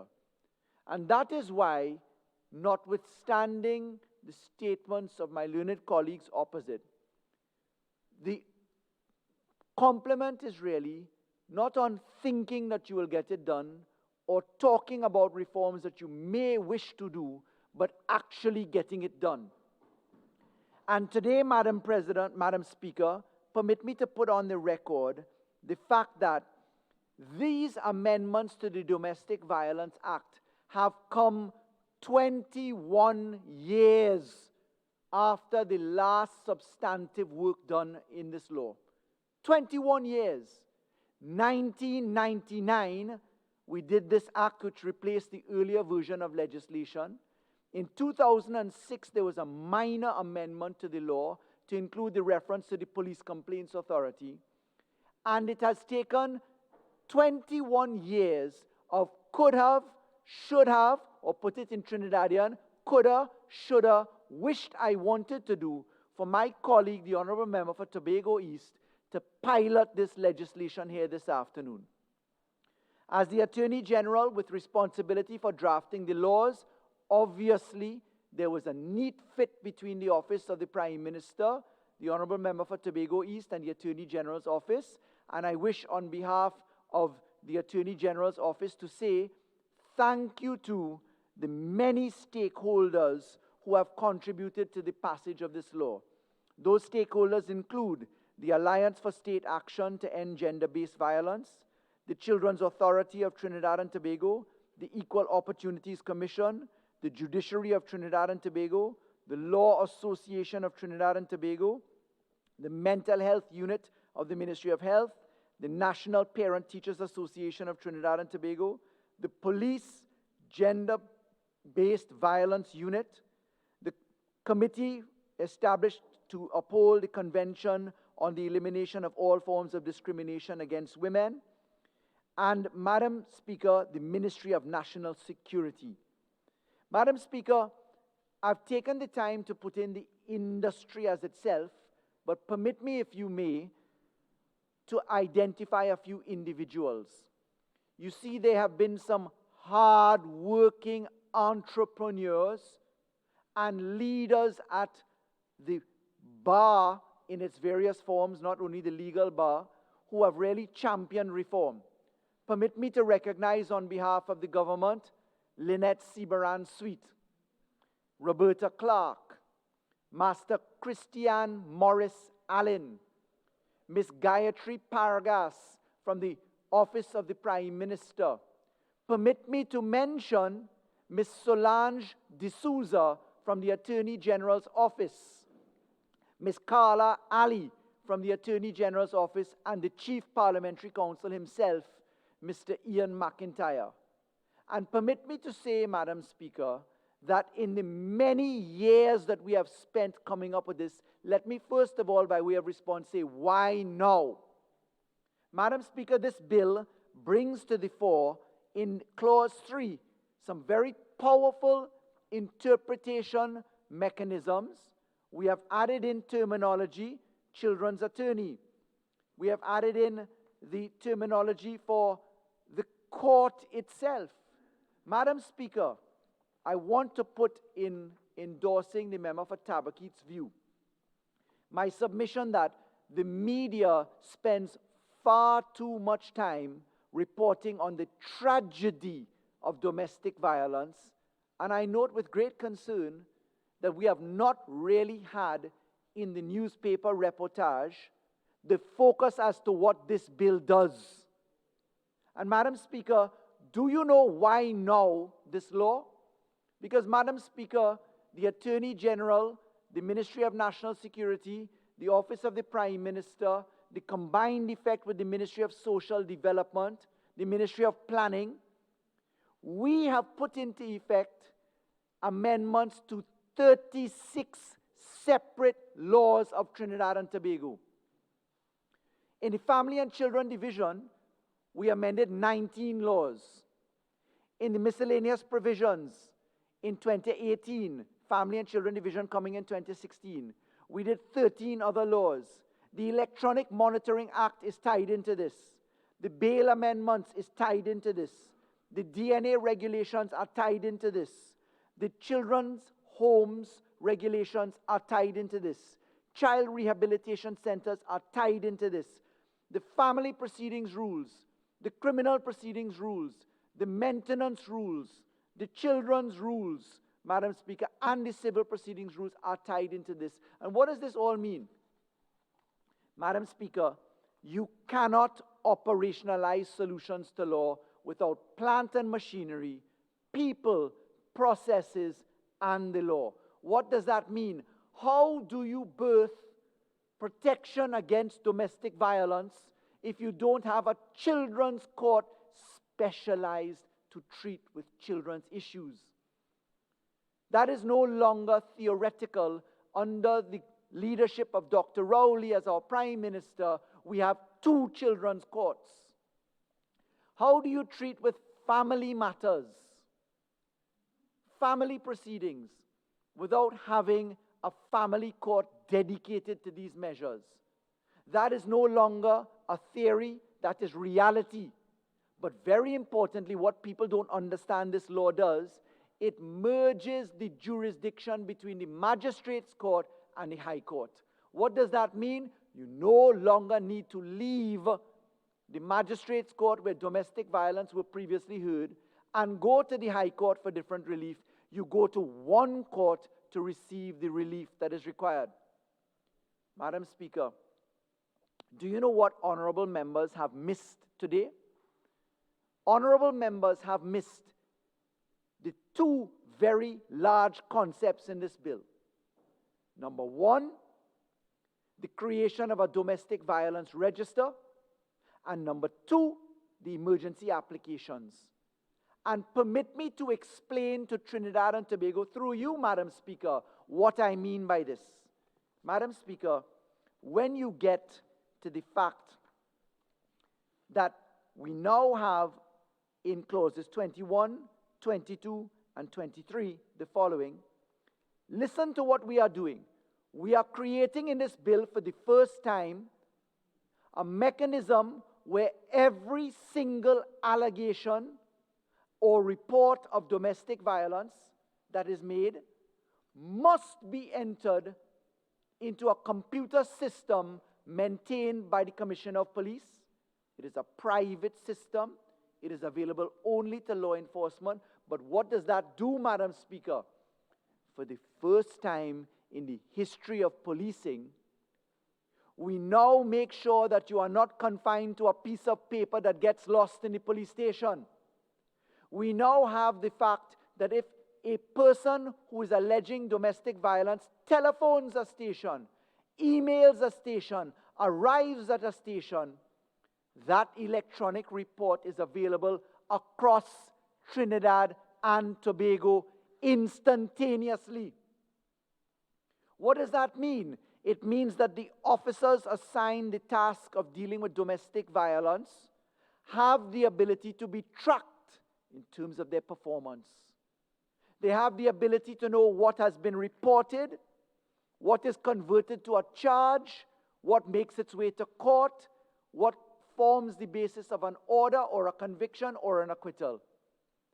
We have the ability to ensure that the domestic violence emergency applications created under the new Section 19A by the creation of Clause 19, we have the ability to have for the first time domestic violence protection orders issued at 12 p.m., at 12 a.m., on a Sunday, on a Saturday, at any time that a magistrate, a master, or a judge is not available.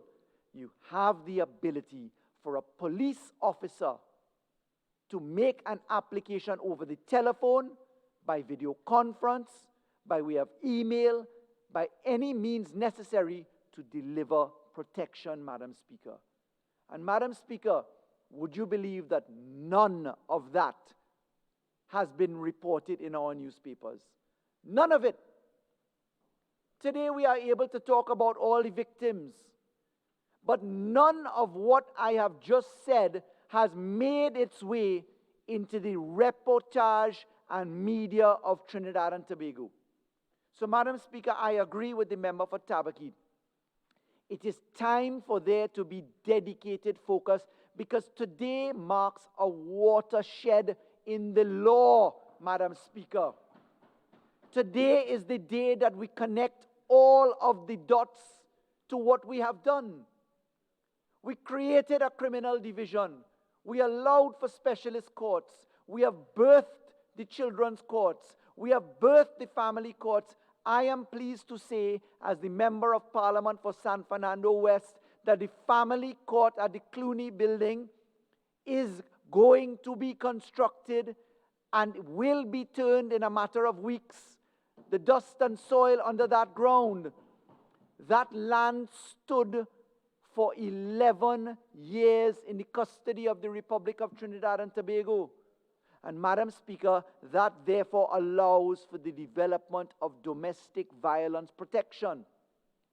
Now, Madam Speaker, if I may ask what time I end in full time? General, you end at 6:11:20. Much obliged. Madam Speaker, I wish to thank Lynette Sibaran-Sweet as a practitioner of significant number of years in Trinidad and Tobago and a leader of the Family and Children Bar, and Miss Roberta Clark, both of whom contacted me and raised their concerns in relation to the issue of obtaining an undertaking pursuant to the legislation. Madam Speaker, in the Senate, we had caused an amendment to the law under the interim order mechanisms. And when we looked to the amendments that we made to Section 9 of the Parent Act, caused by Clause 10, the advancement made by the stakeholders coming to us sought to indicate that the court should really only allow for an undertaking to be given after the taking of evidence. The practitioners and other stakeholders have reached out since Monday's passage of the law in the Senate and indicated a preference, whilst they agree that we are in a new ecosystem for the first time. We have the Domestic Violence Protection Unit, we have the Children's Attorneys, we have the Children's Authority, we have the Public Defender, we have specialist courts, we have children's rules, we have criminal proceedings rules. Whilst we are in a vastly different ecosystem, thanks to this government, they have made a submission which has resonated with me as the drafter of this law, that we ought to allow an undertaking to be given at any time, before, during, or after the taking of evidence. Whilst the stakeholders agree that it is by far more important for the court to hear the four corners of the evidence, so that victims are not felt as if an undertaking cheats them of the relief that they want, or, as my brilliant colleague from San Fernando East, the Honorable Randall Mitchell, has said quite clearly today, that there's a risk of weaponizing an undertaking against someone who ought not to in fact give it. Whilst there are two sides to the coin, it is definitely worth consideration that we take this thing in stages. And so, therefore, I propose at the committee stage to move an amendment to Section 9 of the Parent Act into Clause 10, if I recall the clause correctly, that we allow for the undertaking to be given at any time before, during, or after the giving of evidence. And importantly, I believe that it is proper to do that lest we interfere with the jurisdiction of the court and run afoul of the separation of powers principle by ousting the court's jurisdiction to give relief or receive relief by way of the undertaking by the statute saying that the court can't give the undertaking. It would run against the grain of the inherent jurisdiction of the court to grant relief and justice that is open to the court to consider. So I believe it quite appropriate and proper that we take these amendments in that particular fashion. Madam Speaker, again, I wish to underscore that, and permit me to, on this occasion, take the opportunity to say, none of the amendments before us today, none of the amendments before us today, none of the steps that we take 21 years after the passage of this law in 1999, none of them come from the member for Siparia. None of them come from my colleagues opposite. I say that with the greatest of respect because today I recognize that they support. But I want to correct the record today that none of these proposals come from the members of the opposition. And I don't do that to be uncharitable or unkind, but simply to correct the record because I must, in response, correct the record. And I say that quite confidently because, again, the member for Siparia is not in the chamber on another very important bill to treat with women's rights, children's rights, men's rights, Trinidad and Tobago citizens' rights. I see Couva South is a little bit disturbed at my submission, but the facts are the facts. So, Madam Speaker, this is so because if we coulda, shoulda, woulda, surely 5 years and 3 months was enough time to do that under the member for Siparia, Madam Speaker. Madam Speaker, this is good law. It's proportionate, it's measured, it's long overdue, Madam Speaker. It gives me great pleasure to say that this is a combination effort of the Ministry of the Office of the Prime Minister, Gender Affairs, the member for Tobago East, the Minister of National Security, the Honorable Stuart Young, the Minister of Planning, the Minister of Social Development, now Aruka Maloney, the Office of the Attorney General as it's comprised as Ministry of Attorney General and Legal Affairs, and certainly, Madam Speaker, this is a combination of laws working in tandem with plant and machinery, people and processes. I regret that I don't have a procedure with me, but at this point, I beg to move.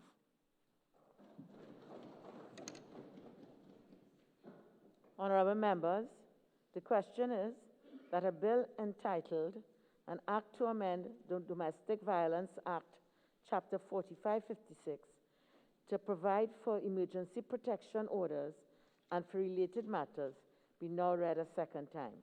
All in favor say aye. Aye. Any against? The ayes have it.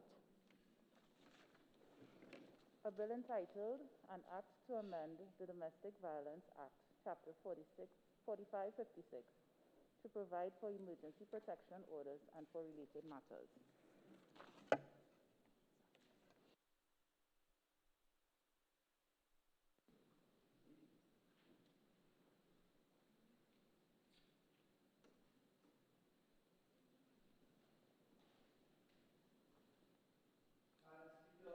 Thank you for providing me, through the clerk, with the procedure. Madam Speaker, in accordance with Standing Order 68-1, I beg to move that the Domestic Violence Amendment Bill 2020 be committed to the Committee of the Whole.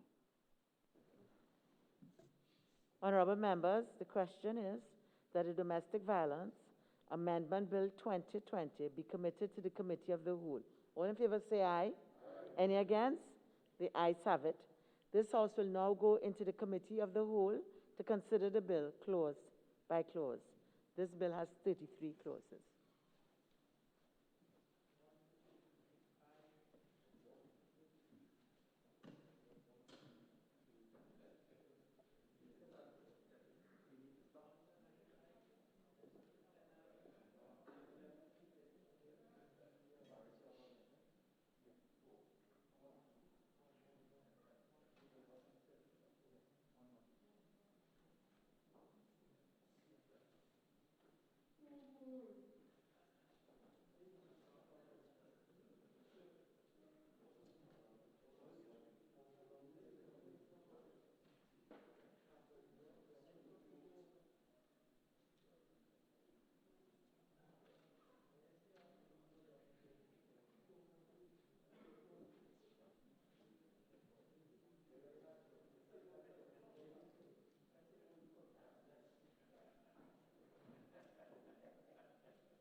Are you ready? Yes, ma'am. Whip, are you ready? Clauses 1 and 2. The question is that clauses 1 and 2 stand part of the bill. The question is that clauses 1 and 2 now stand part of the bill. Those in favor say aye. Those against say no. I think the ayes have it. Clauses 1 and 2 now stand part of the bill. Clause 3. The question is that clause 3 stand part of the bill. Member for Kamuto Mansanilla. Thank you, Chair.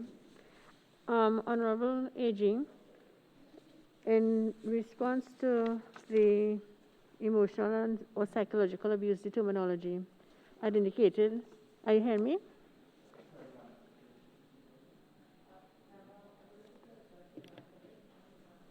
You hear me now, AG?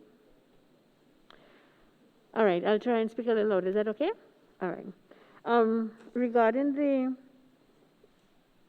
clause 3, under emotional or psychological abuse, I had mentioned in my contribution, Roman numeral 2, I found that given offensive material, just stating given offensive material was in fact a little bit broad, and if it is, we could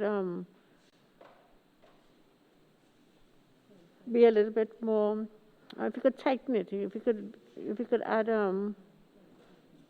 some clarity to it, please. Because it's law and we don't want it to be interpreted as whatever it is outside. So, member, proposing an amendment to offensive material? Yes, So Madam if it's Speaker, an I'm asking the amendment- Honorable No, AG. just now, just so that we can know where we're going. If it is an amendment, then I would require that all the amendments be in writing. Can you repeat that, please, Madam Chair? Yes, what I'm asking is, just so that we know where we are going, if it is an amendment that you wish, then I would ask that all amendments be reduced to writing. And I remind members that what we are here in the committee, we're not dealing now with the general merits and principles or policies. We're just looking at the details of what is presented here before us. So if you can give to me some clarity with respect to what we're really dealing with here.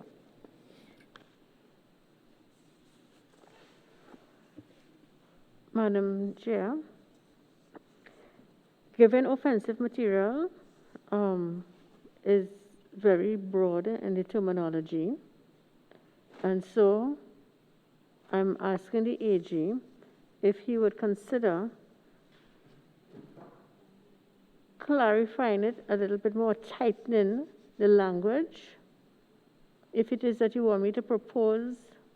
Well, that's precisely it. If you're asking for the language to be tightened, you're really proposing an amendment, and I'm asking for our further guidance, because we can't sit here for the AG to craft what is really your amendment.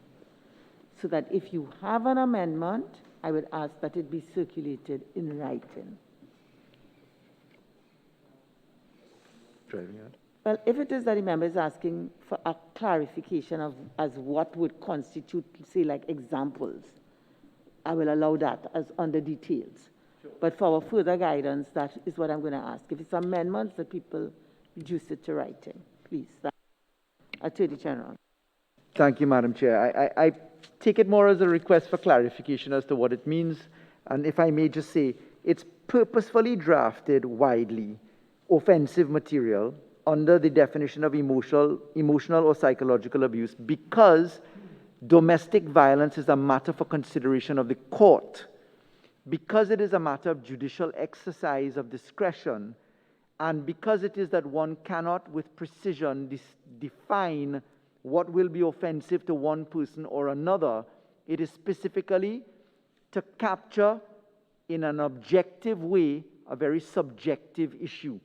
So, for instance, it may be offensive to someone who is of a particular religious persuasion to receive something that is offensive to their upbringing and religious indoctrination. To categorize that with specificity in law would be very dangerous. So this law is intended to capture the blend between objectivity and subjectivity, because it is the perspective of abuse in an emotional or psychological way that we intend to capture to allow the court to have that discretion, Madam Speaker. So it's very carefully done. Just by way of example, as I end, these are taken from a number of jurisdictions, in particular in Australia, Antigua, Barbuda, Barbados, and elsewhere in the Commonwealth, and therefore we are on solid ground. The question is that clause 3 now stand part of the bill. Those in favor say aye. Aye. Those against say no. I think the ayes have it. Clause 3 now stands part of the bill. Clauses 4 to 7. The question is that clauses 4 to 7 stand part of the bill. The question is that clauses 4 to 7 now stand part of the bill. Those in favor say aye. Aye. Those against say no. I think the ayes have it. Clauses 4 to 7 now stand part of the bill. Clause 8. The question is that clause 8 stand part of the bill. Member for Kamuta Mansinilla.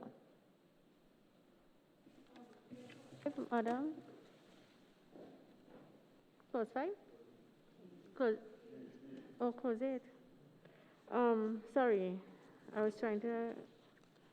Clause 8, Madam Chair, I see that they have here that they want to remove the need to preserve the institution of marriage, and I'm asking that that particular clause not be removed. And I don't see the reason for removing it. The Honorable AG can explain why it is he wants it removed. But I would like to have it reinstated. It's a clause that is in the parent bill, and I would like to have it reinstated. So again, I repeat the advice with respect to general principles and merits. I believe that was indicated in your contribution. I don't have any amendment before me, and I don't think that the question being asked is a matter for clarification. It's an amendment, and I don't have an amendment before me. So I will put the question. The question is that clause 8 now stand part of the bill. Those in favor say aye. Aye. Those against say no. I think the ayes have it. Clause 8 now stands part of the bill. Clause 9. The question is that clause 9 stand part of the bill. Member for Kamuta Mansinilla. No? Madam Chair, I sent my amendments to the whip to my so if it has not gone, there's nothing else I can say. Okay. The question is that clause 9 now stand part of the bill. Those in favor say aye. Aye. Those against say no. I think the ayes have it. Clause 9 now stands part of the bill. Clause 10. The question is that clause 10 stand part of the bill. Attorney General. Madam Chair, coming out of submissions from the stakeholders, in particular eminent counsel in the person of Mrs. Sibaran Sweet, we have taken on board the need, as discussed as I wrapped up the debate, to cause an amendment to clause 10, and that is in terms circulated.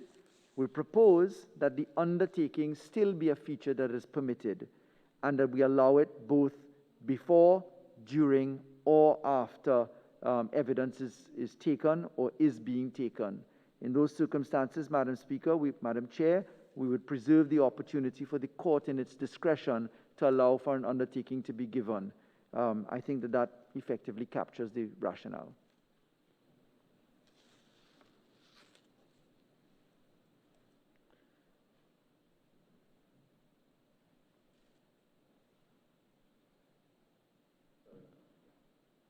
If anybody on your side wants to say anything with respect to this amendment?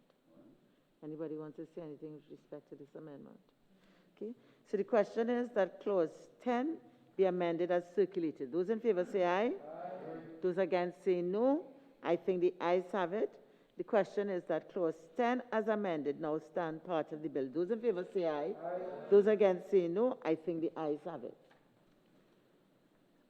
Clause 11. The question is that clause 11 stand part of the bill. Member for Okay.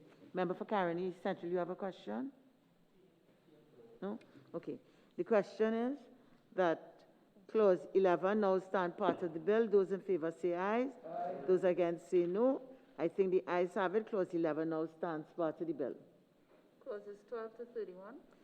The question is that clauses 12 to 31 stand part of the bill. Member for Kamuta Mansinala. I'm making an inquiry, Madam Chair, clause 24. All right, so just 1 minute. Yes. Just 1 minute. I'll go back to, and let's do 12 to 23. Clauses 12 to 23. The question is that clauses 12 to 23 stand part of the bill. The question is that clauses 12 to 23 now stand part of the bill. Those in favor say aye. Those against say no.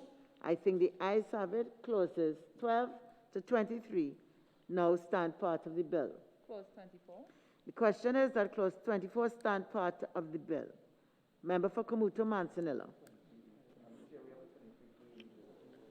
Thank you. Thank you, Chairman. Honorable AG, I'm asking why would you remove the position of the court to ensure counseling to perpetrator and to victim? If it is, we have to go forward in ensuring that there's healing and not just looking at the aspect of persons just being receiving harsh penalties. Yeah. Madam Chair, I recognize that this law is law and that therefore it's not easy for non-lawyers to read. We are not removing, I don't mean that badly, I don't mean that badly at all. Madam Speaker, please, let's not go there. The point is that we are not removing counseling. The reference to counseling as it's being adjusted here is in the specific context of a bond for good behavior. What we have done is we've preserved counseling. That's in fact at Section 6 of the Parent Act. So the overriding objective at Section 6, and Section 6 of the Parent Act is very critical in understanding how the law works. Section 6 is the terms of a protection order. If you look at Section 6, you will see that we have at 6(1)(b) Roman 8 that the court may direct in a protection order that the respondent or applicant or child receive professional counseling or therapy from any person or agency or from a program which is approved by the minister in writing. The reference to the removal of counseling in respect of a bond for good behavior, Section 25 is operative where a person is arrested, there's an application for protection order, and the court considers that it does not want to impose the protection order. And then the court says, look, in the interest of the well-being of all of the participants in that family arrangement or other domestic relationship as it's defined, that the court says instead they would put the respondent on a bond for good behavior. Where that respondent is on a bond for good behavior, we say that the parties, that's all of them, it may be the child, because the child is inserted in the provisions of this bill as a protection, as a person who's protected under the order. It could be the applicant, who is the beneficiary of the order, and the respondent, all of the parties. And that includes dependents, etc. We specifically preserve in 25(3)(a) that the parties receive professional counseling. What we did was we removed the requirement that the parties all turn up at the probation officer. Now we say the respondent must turn up there. So it's the exact opposite of what my learned friend has put forward. I'm sure that my learned friend doesn't mean to get it that way wrong. I'm explaining it in the context that one has to appreciate how the law operates, the parameters of Section 6, which is the terms and conditions of the protection order, and also in Section 25, which Clause 24 amends. Member for Kamutu Mansinala.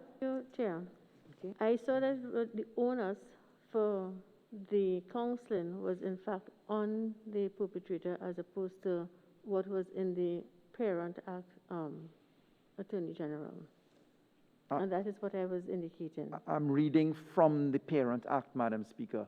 So the Parent Act requires in Section 25, which Clause 24 amends, that all of the parties in the bond for good behavior are potentially subjected to counseling.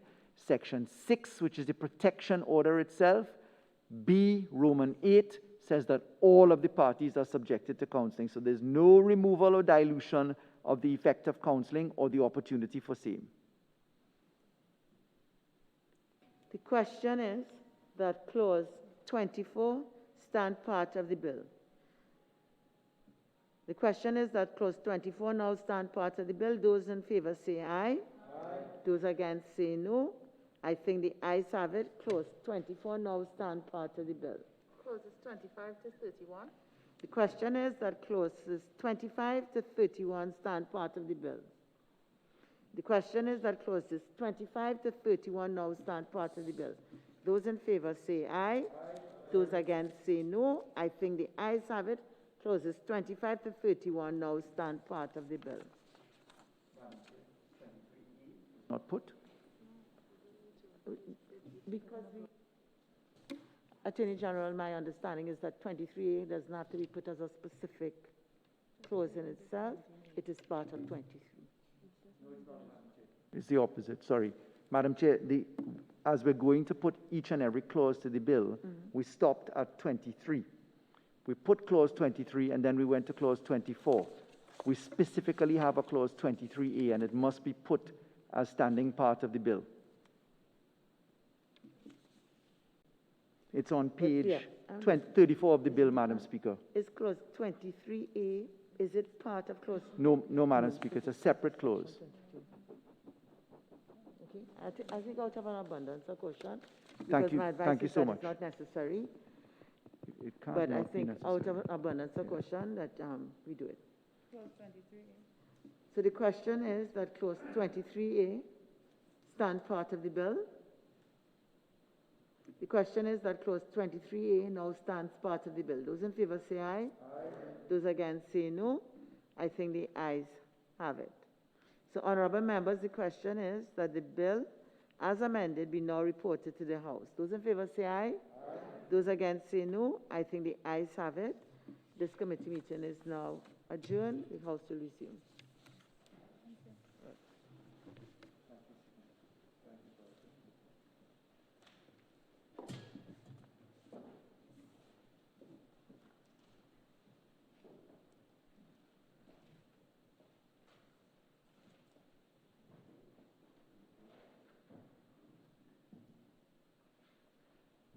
Attorney General. Thank you, Madam Speaker. Madam Speaker, I beg to move that a bill entitled An Act to Amend the Domestic Violence Act, Chapter 4556, to provide for emergency protection orders and for related matters be forthwith read a third time and passed.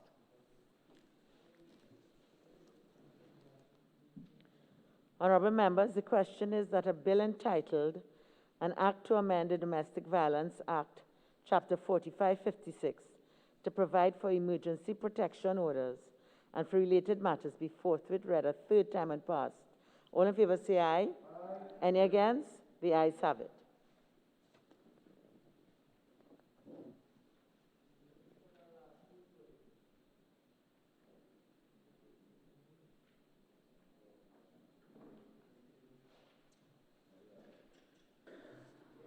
Mr. Alwari. Aye. Mrs. Robinson Regis. Aye. Mr. Imbert. Yes, of course. Yes. Mr. Young. Yes. Mr. Dialsing. Yes. Mr. Mitchell. Aye. Mr. Ford. Aye. Ms. Kojo. Aye. Mr. Garcia. Yes.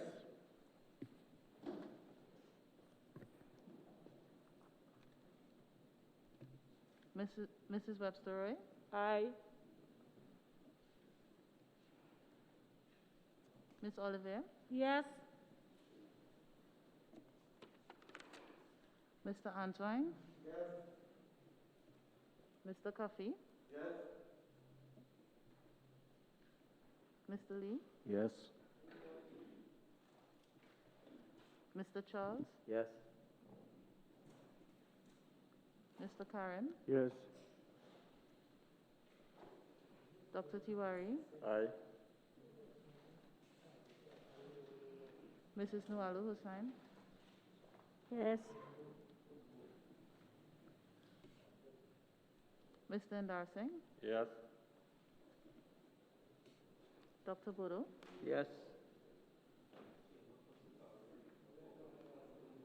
Ms. Ramdial? Yes. Mr. Parry? Yes. Mrs. Gayadeen Gopi Singh? Yes. Mr. Hines? Yes.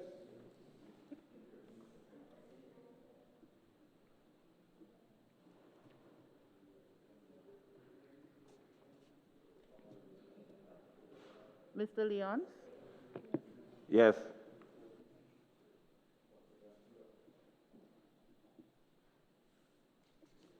Dr. Gatsby Dolly? Yes.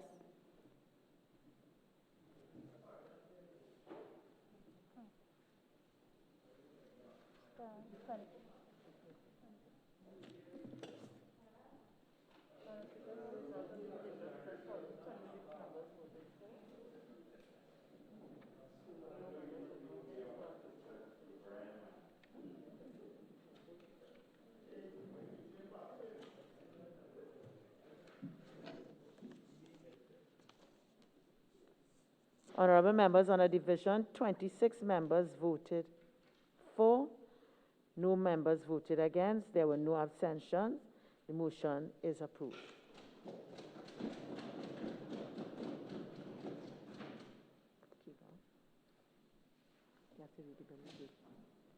A bill entitled, An Act to Amend the Domestic Violence Act, Chapter 4556, to provide for emergency protection orders and for related matters. Leader of the House. Thank you very kindly, Madam Speaker. Madam Speaker, I beg to move that this House do now adjourn to Friday, the 26th day of June, 2020 at 1:30 p.m. Madam Speaker, that day is Private Members' Day. But Madam Speaker, I'd like to indicate that for some strange reason, the Chief Whip has written a letter asking whether they will be getting Private Members' Day. Madam Speaker, I would just like to inform the Chief Whip that Private Members' Day is stipulated in the standing orders, and this government has not been in the habit of not giving Private Members' Day once the Parliament is meeting. So I'm very nonplussed by getting such a letter. I am very nonplussed. I can't see where that is coming from, Madam Speaker. Private Members' Day is the 4th Friday of the month, and once we are sitting, you will have your Private Members' Day.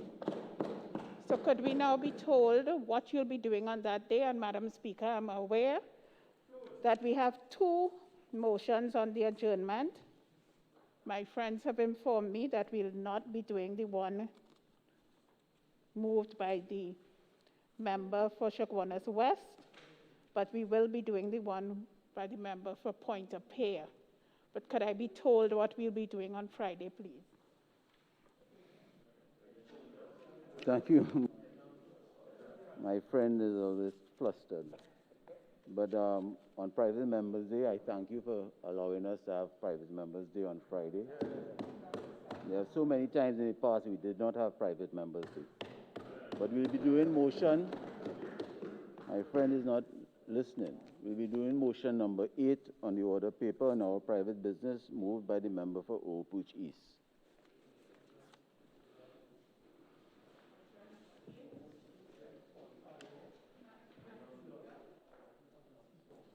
Thank you. Having heard what will be done, I would also like to indicate that there is a bill, which is a bill entitled An Act to Amend the Kabir Association of Trinidad Incorporated Ordinance, 1932, and we would like to do that on Friday also. Thank you very kindly, Madam Speaker. Honorable members, there is one matter that qualifies to be raised on the motion for the adjournment. I now call upon the member for point of order.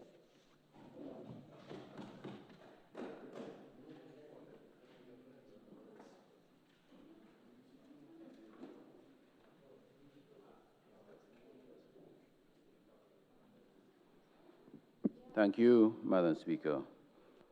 My motion this afternoon will be the urgent need for the implementation of the government's promised COVID-19 small business loan program to provide relief to small and medium-sized businesses in the heavily affected fence-line communities of Marabella, Claxton Bay, and environs.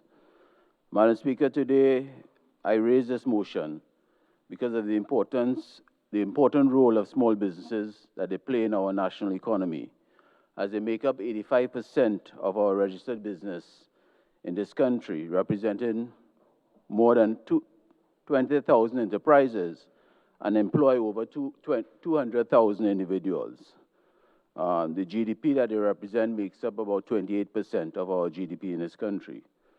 Madam Speaker, and I ask respectfully to the Minister of Finance a simple question: what is the status of our promised loan facility for the small and medium businesses that the Minister of Finance, in his mid-year review on June the 12th, had promised? And I want to quote in his Hansard on that day, on June the 12th. We have also finalized the government's guaranteed soft loan program for small and medium enterprises in the amount of $300 million to be administered by the First Citizen Bank Limited. These businesses represent an integral part of our economy and make a valuable contribution to the employment creation. The program targets small and medium enterprises with annual gross revenues of between $1 million and $20 million, and the funds being advanced are intended for salary payments, working capital, and purchase of raw material. For businesses less than $1 million in annual revenue, the National Entrepreneurship Development Company, NIDCO, will be given a mandate to manage a grant facility which will be resourced with an allocation of $30 million. Madam Speaker, in preparing for this motion this afternoon, and I had this motion for over 2 weeks, and I was hoping that the Minister of Finance would have been able to facilitate these different types of facilities to date. Madam Speaker, coming into this debate, I had spoken to some bankers, and to date they have not gotten any word from the Minister of Finance when this facility, this $300 million loan facility, will be made available to the small and medium businesses in this country. Now, as you know, Madam Speaker, we had a COVID lockdown since parts of March, April, May, June. The economy has only opened up on, I think, June the 1st. 24 days the economy has been open. And a lot of these small and medium businesses have not been able, for the past 3.5 months, to be able to pay rent that their landlords are crying out for, to even be able to pay some payables that they would have had outstanding since the closure of their businesses, and even paying their staff, Madam Speaker. And Madam Speaker, it's a bit strange, and I know the Minister of Finance has been under pressure, and I'm hoping that he can give some clarity to the business community today, because the business community is crying out. As far as the NIDCO facility, the grant facility of $30 million, I've checked with individuals, and to date, they're still waiting on that $30 million grant to be able to facilitate small businesses that would have applied to NIDCO for some help and assistance, Madam Speaker. So, Madam Speaker, I am asking the Minister of Finance to please give the community, the country, especially those fence-line communities in my constituency of Point-de-Pierre and environs, some concrete, definite answers when these facilities will be made available. Because speaking to some of the bankers in FCB, they're waiting on some particular website that they are saying that would be facilitated, that the medium and small businesses would have to apply to. So I also seek clarification on what this website is all about, and I am hoping that the Minister of Finance could add some clarity here this afternoon. I thank you, Madam Speaker. The Minister of Finance. Thank you very much, Madam Speaker. The member for Point Appear, like so many of his colleagues, has a tendency to make statements which he cannot support. I don't know who in FCB he has been talking to. I rather doubt he has spoken to no one there, and he just made up what he said. What I can say, however, is that the banks that have agreed to participate in this program at this point in time are First Citizens Bank and Republic Bank. Scotiabank and Royal Bank, RBC, are still reviewing and have not yet made a decision as to whether they would participate in the guaranteed loan program for small and micro enterprises. So I hope that has updated the records of the member for Point Appear before he comes and tells me about bankers in Scotiabank and RBC, to add to his fictional friends in FCB. I am very happy to say the very complex legal documentation for this facility has been resolved, and we have received the relevant opinion from the Attorney General, which is a necessary prerequisite before the government can provide a guarantee of any kind. I'm very pleased to report that all of the documentation has been prepared, the legal documentation, vetted and approved by the Attorney General, and we have received a written opinion from the Attorney General, which now allows us to proceed. The way we're doing it, because it is very complicated, the government can only guarantee debts of state enterprises under the Guarantee of Loans Act. The government can't guarantee loans of private individuals. So the way this thing has been structured, and as I said, it's a very complex set of legal documents, is that the government will borrow $268 million, which will be placed in a special fund, and FCB and Republic Bank will be able to access that fund in the event that any of the businesses who take advantage of this facility default on the loans. Madam Speaker, I know I don't have much time, but these two just talking. You mean, are you referring Could to you members? please, I'm asking for, Do you get them mean to stop. members, Yes, Minister? get them to stop, please. Please proceed, Member. Thank you. Because Point Appear wants to hear. Obviously, those two don't. So, Madam Speaker. You mean members? You mean... No, member for Couva South, you're trying to undo the very thing, that very protection I'm trying to give you. You mean honorable members? Please proceed. Yes, Madam Speaker. So, what the government will do is borrow $268 million, place it in a special account, a special fund, and FCB and Republic Bank will be able to access that if any of the businesses default on the loan.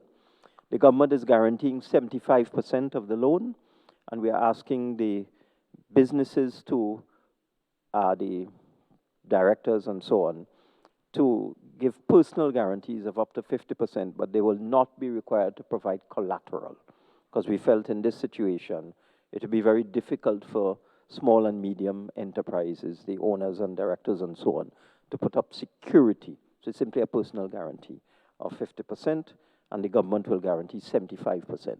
And that $268 million is to provide the security to the banks when they lend the money. If the businesses default, the banks can just access those funds. The banks will, of course, use their usual collection systems in an effort to recover. But if they can't, the money is there for FCB and Republic to recover the loans that they would have given. We've also adjusted the size of the SMEs because we started off with SMEs between 6 million and 20 million annual turnover. And on reflection, we thought that we could go down a little lower. So we're now going to be providing the guaranteed load program for small and medium enterprises between 1 million annual turnover, which is about $80,000 a month, and 20 million annual turnover. So we have expanded the scope of the program. There are about 12,000 companies in that range. That's our information. We expect maybe 40–50% of them will access this facility, so that's why the 268 million has been provided, and we will adjust the suit depending on how the applications come in.